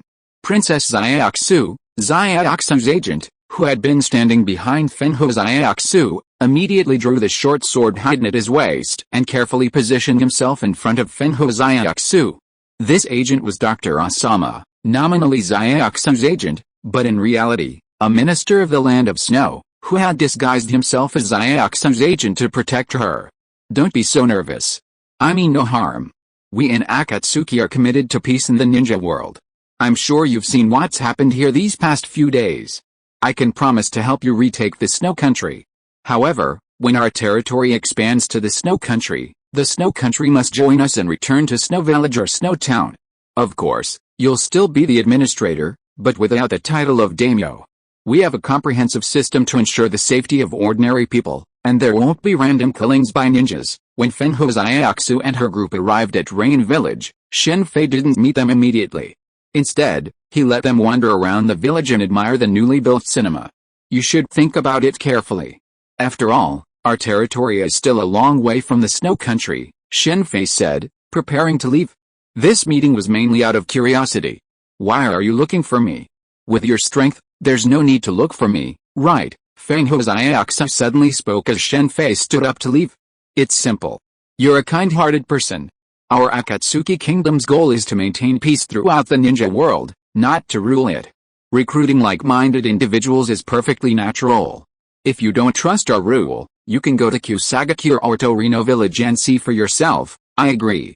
You can take the position of daimyo. Just as Shen Fei was about to say something, Fenho Xiaoxu suddenly interrupted him. Princess Xiaoxu, you can't agree to them. Have you forgotten Lord Hay-8? Dr. Asama shouted immediately. He absolutely wouldn't approve of Princess Xiaoxu giving up her position as daimyo. He had always wanted Xiaoxu to regain her position as daimyo of the Snow Kingdom. Father's wish is for a better life for the people, not for the position of daimyo. Feng Hozaya Aksuma Ihidi Dr. Osama's words. Rest here for the next few days. I'll send a ninja to contact you later regarding the Snow Kingdom's problems. He contacted Feng Hozaya Aksu. The Snow Kingdom's problems were one issue, and the other was filming a movie in the ninja world, an idea he had harbored for a long time. Feng Hozaya Aksu is a renowned figure in the ninja world, with numerous fans across the 5 major ninja villages. While it might seem useless now, that could change once they conquer the 5 villages. Furthermore, there's the chakra armor, a specialty of the Snow Country. If used on the ninjas of Akatsuki, it could greatly enhance their strength. Individual ninjas naturally prefer lightweight gear to facilitate camouflage, but in the midst of war, the situation is completely different. The 5 major ninja villages don't equip their ninjas with equipment during missions. One key reason for this is to save money. Ninja tools used in combat missions must be purchased individually and are not issued by the villages. Ninja villages only issue equipment during wartime, and most of it consists of shurikens and kunai, with a few detonating tags at best. It's not without reason that ninjas are considered mercenaries. These issues have been completely addressed in Akatsuki. Sasuke, there is a mission here that requires you to go to the Land of Snow. After thinking about it, Shen Fei did not send a ninja from the land of Akatsuki to escort Feng Hozaya Aksu, but found Sasuke. Because of the environment of the Rain Village, it is similar to the Mist Village. There are more water-style ninjas, which are not suitable for fighting in the Land of Snow. In addition, Feng Ho Nuteo of the Snow Country is not weak with a blessing of chakra armor. Sending ordinary Jonin may not be their opponent, and sending people from Akatsuki over is a bit of a waste. There are not many elite Jonin in the Rain Village, and they are the weakest elite Jonin. They can't be compared with Kakashi and Might Guy at all, so Shen Fei thought of Sasuke. The Land of Snow, it's too cold there. Hearing that the mission was in the Land of Snow, Shuai objected immediately. He was also a water-style ninja. This mission is simple: eliminate the enemies there and bring back information on ninja armor. There were trains within the Snow Country, but Shen Fei wasn't too concerned. He and Sasori had already completed the Thunder Chariot through their joint research. Well, while it was a joint research project, Shen Fei had only proposed some concepts and provided Sasori with some blueprints for a modern vehicle, but he hadn't contributed much else. The Thunder Chariot's power supply had originally been the biggest problem, but with the help of sealing techniques, it was quickly resolved. Production of the related electric vehicles has already begun, and Kokuzu was naturally delighted. After this mission, be prepared. A major war may be brewing. Itachi will undoubtedly side with Konoha, and that's when it's your turn to intervene. Although the time was still 3 years after the original story, Sasuke's strength was improving at an alarming rate. After all, he now possessed the blood of the Uchiha clan, wood release, and Senjutsu. Chapter 468, Dirty Earth Spot, Part 1. Sacrificing a Jinchuriki? The Sand Village's leadership is truly out of their minds. No wonder they're the weakest of the 5 great ninja villages. After hanging up the phone, Shen Fei shook his head in frustration. It was Grandma Chio who had called him, directly informing him of the Sand Village's plan. The daimyo's promise had convinced the Sand Village elders to see the attack on Rain Village as a golden opportunity to secure more support from the daimyo and eliminate Gaara, the unsightly 5th Kazekage. As for the potential loss of their tailed beast, the Sand Village didn't care at all. Clinging to their previous philosophy, fighting could secure their return through negotiation. This was exactly the same approach Raza had taken when he attacked Konoha. While the idea was a bit bizarre, it wasn't without reason. Simply put, if Konoha detained the one-tailed beast, the other ninja villages would undoubtedly become even more wary of Konoha. Money was only one of the reasons the first Hokage sold his tailed beast. All of this was for the sake of balance. When the first Hokage was alive, the other 4 major ninja villages were working most closely together. At the beginning of the First Shinobi World War, they attacked Konoha together to test whether the first Hokage was truly dead. After discovering that he was, the 4 major ninja villages began to stab each other. Jinchuriki, perhaps this time we can capture all the tailed beasts. From the Sand Village's plan, Shen Fei couldn't help but think of the other major ninja villages. With the exception of Konoha's Tsunade, who is unlikely to sacrifice Naruto, the 9 tails Jinchuriki, and the 4th Raikage, who is unlikely to sacrifice Killer Bee, the 8 tails Jinchuriki, the other Jinchuriki could all be sacrificed. I wonder if Takegakure's 7 tails Jinchuriki will get involved. Sand Village is truly broke. Sand Village, Kumagakure, and Mist Village all bought two-tailed beasts, but Sand Village only bought one. It wasn't that they didn't want a second, but they simply didn't have the money. The daimyo of the Wind Country simply wouldn't pay, leaving Tokigakure with a bargain. Back then, while Tokigakure wasn't as strong as the 5 great ninja villages, it was on par with Rangakure in strength. Even if they weren't as strong, they wouldn't have the money to buy a tailed beast. Unfortunately, their younger generation hasn't lived up to the hype, resulting in Tokigakure now having only 2 or 3 of these. Tokigakure's leadership was incredibly resourceful. They sent Kakuzu to assassinate the first Hokage, a truly remarkable feat. And before Kakuzu even made a move, they officially announced Kakuzu's betrayal of the village. This series of actions wasn't aimed at the first Hokage, but at Kakuzu. Just as the Sand Village betrayed its hero, the Burning Release Yakira, so too did Kakuzu. After all, Kakuzu's strength and prestige were immense within the Tokigakure. If he continued this way, he might have been the next leader of the village. This is a rare opportunity, Shen Fei thought to himself, drawing a spell on the ground. He placed the body of a white Zetsu within the pattern and a test tube of blood within another.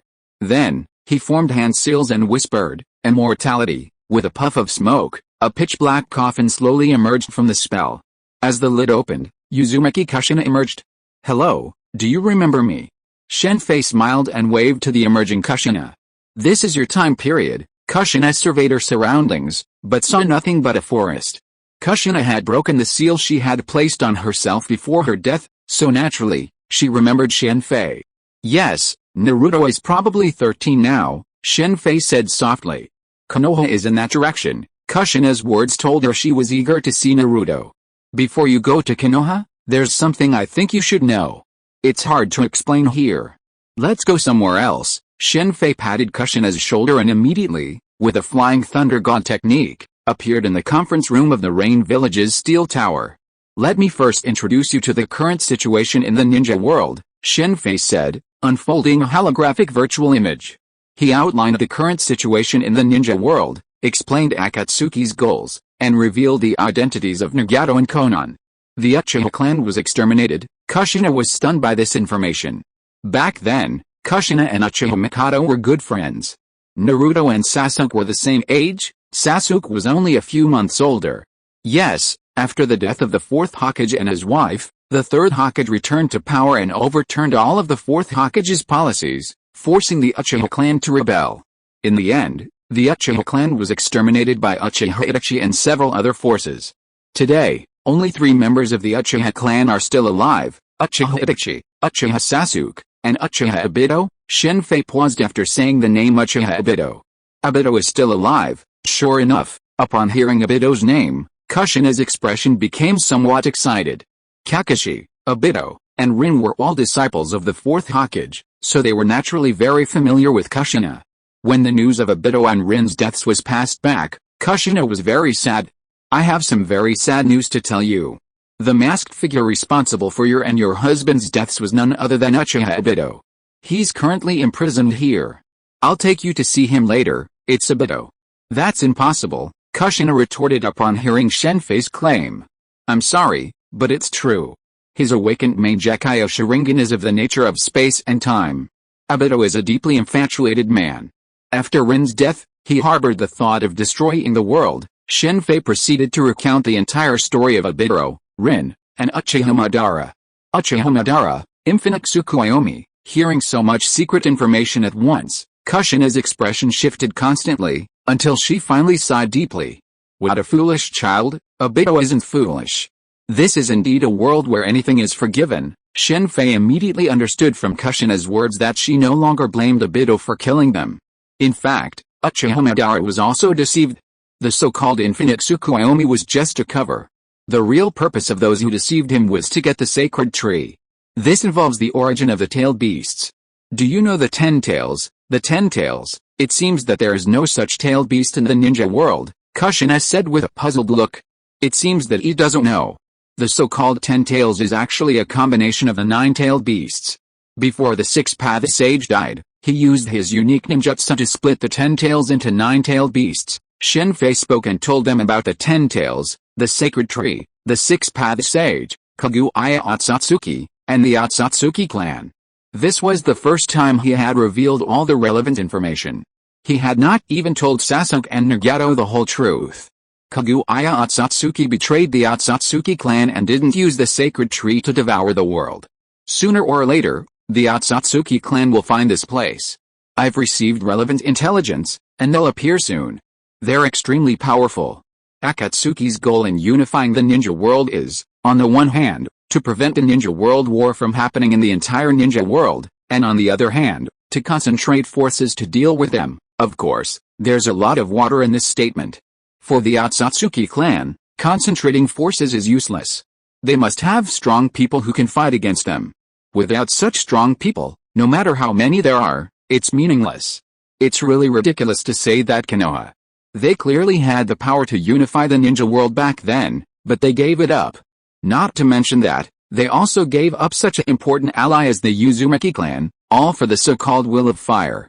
It really makes people at a loss for words. Facts have proved that Uchiha Madara's original choice was the right one. At this point, Shen Fei suddenly laughed. What's your purpose in telling me all this? It's simple. I just don't want to be an enemy of you and Minato Namake's. The Akatsuki kingdom in Konoha is doomed to be destroyed, Shen Fei said, recounting the reason he'd previously persuaded Sasuke and Nagato to fight the Ninja World War. The first Hokage wanted peace, but he didn't realize that less than a year after his death, the first Ninja World War would break out. Naruto doesn't have much to do in Konoha. This is a rare opportunity to explore the Omega Cure. It's very different now than it was back then. Thanks to the efforts of the Akatsuki, the Omega Cure is now as prosperous as Konoha. The blockade imposed by the Five Nations was no longer effective after the fall of the Iron Kingdom. The emergence of a plethora of new products has attracted a large number of merchants to the Omega Cure. For these merchants, as long as they can make money, they don't care about the attitudes of the Five Nations. At most, they engage in smuggling, which saves them from paying taxes. That old guy really did so many things. Kushina walked in one day, holding a book, waving it with a look of displeasure on her face. The book was titled The Life of the Third Hokage Behind the Scenes, with the additional title being The Life of Danzo, the Blame King. Akatsuki has recently published quite a few books, including Jiraiya's Intimate Paradise, as well as other books like the one Kushina was holding. Others, like the one she was holding, include The Life of the Third Hokage and the story of the Blood Mist Village in the Mist Village. Of course, the stories of the Blood Mist Village are all made up. There are also conspiracies by the daimyo, and so on. Shen Fei even considered publishing a book in Kinsmoon about Changping-jun, the greatest culprit among the 7 warring states, exposing his deeds. Guess what? Shen Fei said with a smile. I want to see Naruto. Okay. Shen Fei understood Kushina's request to see Naruto. He was actually a little surprised that Kushina had been in the Rain Village for 2 days before making this request. I'll take you there, Shen Fei said, using the Flying Thunder God technique, leading Kushina to a dense forest on the outskirts of Konoha. He had left behind numerous Flying Thunder God techniques before him. If you barge in like this, you'll be mistaken for an enemy. Let me do it. Seeing Kushina eager to enter Konoha, Shen Fei stopped her, then unfolded a mirror dimension, and the two of them entered through it. It's changed a lot here. After more than a decade, stepping into Konoha again, Kushina felt a sense of emotion. Why don't we go see Naruto's house first? Okay. At Shen Fei's suggestion, the two of them immediately arrived at a dilapidated apartment. Kushina's face darkened upon first sight. As the only child of the 4th Hokage and the Uzumaki clan princess, living in such a shabby place was naturally unpleasant to Kushina.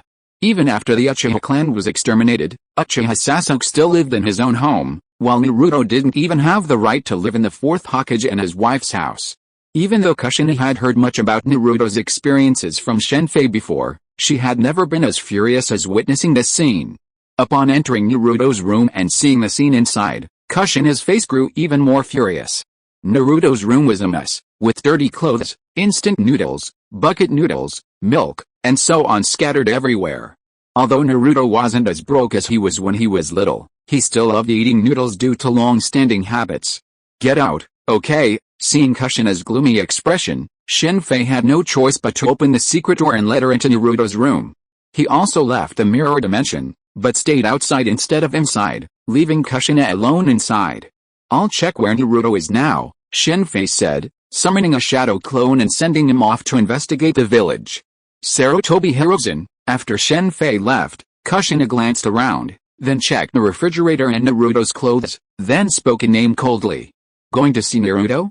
He's training with Jiraiya in the training cave. Under the current circumstances, Jiraiya certainly couldn't take Naruto out for 3 years of training. By the time they returned, Konoha might no longer exist. Jiraiya played a significant role in Tsunade's ability to keep a close eye on the two advisors and Danzo. Let's take a walk around the village first. After leaving Naruto's room, Kushina's anxiety subsided.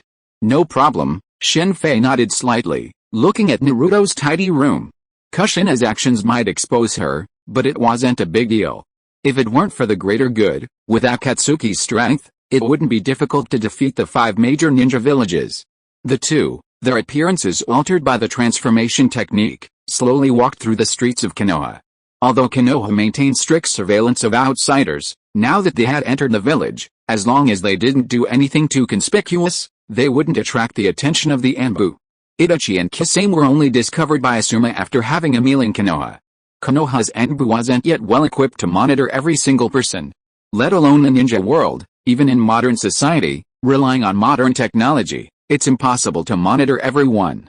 Technology is improving, and so are the skills of criminals. This is really Konoha courting death, listening to the occasional discussion around them about Naruto, the demon fox, and seeing Kushina's grim expression, Shen Fei shook his head helplessly. Even at this point, Konoha hadn't officially announced Naruto's identity.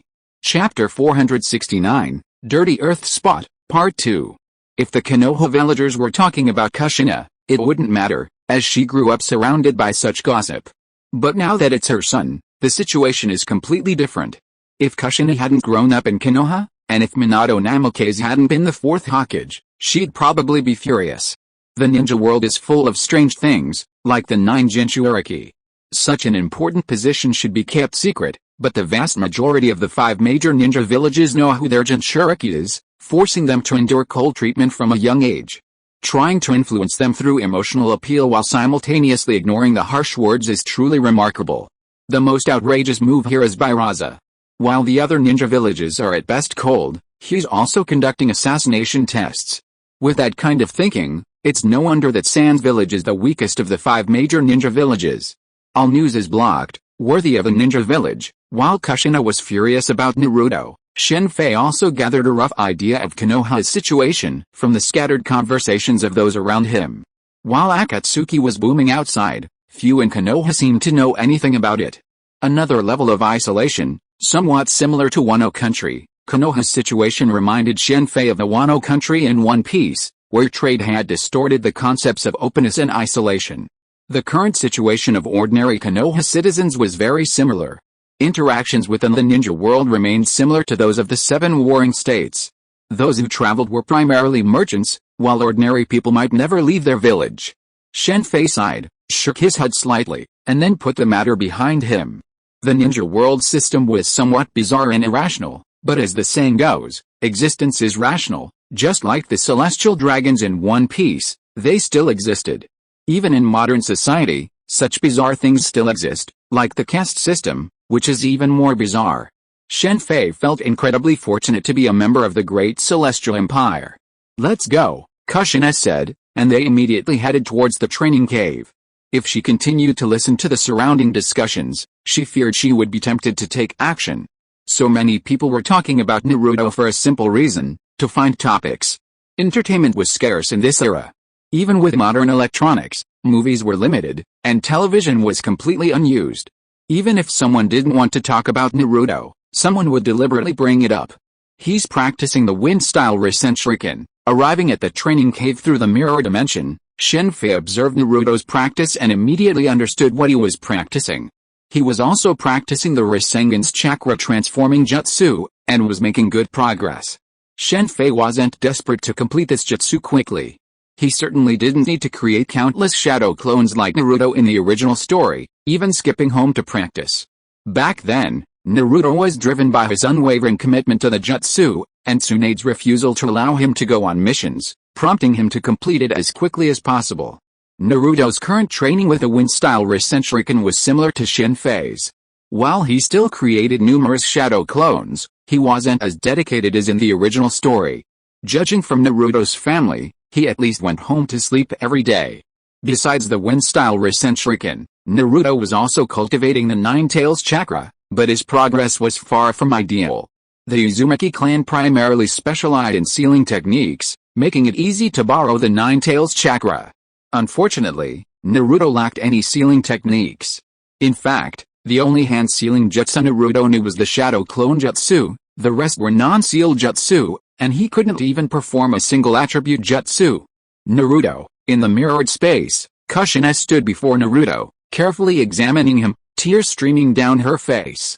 She finally saw what Naruto looked like when he was grown up, and at the same time, she felt heartbroken for his childhood. Even without seeing it firsthand, from what she'd seen and heard during her time in Konoha, combined with her own childhood experiences, she could imagine what Naruto's life must have been like. In comparison, Kushina's childhood was much better. After all, when she arrived in Konoha, Uzumaki Mito wasn't dead yet. Furthermore, at the Ninja Academy, she met Minato Namikaze, who had always protected her. These were things Naruto didn't have. Oh, that's the princess of the Hyuga clan who always loved Naruto. Naruto was the one who saved the beautiful woman when he was little. While he and Minato differ in many ways, he inherited that trait of being a hero saving the beautiful woman. Minato Namikaze and Kushina met through a hero saving the beautiful woman, as did Naruto and Hinata, as well as Sasuke and Karin. Only Shikamaru's story involved a beautiful woman saving the hero.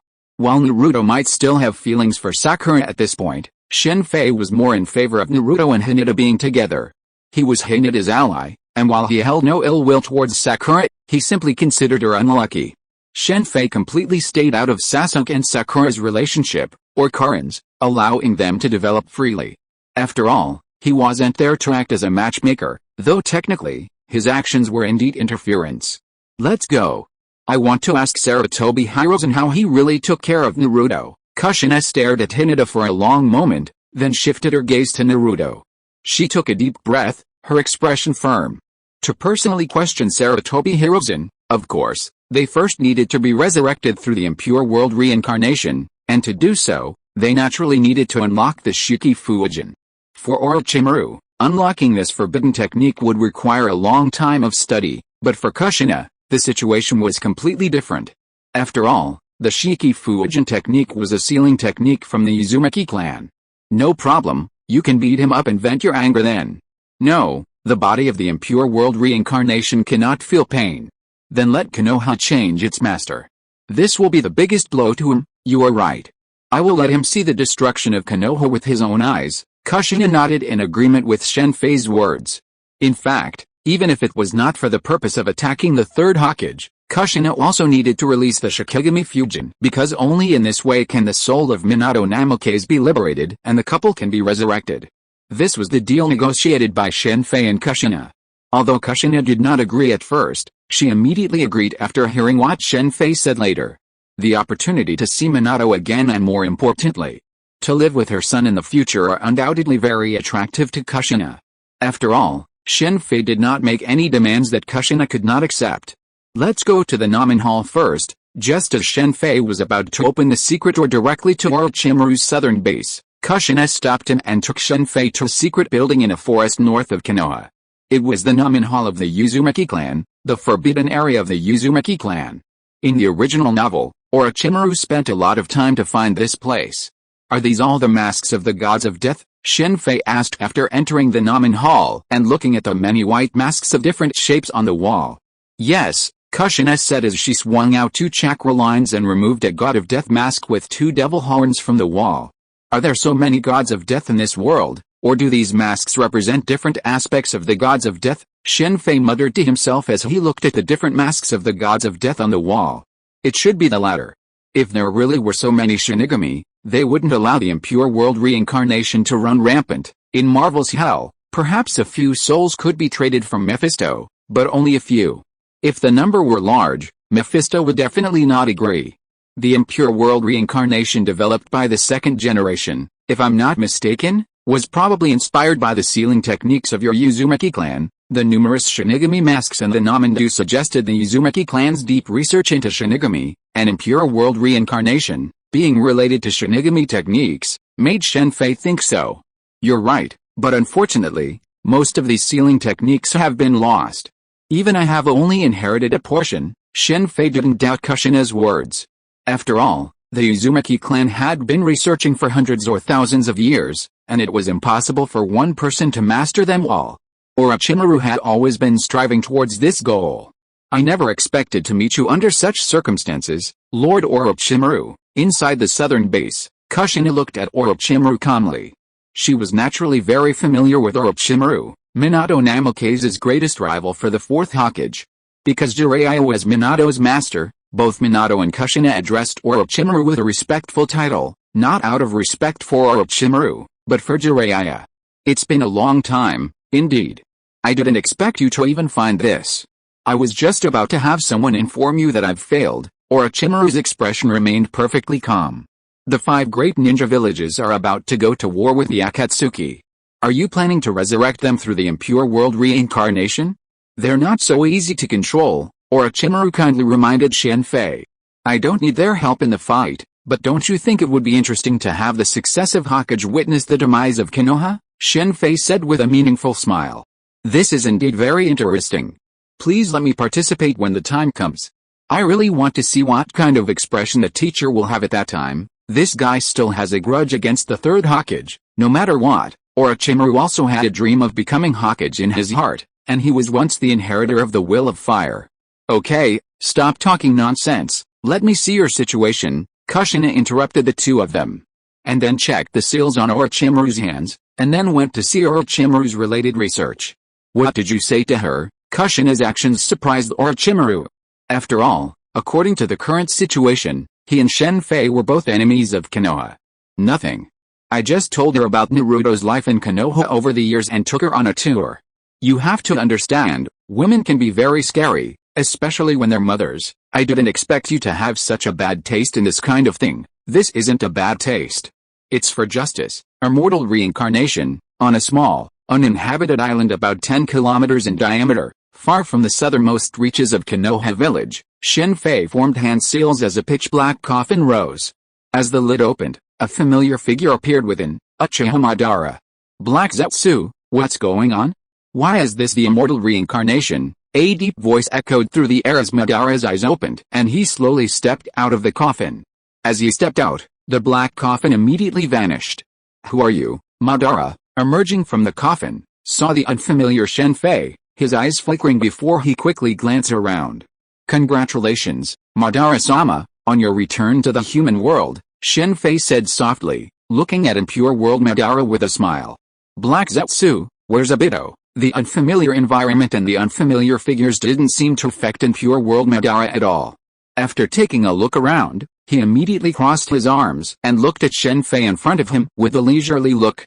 Black Zetsu was sealed by me, Obito was captured by me, and the infinite Tsukuyomi plan was cancelled, Shen Fei continued with a smile on his face. Oh, it seems that the plan has gone awry. What a bunch of rubbish. After hearing about the failures of Black Zetsu and Obito, and the leak of the infinite Tsukuyomi plan, impure world Madara's expression finally changed a little. This was only Uchiha Madara. If it were anyone else, hearing that the plan they had painstakingly worked on for so many years had suddenly failed, they would probably fight Shen Fei to the death the first time. This is what they call plans are not as good as changes, Shen Fei said calmly. Plans are not as good as changes, are they? Ho ha ho ha, interesting. Then what is your purpose in summoning me? To cooperate with you to create a peaceful ninja world, haha, that's really interesting. Creating a peaceful ninja world, is there any ninja world more peaceful than the infinite Tsukuyomi? The Uchiha said solemnly.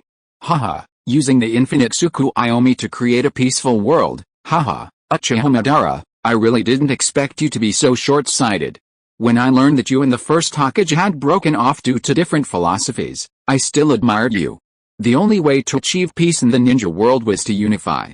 I didn't expect you to be as short-sighted as the first Hokage now. Shen Fei suddenly laughed loudly, his laughter full of sarcasm. What did you say? Shen Fei's ridicule made Uchiha Madara's face immediately cold. Infinite Tsukuyomi can indeed create a peaceful world, I agree, but if people continue to live in that world, how will humanity be passed on?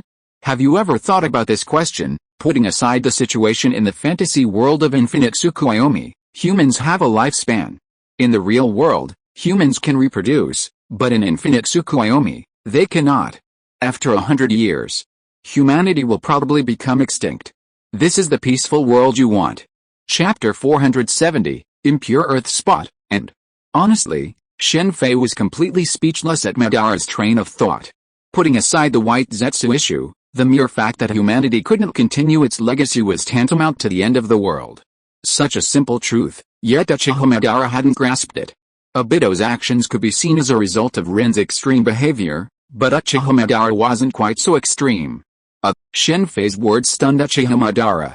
Judging from his expression, it seemed he hadn't even considered such a possibility. As long as there's peace in the ninja world, there's always a way. After a moment, Uchiha Madara regained his composure and spoke calmly. While this sounded like an excuse, it was incredibly valuable for Uchiha Madara. He wouldn't admit his mistake, even if he truly was. Indeed, you can find other ways to ensure humanity's continued succession. But what if an enemy invades at that time? Everyone else is in the infinite Tsukuyomi. Would you be able to deal with the invader alone? Shen Fei continued. Since the ninja world is at peace, where would the enemy come from? Uchiha Madara snorted. There's no such thing in the ninja world, but there is in the outer world. I think you should know the origins of Kaguya Otsutsuki. I don't need to explain where she came from.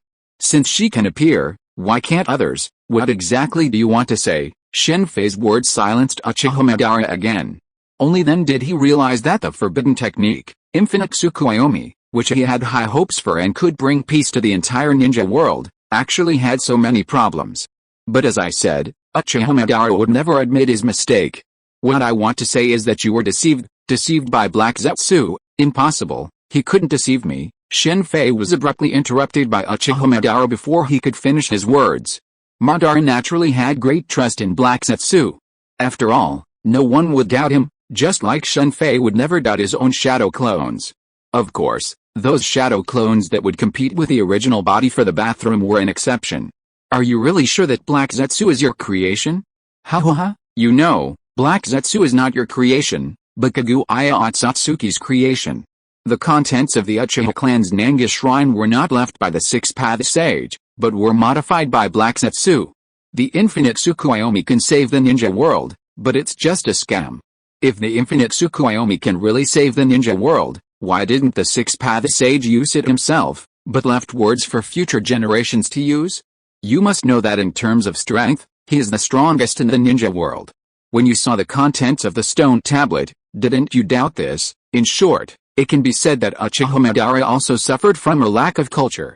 What did you say? Shen Fei's words made Uchiha Madara's face extremely ugly at this moment.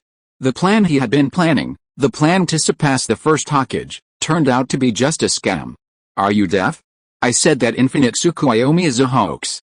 Infinite Tsukuyomi is not a forbidden technique to create peace, but a forbidden technique to create white Zetsu. The white Zetsu usually uses the infinite Tsukuyomi created using human bodies. Once the infinite Tsukuyomi is truly completed, the result will be that all humans will become white Zetsu.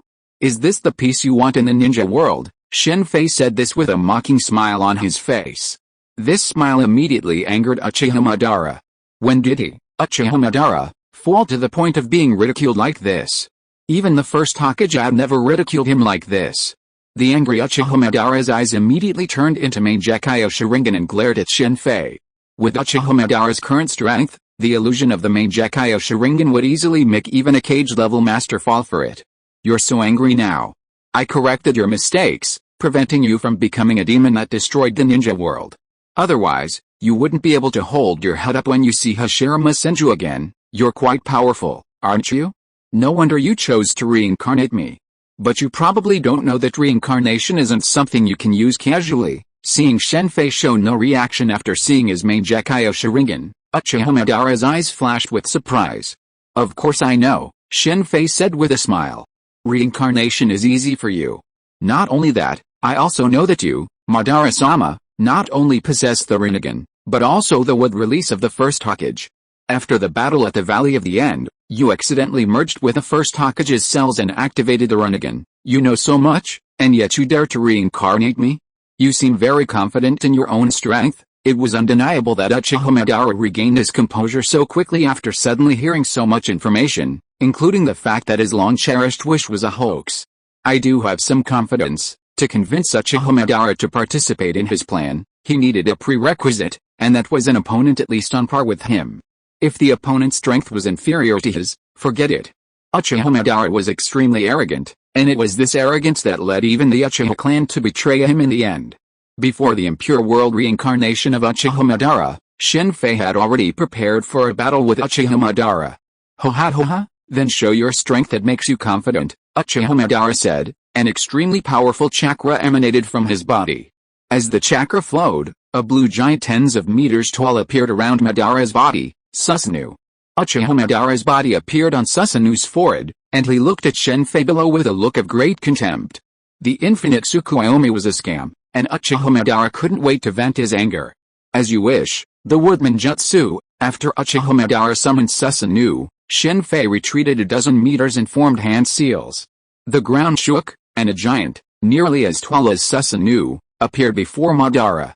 You idiot, do you think you're him? Seeing Shen Fei perform wood release, Madara's expression changed again, his eyes instantly filled with anger. He was all too familiar with this technique, he'd been defeated by the first Hokage himself. Shen Fei's action seemed a complete provocation to Madara. Of course I'm not the first Hokage. Although Madara didn't finish his words, Shen Fei understood his point. Don't assume you can defeat him with the same technique. After all, the power of a technique varies from person to person. Because I'm stronger than him. Wood release, true thousand hands. As Shen Fei formed another hand seal, a large number of wooden arms appeared behind the giant wooden man. The next moment, they moved, sending a barrage of punches crashing down upon the massive Susanoo in front. Asshole.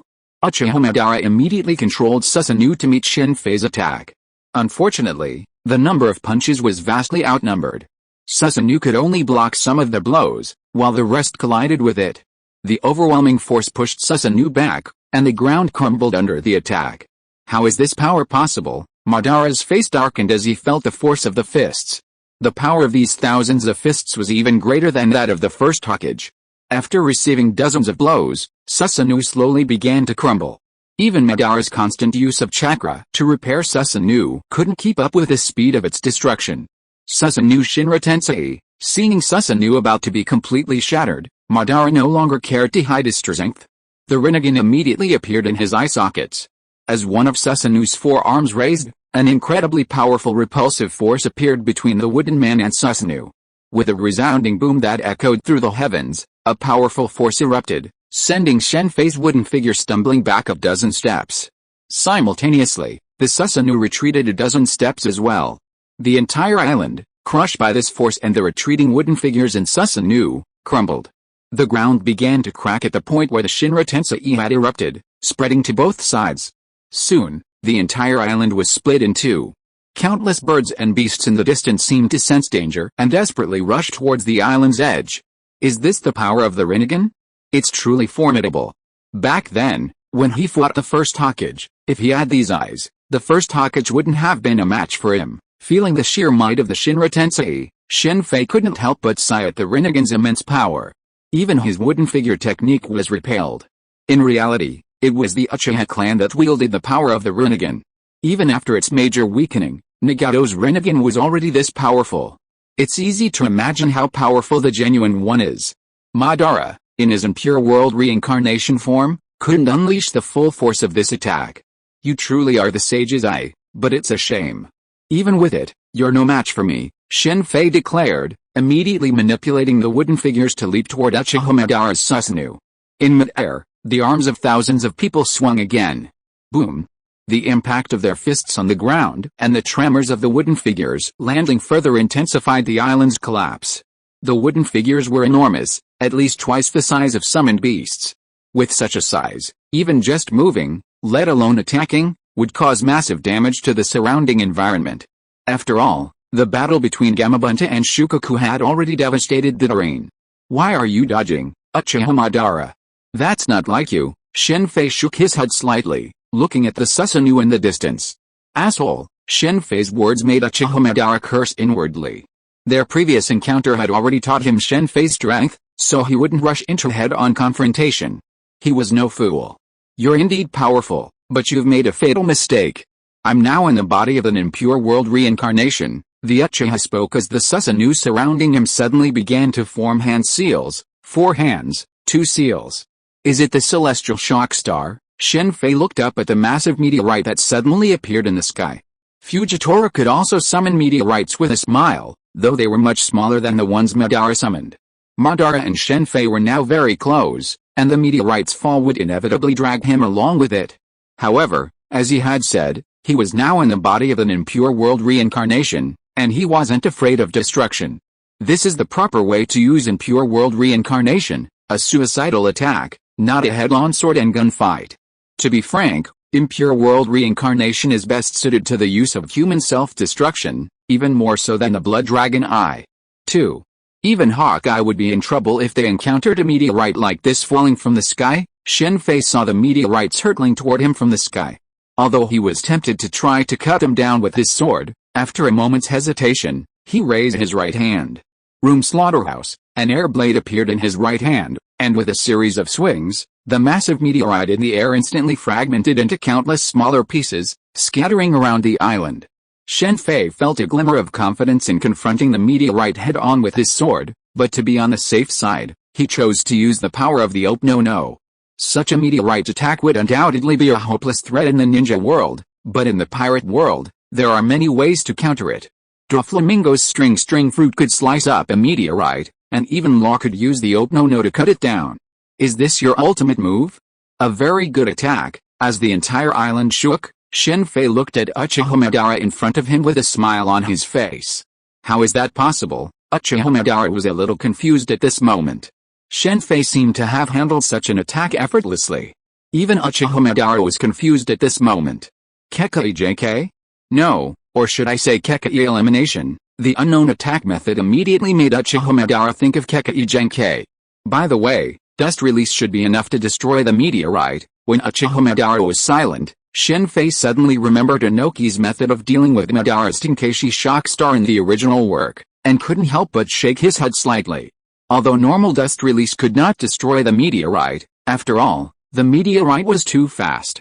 The meteorite might be out of the control range before the dust release was deployed, but if dust release was used in the form of a bombardment, it would be enough to deal with the meteorite. This is the Chibaku Tensei. Madara has truly unleashed the full power of his Rinnegan, feeling the strange sensation in his body, and then watching his wooden figure float into the air, a mass of debris and trees on the ground flying towards him. Shen Fei immediately understood what this was. Unlike Nagato's Chibaku Tensei, which first releases a gravitational center similar to a black hole, then uses this gravitational center to draw other objects and condense them. While this technique is powerful, it also has significant flaws. With sufficient speed and strength, one can resist gravity. However, Uchiha Madara's Rinnegan can directly locate the center of the black hole. Now, Shen Fei's body is positioned at the center of gravity, leaving him completely defenseless. The Six Paths Chibaku Tensei used by the Six Paths Sage to seal Kaguya Otsutsuki is this form of Chibaku Tensei. If Uchiha Madara didn't have the Six Paths level, he would be invincible. With this thought in mind, Shen Fei directly struck the gravitational center. As the center of gravity disappeared, the flying object suddenly scattered towards the island. Chapter 471, Naruto Civil War, Part 1. Although the center of gravity has been destroyed, the wooden figures are still broken. With the disappearance of gravity, the wooden figures, debris, and other objects fell onto the island with a loud crash. Floating in the air, Shen Fei shook his head slightly. Previously, because the center of gravity was there, Shen Fei hadn't paid any attention to the wooden figures, causing Konoha to be warped by gravity. The Chibaku Tensei, truly worthy of being the jutsu that could seal Kaguya Otsutsuki, was incredibly powerful, surpassing even the power of Shinra Tensei. A commoner would likely be killed by this jutsu. Of course, such a powerful jutsu wouldn't be effective against ordinary people, much like Itachi's Amaterasu, which is indestructible, not because it can't kill, but because it only targets the strongest.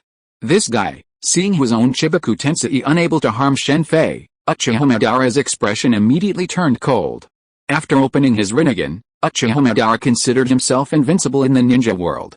If it weren't for his age, which prevented him from acting arbitrarily, He wouldn't need to control Nagato, Obito, and the others as pawns. He could have achieved the infinite Tsukuyomi directly. Not only did the infinite Tsukuyomi prove to be a sham, but the Rinnegan's initial attack also failed. For Uchiha Madara, this was his true quest to unleash the full power of the Rinnegan. Uchiha Madara, do you want to dance? Shen Fei, soaring through the air under the influence of his levitation cloak, suddenly called out to the Uchiha in front of him, who looked very confused. This made Madara's expression even more grim. Because this was Madara's line, Shen Fei's words now carried a powerful sarcasm. With anyone else, this single sentence alone would have surely inflicted a horrible death. However, Shen Fei, after the previous battle, knew that even if he wanted his opponent to die horribly, he couldn't yet achieve it. Immortal reincarnation release. Uchiha Madara then immediately formed a hand seal, releasing the impure world reincarnation's control. Previously, Madara had not released the control, believing he could do so at any time, unconcerned.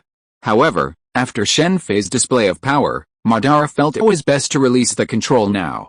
Uchiha Madara, dance, Shen Fei said, and immediately charged towards him. In mid-air, his right hand shone with jet black armament haki, and he struck Susanu's forehead with a powerful punch. The force instantly cracked the Susanu's forehead, which then quickly spread throughout its entire body. With a crisp sound, the Susanu shattered into countless fragments, scattering in the air, emitting a strange blue glow. Bang! As Susanu shattered, Uchiha Madara fell from the air, struck by Shen Fei's kick in the chest. The powerful force caused his chest to cave in, sending him flying towards the ground, where he tumbled dozens of meters before coming to rest. Fighting a reincarnated body is truly boring. Shen Fei shook his head helplessly, observing the damage he had inflicted. Had it been a fleshly form, that kick would have severely injured Uchiha Madara, but with his reincarnated form, Madara's chest merely erupted in a shower of confetti. That seems like bullying. Watching Uchiha Madara, whose body had recovered, Shen Fei didn't attack again. Instead, he calmly flew towards him, landing about 10 meters away. He then spoke, "Can we have a proper talk now, Madara-sama? What do you want to discuss?" Before the fight, Uchiha Madara would never have spoken to Shen Fei like that, but now, of course, it was different. This was the ultimate art of persuasion, forcing the opponent to listen. Let's discuss how to achieve peace in the ninja world. I've said before that I agree with your philosophical disagreement with the first Hokage. While your methods are flawed, you're far superior to the first Hokage in terms of the bigger picture. The first Hokage's vision was too narrow, content with only peace for Konoha. You, on the other hand, see peace for the entire ninja world. Regardless, it was necessary to praise Uchiha Madara before the conversation. Sure enough, after hearing Shen Fei's words, Uchiha Madara's expression brightened considerably. After all, Shen Fei was the first person in the ninja world to agree with his philosophy. Uchiha Madara once believed that Senju Hashirama would agree with his philosophy, but who knew that their philosophies were completely diametrically opposed? Madara-sama, I have a question for you. You two have experienced the 3 ninja world wars. Do you know what caused them, and how they could have been avoided? Only 2 people in the entire ninja world experienced all 3, Uchiha Madara and the 3rd Tsuchikage of Iwagakure, who had faced Uchiha Madara head-on. It's just that someone is dissatisfied with Konoha's status and wants to challenge it, Uchiha Madara said with disdain. Having personally witnessed the First Ninja World War, he naturally understood why it happened. Haha, that's too one-sided.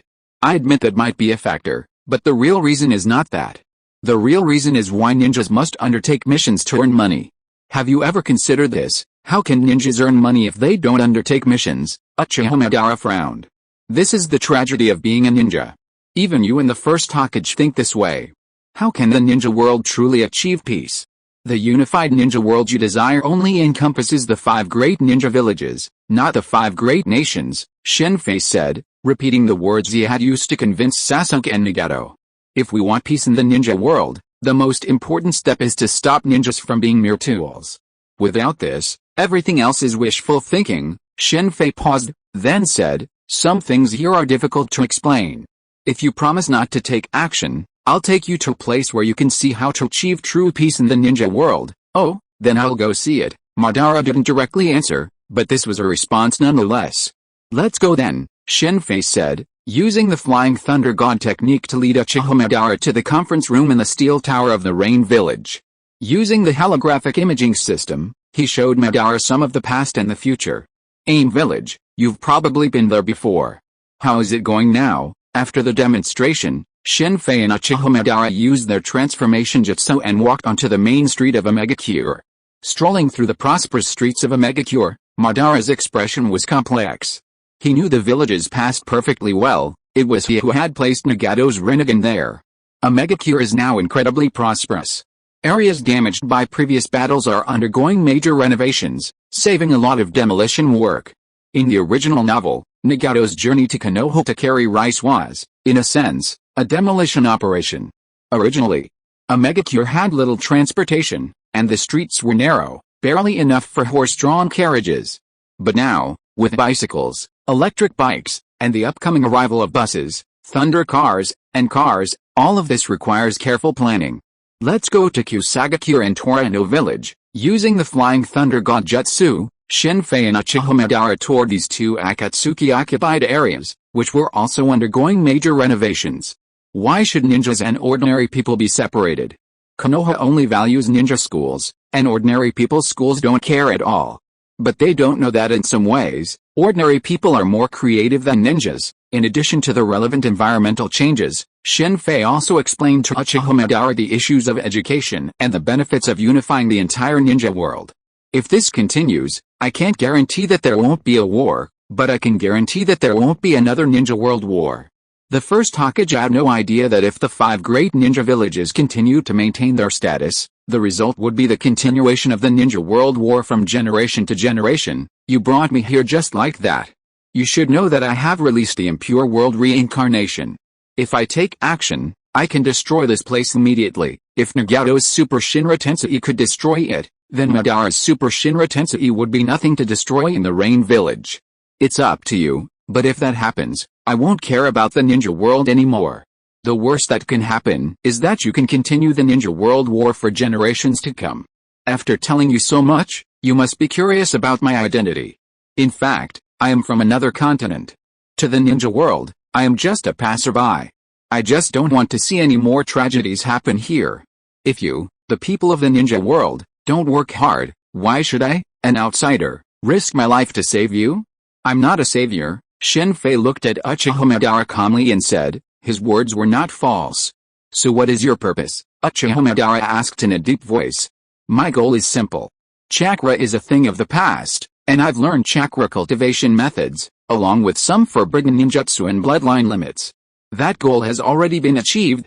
My other goal is probably the 9-tailed beasts, or the sacred tree. Shen Fei stated his goal without hesitation, then continued. The Six-Path Sage had good intentions when he created the 9-tailed beasts, but unfortunately, he underestimated humanity's greed.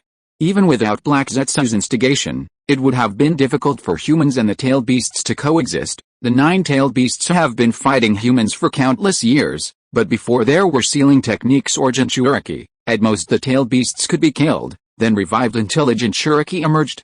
Naruto, Killer Bee, and a few others have managed to coexist peacefully with the tailed beasts, but not everyone agrees. The tailed beast's immense power attracts many. Even the first Hokage declared the 9 tails too dangerous. Naruto was able to influence the 9 tails, but that was just Naruto. Honestly, the tailed beasts didn't do anything wrong. But Shen Fei was human, so he couldn't possibly side with him.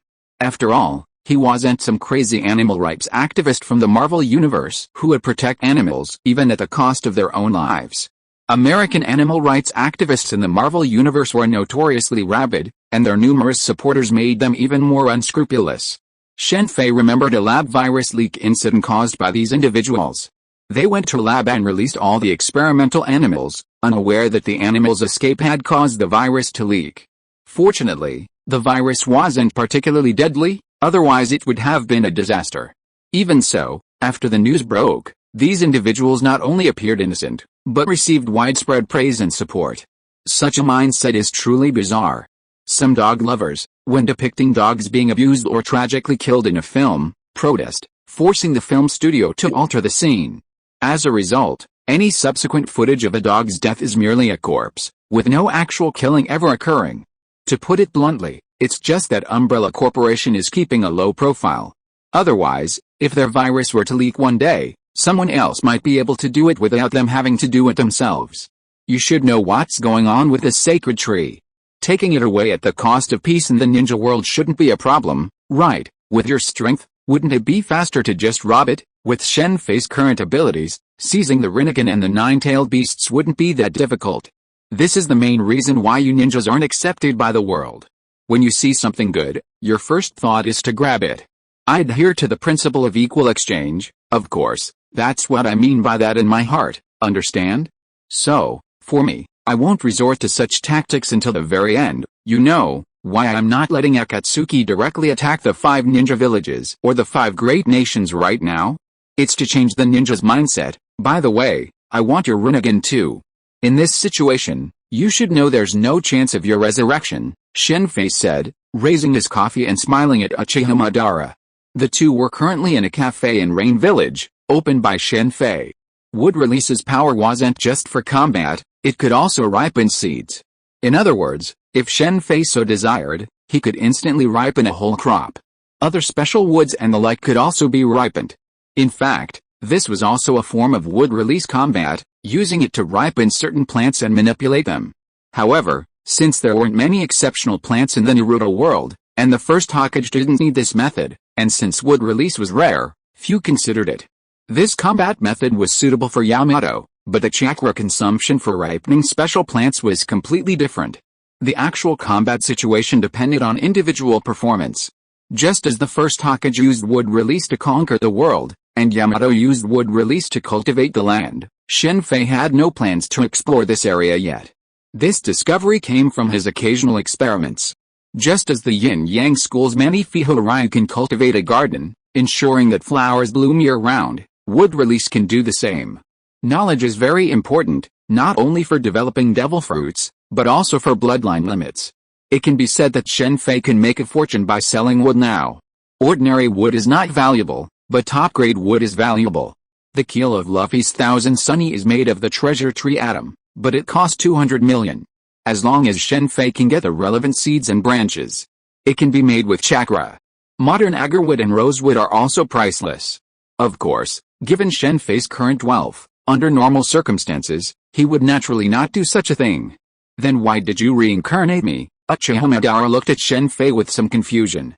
With Shen Fei's strength and the current lineup of Akatsuki country, he was not afraid of the 5 major ninja villages at all, but the 5 major countries. Chapter 472, Naruto Civil War, Part 2. Having personally witnessed Shen Fei's strength, Uchiha Madara knew full well that no one in the ninja world could rival him now, just as he had been during his time with the first Hokage. Honestly, if Uchiha Madara had known Shen Fei's current plan, the ninja world would likely have been unified by now. Ultimately, the ninja world is one where strength reigns supreme. With absolute power, unification is only a matter of time. Under these circumstances, there's no need for Madara to be resurrected. Madara wondered if he were in Shen Fei's shoes, he wouldn't have allowed such an uncertain factor to arise. I summoned you so you could meet your old rival, Hashirama, not just him. I'm planning to resurrect all 4 Hokage. Don't you think it would be fun for them to witness Konoha's destruction? Shen Fei said, a hint of anticipation on his face.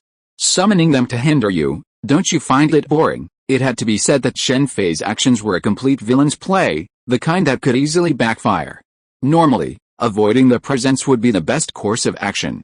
Don't you want them to see such a scene? Of course, how could Uchiha Madara let go of such a rare opportunity to laugh at the first Hokage, Senju Tobirama?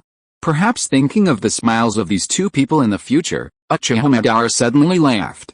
This is Uchiha Madara, and this is Nagato. After leaving the cafe, Shen Fei took Uchiha Madara to Nagato. Uchiha Madara was resurrected by the impure world reincarnation, and Shen Fei certainly didn't plan to hide it from Nagato. As for the hatred between them, it was not a big deal when they had common ideals and Yahiko had a chance to be resurrected. There are some things I didn't tell you before, but now I can tell you everything, Shen Fei said and told Nagato the things about the Otsutsuki clan that he had not told Nagato before. Speaking of which, the Uzumaki clan, the Uchiha clan, the Senju clan, and the Hyuga clan are actually all descendants of the Otsutsuki clan. The reason why Uchiha Madara and Senju Hashirama were so much stronger than others back then was actually because they were the reincarnations of the chakra of Indra and Ashura, The two sons of the Sage of Six Paths, seeing Nagato, Konan, and Uchiha Madara looking at him calmly, Shen Fei continued, Indra and Ashura were always fighting during their lifetime. Their clans are the Uchiha clan and the Senju clan, and they have been reincarnated into their descendants to fight for so many years. After the death of Uchiha Madara and Senju Hashirama, their reincarnations in this generation are Uchiha Sasuke and Uzumaki Naruto. You mean Ashura didn't reincarnate into the Senju clan this time? Uchiha Madara suddenly asked. Perhaps because he had learned too much information recently, Uchiha Madara didn't seem to care much about being the reincarnation of Indra's chakra. Instead, he cared about Ashura not being reincarnated into the Senju clan. I don't know the reason for this, but there are no Senju clan in Konoha now. From the information we have so far, the Senju clan suffered heavy losses in the first war, leaving only 2 clan members. However, one of them also died in the Second Ninja World War. Now only the 5th Hokage Tsunade is a descendant of the Senju clan. Shen Fei had someone specifically investigate the situation of the Senju clan. Combined with what he learned from Orochimaru, Shen Fei immediately understood how the Senju clan perished. This was a real investigation, not speculation. The 3rd Hokage would definitely not be able to escape the blame, although Danzo could also be blamed. Through this investigation, it was clear that the claim that the Senju clan was dispersed among the common people of Konoha was simply groundless speculation. Shinobi of this era placed great importance on their clans. Even though Kakashi appeared to be a solitary individual, he was undeniably a member of the Hatake clan. The Senju clan naturally couldn't disband on their own, especially with the Uchiha clan still around.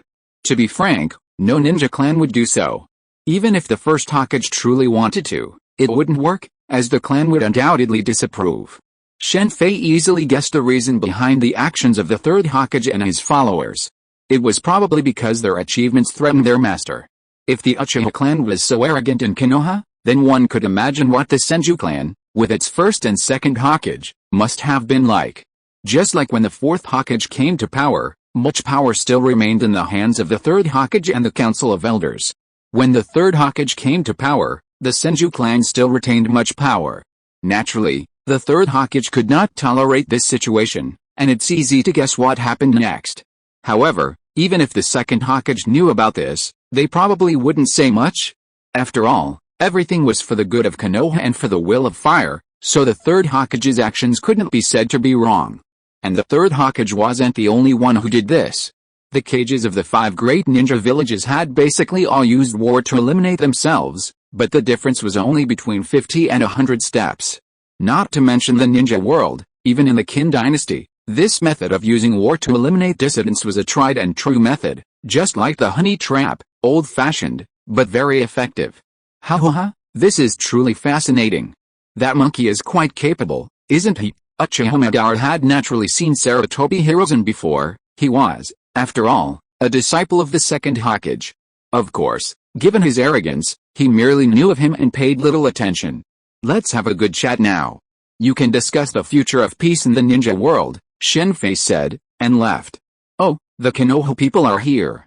They're the first to arrive. Shen Fei, appearing outside, couldn't help but laugh at the information displayed on his phone, along with the photos of the 3 people.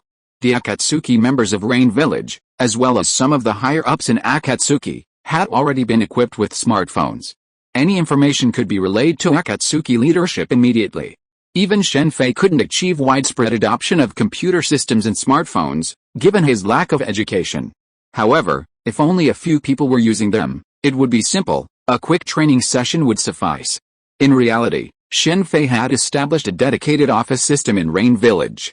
Although invitations to Akatsuki's celebration had already been sent out, the actual ceremony still required some time. After all, this was no ordinary event, it was Akatsuki's first major celebration, a milestone that would go down in history. Ninja history is a major issue. Records from more than a century ago are virtually unavailable, even within the 5 great nations.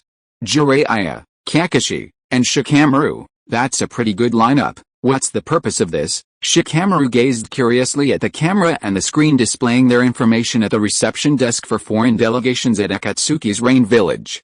This is a computer.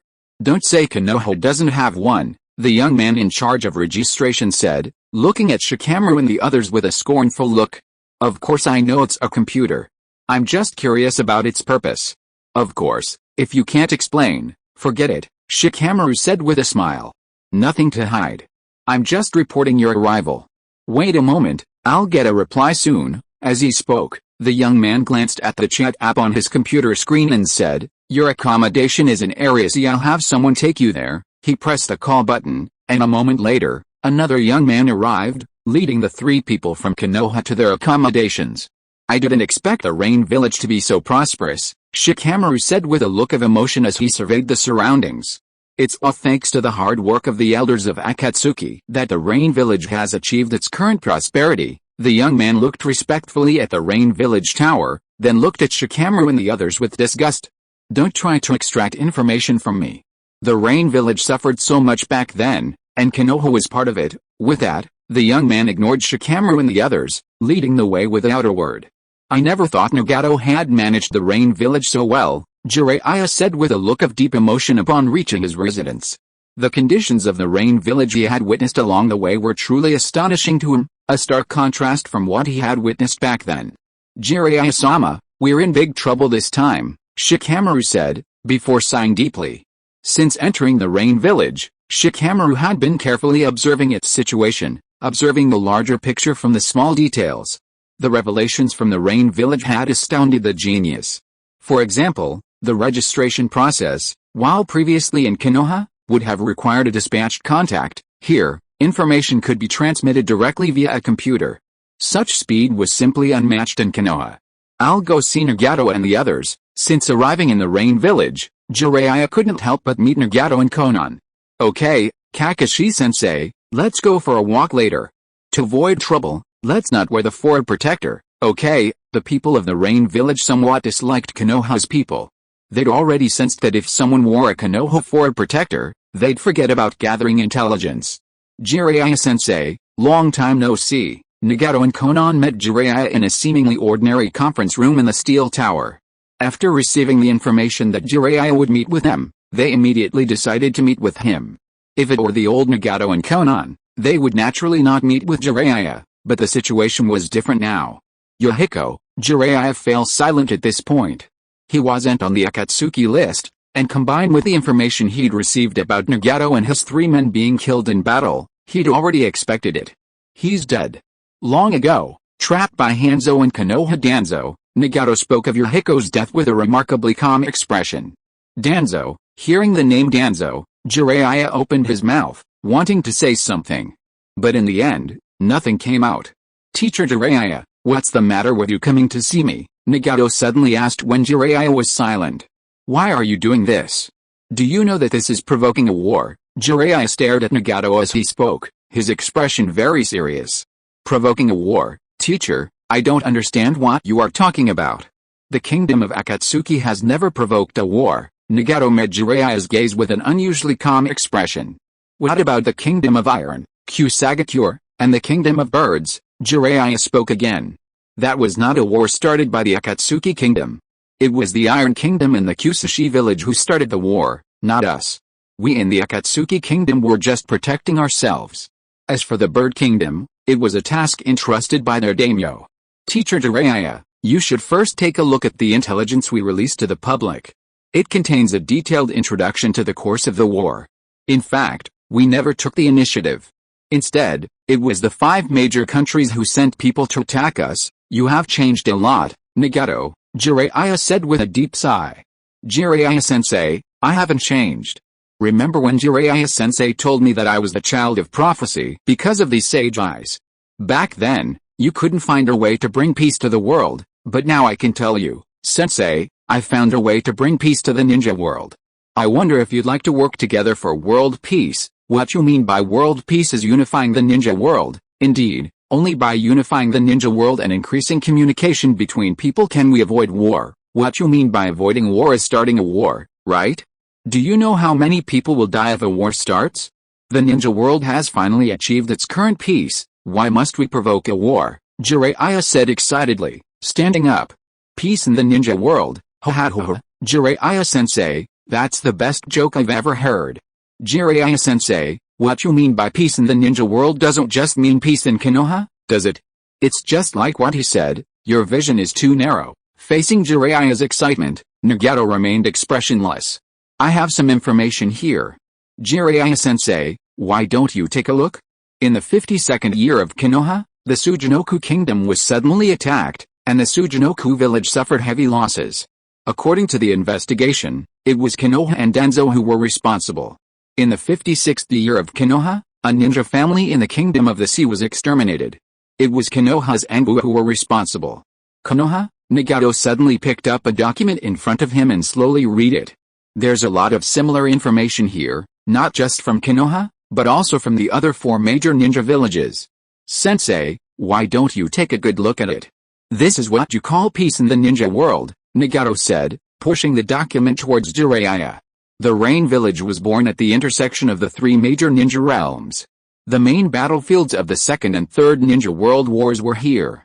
I believe that if the 4th Ninja World War breaks out, the location will still be here.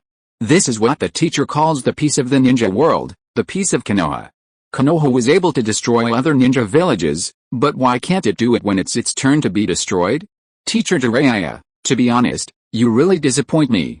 You said that you couldn't find a way to make peace in the ninja world, but now that I have found it, you are denying it. Is it in your heart that only peace in Konoha is peace in the ninja world? This is the last time I will call you teacher. Next time we meet, we will be enemies. Nagato stood up and walked out after saying this, followed closely by Konan. From beginning to end, Konan didn't say a word to Jiraiya. If you're listening to this novel on a channel other than Fanfic World, it means they downloaded and uploaded it without effort. We cordially invite you to visit our channel, Mundo Fanfic Novelis.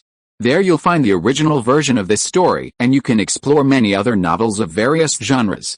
We're waiting for you to immerse yourself in a world of incredible novels. Chapter 473, Naruto Civil War, Part 2. Hello, here are the 3 latest models of cell phones. Which one would you like? By the way, before you buy a phone, please be sure to check carefully. Our service area is currently limited to the entire territory of Akatsuki. Once you leave the country, the phone cannot be used. Also, due to the current special circumstances, each person can only purchase one. In the only cell phone store in Rain Village, a young waitress with a smile explained the details of the phones to Shikamaru and Kakashi. Although Shen Fei had stipulated that only residents of Akatsuki and some partners could purchase the phones, this was too easy for a ninja capable of transformation. After all, current identification is just a card without a chip, making it easy for a ninja to forge one. I don't see that one, Shikamaru said, mentioning the smartphone he had seen at the official store. Sorry, that's not for sale. Only officials and a few others have it, the waitress explained with a smile. How can I get one of those phones? Shikamaru continued. I'm not sure about that, but you can ask at the reception desk. I see. Thank you. We'll take these 2, Shikamaru said, and he bought 2. Shen Fei had originally planned to issue Akatsuki's own currency, but since the ninja world's currency was now universal and people had already adapted, he ultimately abandoned the idea. He'd just wait until he conquered the 5 major nations before sorting out the related issues. Here are the numbers you can choose from. Also, calls will cost money, even if you leave Akatsuki and can't use them. Hello, can you hear me? I can hear you clearly. Then let's have dinner together later, at the place we agreed on. After receiving the phones, Shikamaru and Kakashi immediately headed in different directions. When they were about 6 blocks apart, Shikamaru used it to contact Kakashi. His purpose, of course, was to test the phone's performance. Walkie-talkies existed in this world, but their range was limited and they were only used for special missions. They also required the appropriate equipment. Cell phones were far more convenient than walkie-talkies. Of course, walkie-talkies also had the advantage of not requiring phone charges. According to them, once the Rain Village unites the ninja world, mobile phones will be able to make calls anywhere in the ninja world. You should understand the purpose of this, Kakashi-sensei. While the ninja world's technology is advanced and long-distance communication is possible, it's limited to a select few, such as the Hokage and the daimyo. For ordinary people, if they were separated, they might never be able to contact each other again. It's not much more advanced than Kenshi Mingyu. But if mobile phones become widespread, things will be completely different. Contact will be possible at any time, and even ordinary people can use them. After all, the calls are not expensive. Shen Fei's trust in Nagato, Konan, Uchiha Madara, And even Kushina wasn't just empty talk, he's actually done a lot. Perhaps they can really bring peace to the ninja world. Shikamaru suddenly sighed deeply. Shikamaru, hearing Shikamaru's words, Kakashi's expression immediately grew serious. Don't worry Kakashi, I'm just saying it casually. Good evening, everyone. Now it's Akatsuki news. Today, the Angel of Akatsuki, Lord Conan, inspected the living conditions of the residents of the newly annexed village of birds. Lord Scorpion has good news. The research on the Thunder Chariot has been successful and production is about to begin. The Chief of Police, Lord Kisame, personally arrested a group of bandit ninjas who attacked Akatsuki civilians on the orders of the daimyo of the 5 great nations. Lord Kokuzu is preparing to establish several schools in Kusagakure and Bird Village for local children to study. Lord Nagato, the supreme leader of Akatsuki who inherited the sage's eyes of the six-path sage, has always emphasized that education is the basis. This is the focus of Akatsuki's next work. Kakashi and Shikamaru, who were eating in the restaurant, looked at the content of the news and their faces became serious at the same time. They were both smart people and understood what this action meant. Thank you for your hard work, both of you. In the lounge inside the Rain Village's steel tower, Shen Fei looked at Hydra and Hayden, nodded with a smile, then turned to the figure sitting on the other side and said with the same smile, "Welcome, sir. This trip is truly thanks to you, sir. You're welcome. I also want to thank you for taking care of my daughter. It's also an equal exchange, isn't it?" the visitor said with a smile. This man was Goishiro En, Chino's biological father. Shen Fei had contacted him through Orochimaru when Akatsuki was first established, but the two had no personal connection at the time. It wasn't until Akatsuki destroyed the Iron Kingdom and repelled the first attack of the 5 great nations that a deeper connection developed. After Uchiha Madara was resurrected by the Impure World reincarnation, Shen Fei had Madara take Hydra and Sasori with him to join forces with Goishiro and to raid the underground competition venue. Those who could enter the underground arena were no wealthy, and Akatsuki could reap a fortune from them. Since their opponents were members of an underground power, Shen Fei was certainly not going to hold back. The financial gains were one factor, but more importantly, through this attack, Akatsuki had acquired nearly 20 Kekkei Genkai holders. In the original story, Sasuke, after his assault, gave all of these Kekkei Genkai holders to the Kumo village. This time, Shen Fei was certainly not going to let them off easy. While many of these 20 individuals were still young, this was a plus. With a few years of training, they could become the backbone of Akatsuki's forces. Furthermore, their status made them perfect candidates for Anbu. Akatsuki was also forming its own Anbu. Anbu were essential for ruling a nation, and while all 5 major ninja villages had Anbu, they were limited to the Anbu, and would never be formed. Many of these Kekkei Genkai holders were under the command of Goishiro En. Goishiro En's surrender of these individuals wasn't free, it was partly for the sake of his daughter, Chino, and partly to clear his name. No one wants to live in darkness. Even Danzo wanted to be the Hokage and step into the spotlight. The same is true for Goishiro En. He let his daughter escape and later sent her to Uchiha Sasuke, all for the sake of letting her live in the sunshine. Goishiro En made this choice because he himself had no chance to stand in the sunshine. But now it is different. The sudden rise of Akatsuki has completely reshuffled the ninja world. For Goishiro En, this is an opportunity to officially recognize his daughter. And even if they cannot recognize each other, he can still have close contact with Chino. What Shen Fei gave him was the right to be a manufacturer of mobile phones and parts of future trams. Goishiro En is very authoritative in the underground forces. With his help, Akatsuki can advance smoothly after occupying the 5 major countries. Next, I'll let Chino negotiate with you. This is a good opportunity, isn't it? You're not even giving me a chance to take advantage. After hearing Shen Fei's words, Aijian was speechless. Since they were negotiating, there must be many things to discuss. While this was a chance for him to spend time with his daughter, how could Aijian take advantage of her? Then I'll change someone, forget it, Chino. For Aijian, nothing was more important than Chino. Just like Itachi's attitude towards Sasuke, for Chino, he would give up everything, let alone mere personal gain.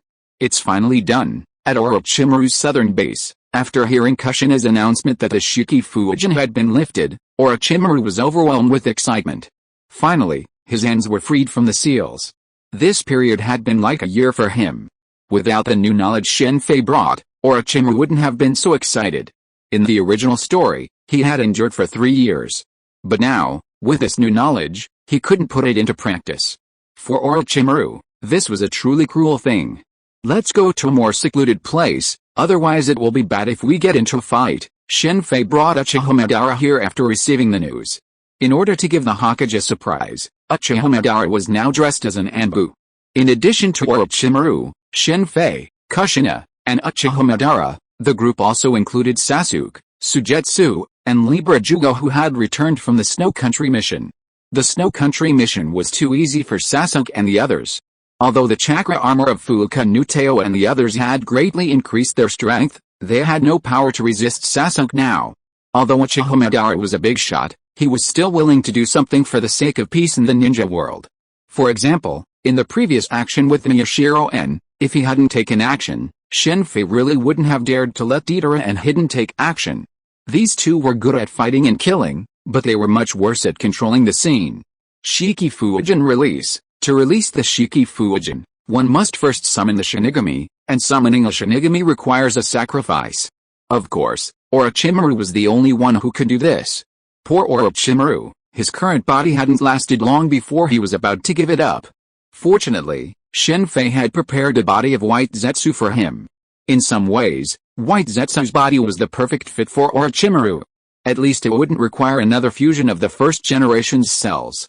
This was the biggest problem with this method of body swapping for immortality. The bloodline limit was difficult to pass down. This Shinigami isn't powerful enough.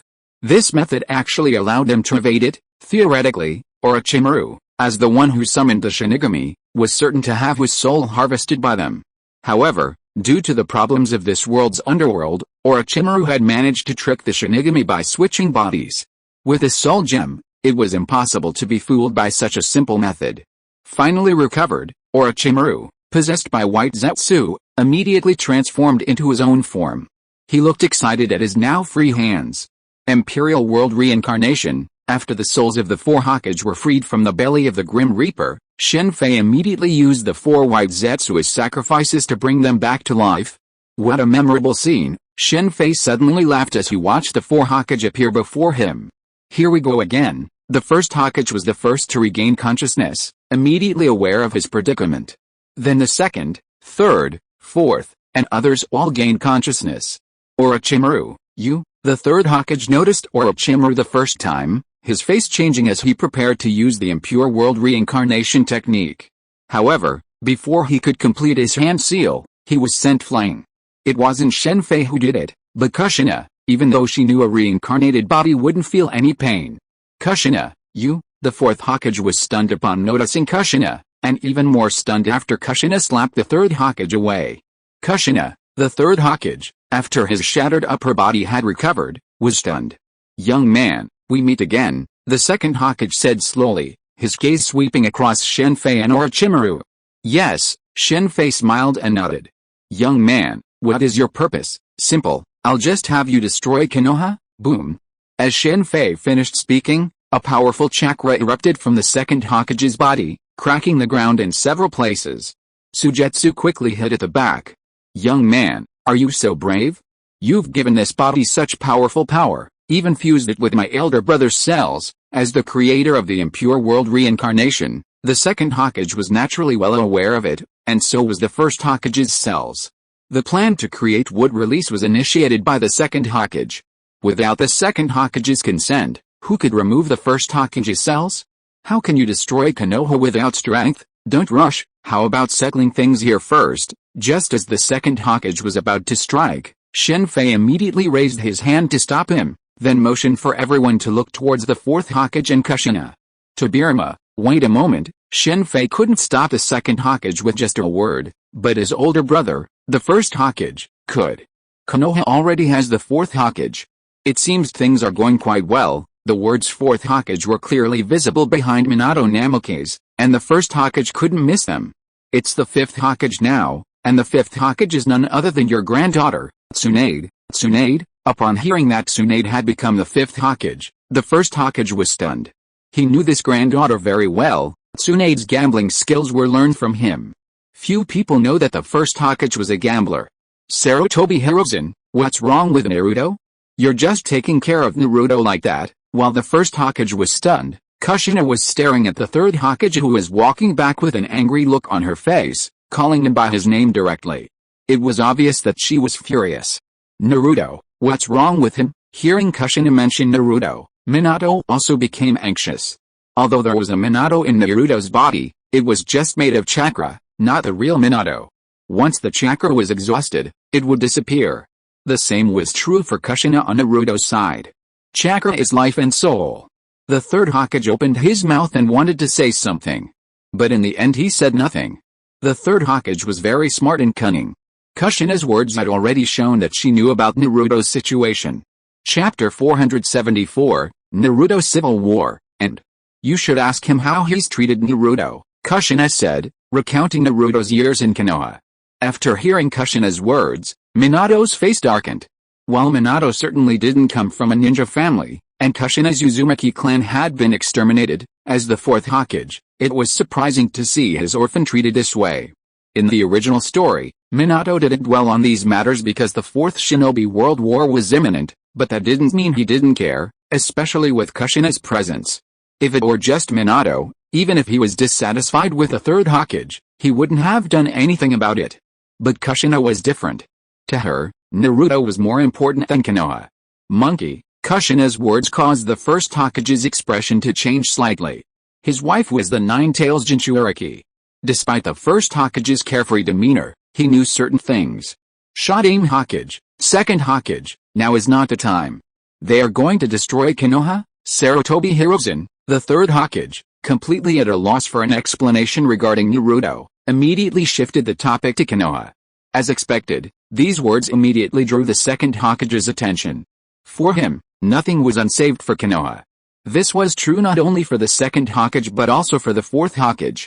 After all, Minato was also a Hokage, and with Naruto still alive, he naturally cared deeply about Konoha's survival. "Kushina, let's deal with this first. I'll explain Naruto's situation later," the third Hokage said solemnly, staring at Kushina. "There's no need for that. I know about Konoha's destruction, and I actually want to see it destroyed," Kushina said coldly, looking at the third Hokage. "Kushina, don't force them to lie. There are many reasons for Naruto's situation." Kushina's words made the third Hokage's face turn gloomy, and he hurriedly began to explain. "How dare you?" Just as the third Hokage was about to say something, the second Hokage suddenly appeared beside Kushina and attacked her with a punch. For this man, all threats to Konoha must be eliminated. Bang! The next moment, a golden figure appeared in front of Kushina, blocking the second Hokage's attack. It was the fourth Hokage, Namake's Minato. As the two collided, a powerful burst of chakra erupted, causing the ground within a radius of dozens of meters to crack. "Second Hokage, you're acting without asking for the truth. Aren't you too impatient?" To Minato, Konoha was important, but it ranked second to Kushina and Naruto. Otherwise, the fourth Hokage in the original story wouldn't have needed to use the Shiki Fujin to seal the Nine Tails. "You're the fourth Hokage, right? Didn't you hear what she just said?" The second Hokage, after looking deeply at the fourth Hokage, spoke slowly this time. "Of course I heard it, but I believe she must have her reasons for saying that, because she's my wife. If she truly believes Konoha deserves destruction, then we can only say that Konoha has done something that deserves destruction." Namake's Minato's words were very calm, but the meaning behind them was unquestionable, and he stood firmly on Kushina's side. "You're truly worthy of being Namake's Minato." Seeing Kushina looking at Namake's Minato with emotion, Shen Fei had to admit that at this moment, he had a new respect for Minato. This was complete and unreserved trust. "Monkey really chose a very good successor," the second Hokage said this. And he immediately leaped back, quickly forming seals with both hands. The moment he landed, a thin, high-speed stream of water shot out of his mouth, using the water escaping technique, the water-breaking wave. "Are you planning to wipe us out with one strike?" Shen Fei immediately understood the second Hokage's plan. Unexpectedly using this powerful single-target attack, if the opponent wasn't able to react quickly, they could be wiped out. The water-style, water-severing wave, could even sever the sacred tree. Is the target always us? Quite a scheming man, the seemingly impulsive attack on Kushina had been designed to lower the guard of Shen Fei and his group. Unfortunately, the plan was sound, But they chose the wrong opponent. Facing the second Hokage's water-severing wave, Minato's body suddenly glowed with golden light, and a familiar figure appeared, Nine-Tails mode.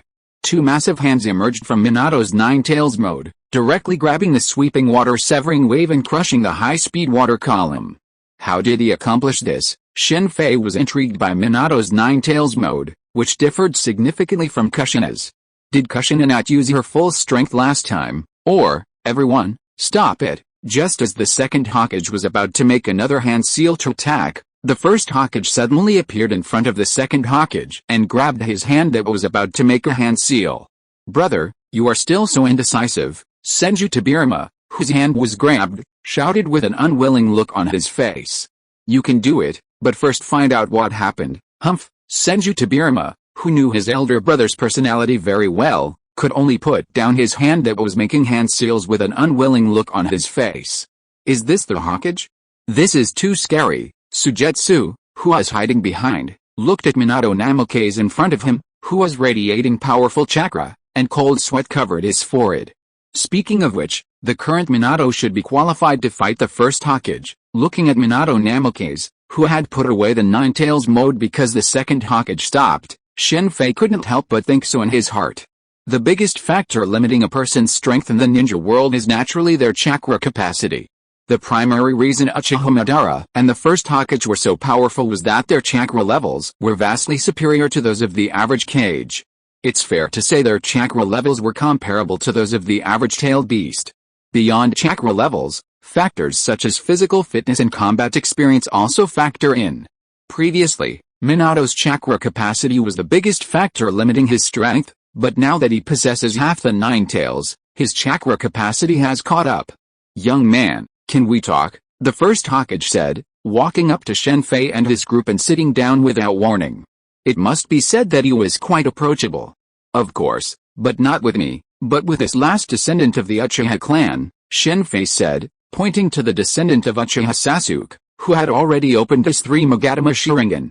The last descendant of the Uchiha clan, Tobirama, didn't I tell you that? Shen Fei's words immediately made the first Hokage turn to his younger brother, Senju Tobirama, who was standing behind him.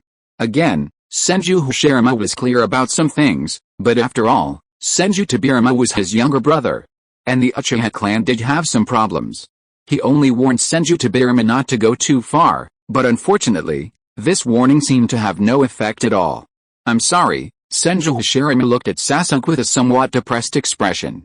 Even though he was the strongest in the ninja world back then, there were some things that could not be solved. Don't be sorry. The Senju clan is the same as the Uchiha clan. Now they only have the 5th Hokage as their last descendant. In fact, the Uchiha clan got the better of the war. At least my brother is still alive, Sasuke said expressionlessly. What? After hearing Sasuke's words, Hashirama Senju and Tobirama Senju both looked at the 3rd Hokage at the same time. The sharp eyes of the two made the 3rd Hokage unconsciously shift his gaze. Meeting the 1st and 2nd Hokage again was something the 3rd Hokage had never thought of. In this situation, many things could not be denied. Hashirama Senju sighed deeply. Seeing the 1st and 2nd Hokage, he turned his gaze back and the 3rd Hokage secretly breathed a sigh of relief. You are Kushina, right? Mito mentioned you to me that year. I didn't expect you to have grown up so much. Although the 1st Hokage had never seen Kushina, he had heard of the name. Can you tell me why you want Konoha destroyed? For my son, Naruto, Kushina said, recounting Naruto's experiences over the years. Even the 2nd Hokage frowned at Kushina's words. As for the 4th Hokage, Minato Namikaze, his expression instantly turned cold. He sacrificed himself to save the village, and yet Konoha treated his child this way. Let me add that the 3rd Hokage's grandson enjoys luxurious treatment in Konoha, Shen Fei added immediately. It's not just Naruto, there's also the revenge for the genocide of the Uzumaki clan. You were the mastermind behind that, weren't you, Sarutobi Hiruzen? Kushina naturally knew the circumstances of the Uzumaki clan's genocide, but at the time, she had no power to investigate. But things were different now. I'm doing this for peace in Konoha, the 3rd Hokage calmed down. In some ways, the 3rd Hokage's statement was not wrong. At that time, Konoha had lost the 1st and 2nd Hokages, as well as Uzumaki Mito, and the Nine-Tails Jinchuriki could only be held by a member of the Uzumaki clan. The Konoha leadership naturally knew the true strength of the Nine-Tails Jinchuriki. Mito Uzumaki, the Nine-Tails Jinchuriki, was the wife of the first Hokage and would not side with the Uzumaki clan. However, the situation was different for subsequent successors. Konoha later prevented Kushina, the powerful Nine-Tails Jinchuriki, from participating in the war, and also provided no special training to Naruto, the Nine-Tails Jinchuriki. This was because they didn't want them to gain widespread prestige in Konoha, as the ninja world values strength. With the Nine-Tails Jinchuriki's power, once they accumulated considerable prestige within Konoha, the position of Hokage was not out of the question. The fourth Mizukage of the Mist Village and the fifth Kazukage of the Sand Village were both Jinchuriki. For Naruto, barring unusual circumstances, the best outcome would likely be simply passing on his bloodline. As expected, wars have occurred in every era. The first Hokage slapped his forehead after hearing Kushina's words. Minato, you should know that all this is for Konoha. Are you going to betray Konoha too? Seeing the silence of the first and second Hokage, the third Hokage immediately looked at Minato with a look of deep sorrow. I believe Kushina. Minato simply said this to the third Hokage. Are you doing this to Jiraiya? The third Hokage said with a look of deep sorrow. For Konoha? Don't be ridiculous. It's for your own power. Third Hokage Sarutobi Hiruzen, look at Konoha now. The Sarutobi clan is extremely large. Not only the Sarutobi clan, but even the Ino, Shikaku, and Jo clans are much stronger than they were back then. Shen Fei suddenly laughed out loud. Don't flatter yourself. In the heart of Konoha, the enemy invaded, and only then Hokage faced the enemy alone. Don't you think it's ridiculous? Remember that Konoha's Anbu is very powerful. It's really strange that when the enemy invaded, the Anbu didn't go to the current Hokage, but went to the previous Hokage. Why is that? Namikaze Minato, you became the fourth Hokage. Do you really have the right to be the fourth Hokage? Shen Fei's words made Namikaze Minato silent. Others didn't know what it was like for him to become the fourth Hokage, but he knew very well that all matters, big and small, were decided by the Elders' Council. As a Hokage, he had no power at all. I didn't expect Konoha to be so shady. Shuai's words sounded unusually harsh at this moment. Orochimaru, do you know why you lost your competition for the fourth Hokage against Minato? You should know that at the time, in terms of strength and reputation, you were no less capable than Minato. While it's true that Golden Flash Minato Namikaze's performance in the Third Shinobi World War was eye-catching, that doesn't negate Orochimaru's achievements and reputation. After all, Orochimaru was one of Konoha's three ninjas at the time. Before the three ninjas fell out, he would have supported either Minato or Orochimaru. Furthermore, Minato was very young at the time. Even if Orochimaru had become the fourth Hokage, he would have been more than capable of competing for the fifth. Why? Orochimaru immediately asked. It's very simple, because if you had become the fourth Hokage at that time, a certain old guy would not be able to continue to hold power. After all, Minato Namikaze was young and had no foundation in Konoha, but you are different. You are one of the three ninjas of Konoha.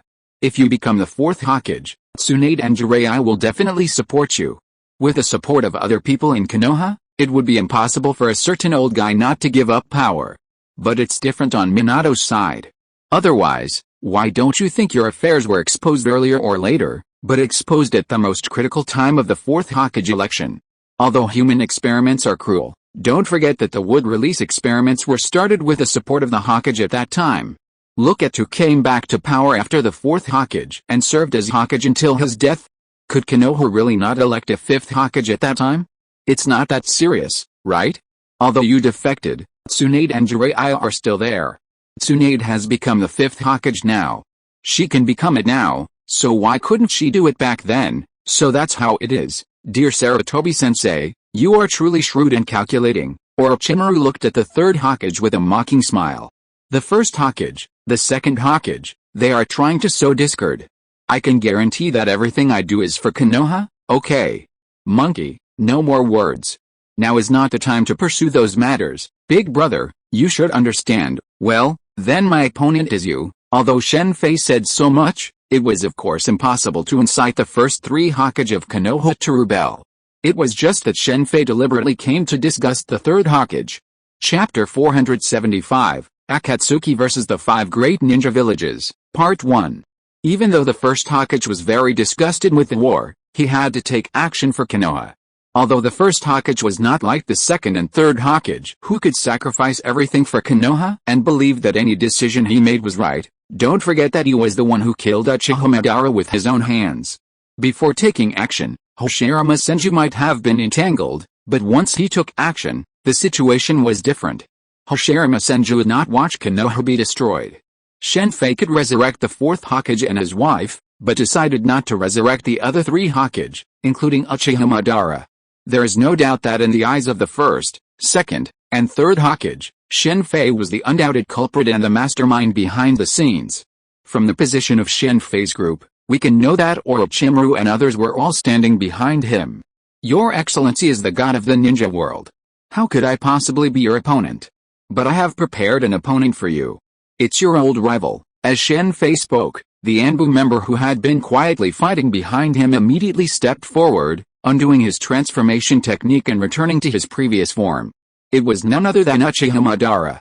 Ho-ha-ho-ha, Hashirama, is this the Konoha you protect? That's hilarious. I almost couldn't hold it back. Uchiha Madara, having regained his true form, looked across at Hashirama Senju and burst into laughter.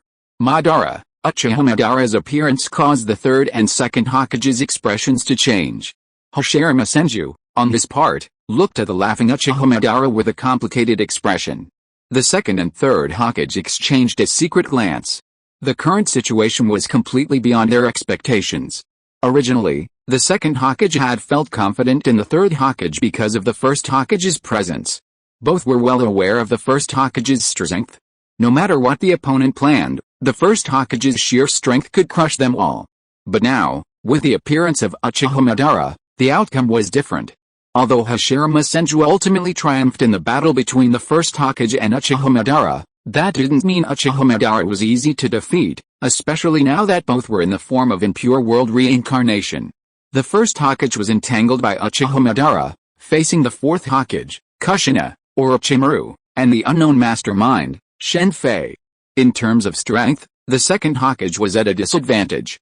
Hashirama, in the end, I won. Your philosophy is wrong, mine is right. After the laughter died down, Uchiha Madara pointed at the first Hokage and shouted excitedly. To be able to defeat the first Hokage in this regard was more important to Uchiha Madara than anything else. Uchiha Madara, first Hokage, hey, shouldn't we get out of here first? With the appearance of Uchiha Madara, Sujetsu shrank even further, hiding behind Orochimaru and the others, his body drenched in water. Long time no see, Madara. Senju Hashirama looked at Uchiha Madara with a complicated expression. If he hadn't met with Madara at this moment, Senju Hashirama would have had a lot to say to Uchiha Madara, but now Konoha was in danger of destruction, and this problem had to be resolved first. Huh? I didn't expect that the famous Uchiha Madara could be controlled by someone, the second Hokage suddenly sneered and said. Senju Tobirama. You're still trying to be clever at this moment, but I won't hold it against you this time. It's just the wail of a defeated dog. By the way, let me tell you something good, Konoha will not be destroyed. It's just that it will no longer be your Senju clan that controls it. It will be the Uchiha clan, and Sasuke will be the first Hokage of the newly reborn Konoha village. But rest assured, I won't erase the Senju clan's history in Konoha, just as you erased the Uchiha clan's status as one of Konoha's founders.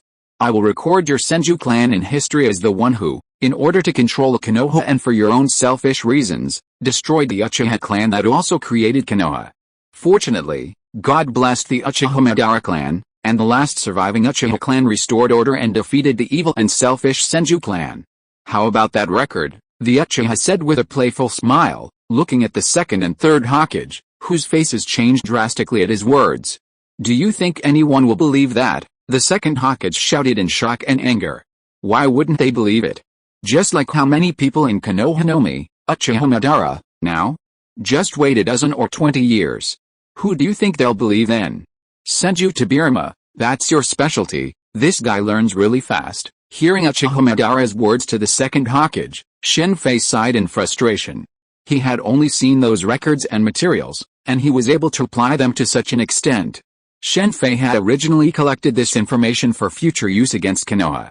Uchiha Madara wanted to see it, but Shen Fei naturally didn't care. But he didn't expect him to learn from it so quickly. Just like Doflamingo said during the Battle of Marineford, pirates are evil, navy is justice. That concept has been rewritten countless times.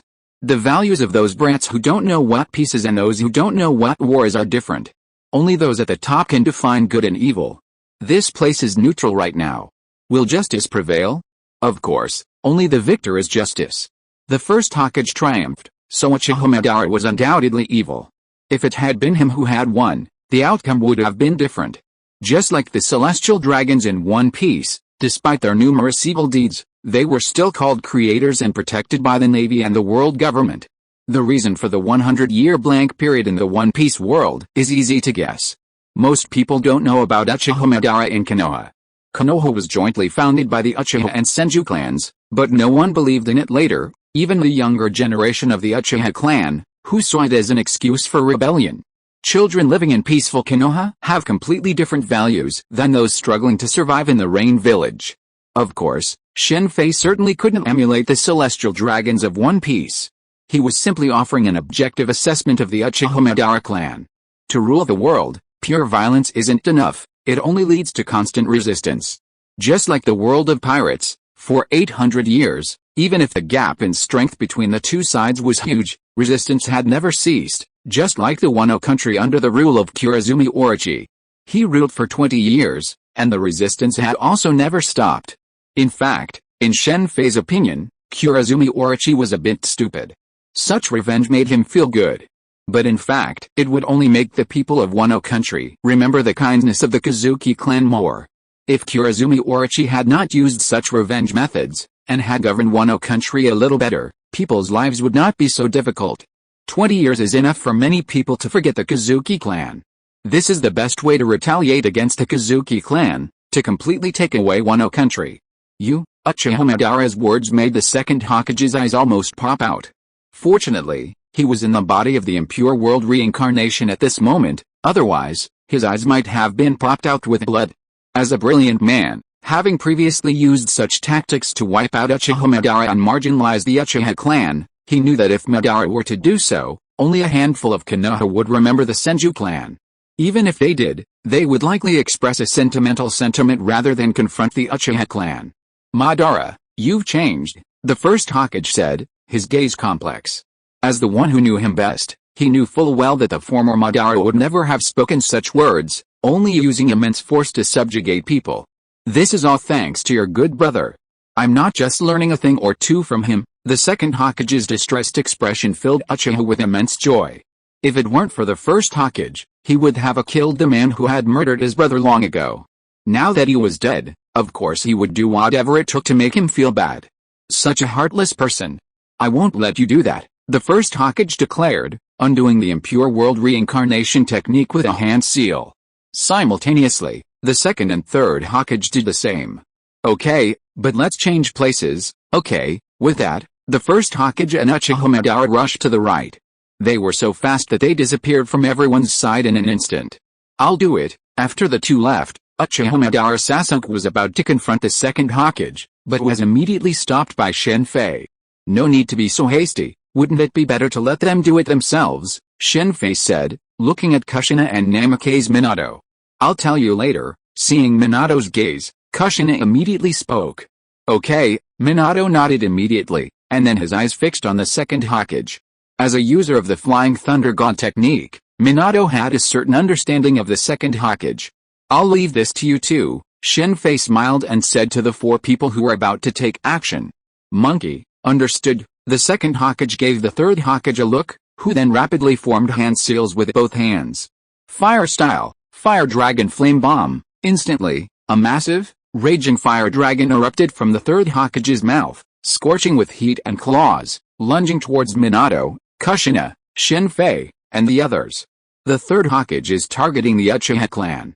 Could it be that their role overlaps with the Sarutobi clans? The Sarutobi clan, also skilled in fire style, were renowned in the ninja world.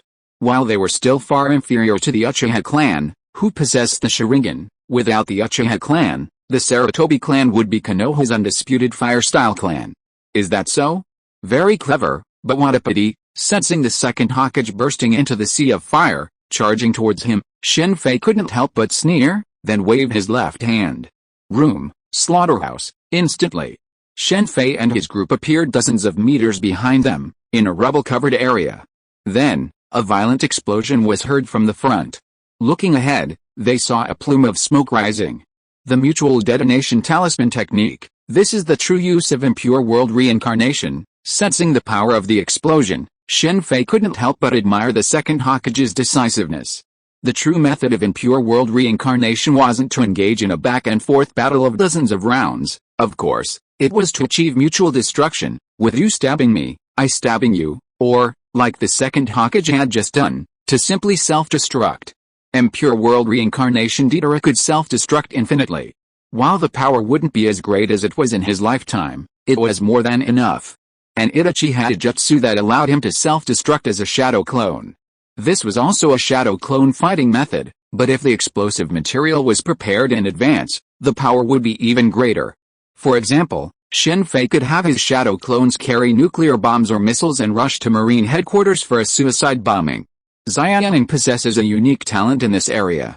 Her paper escape technique is the ultimate self-destructing medium. At Shen Fei's suggestion, Xiaoning has already developed a similar method. That scared me to death. Watching the explosion ahead, Sujetsu clutched Tenbin Jugo's shoulder with one hand, patting his chest vigorously with the other. This is it. Minato, who had used the instantaneous body movement technique with Kushina to dodge the third Hokage's fire release, turned serious upon seeing Shen Fei's Black Fox technique. This space-time ninjutsu, capable of moving oneself and others without contact, is far more powerful than the takeoff Thunder God technique. Being able to move others also means being able to move enemies. With advanced preparation, it's perfectly possible to lure enemies into a trap. It's undeniable that Luo's ability to use the surgical space is significantly different from Minato's, who first encountered it. This guy, the second Hokage's face was grimacing after his recovery. Having personally experienced the spatial displacement of the Operation Fruit, he, like the fourth Hokage, instantly understood the terrifying nature of Shen Fei's ability. Even with its limitations, it's still more powerful than the Flying Thunder God Jutsu, especially when combined with others, allowing it to slice and dice enemies at will. As the second Hokage, Senju Tobirama had faced many foes in his life, but even Uchiha Madara wasn't as formidable as Shen Fei. Sarutobi Hiruzen, as the second Hokage pondered, Kushina charged at the third Hokage, and Naimake's Minato appeared before him. Boom! At that moment, a tremendous boom suddenly erupted from hundreds of meters away, shaking the ground beneath their feet. Then, in the distance, they saw two figures nearly 100 meters tall, Susanoo and the Woodman Jutsu. Is this the power of the god of the ninja world and Uchiha Madara? I'm glad I didn't live in that era. Even at such a distance, Sujetsu couldn't get wet. This left Tenjo Jugo speechless, and he removed Sujetsu's grip on his shoulder, his clothes soaking wet. Don't be so envious. You'll possess even greater power in the future, Shen Fei said softly, observing the envious expression on Sasuke's face. Is this true? Shuayu shouted in disbelief. Boom. While they were talking, Susanoo and the huge wooden man started a fierce battle over there. Back then, when Uchiha Madara used the power of the Nine Tails, even the powerful Susanoo was no match for Senju Hashirama, but now it was different. Susanoo was suppressing the wooden man and the wood dragon technique. Senju Hashirama's wood dragon was directly cut into several pieces by Madara. You are so persistent. Get out. While Madara and Hashirama were fighting, the second Hokage and the fourth Hokage also started. Both of them were masters of the instant body technique. People with weaker strength might not be able to keep up with their speed. When watching the second Hokage forcing Minato back and immediately rushing over here, Shen Fei used a space displacement to throw him back. End of this chapter. Thank you very much for reaching the end. Don't forget to like. Looking for more exclusive content and immediate access? Subscribe to our Patreon. Remember, every like, subscription, or donation encourages us to continue. Thanks to everyone. See you in the next video.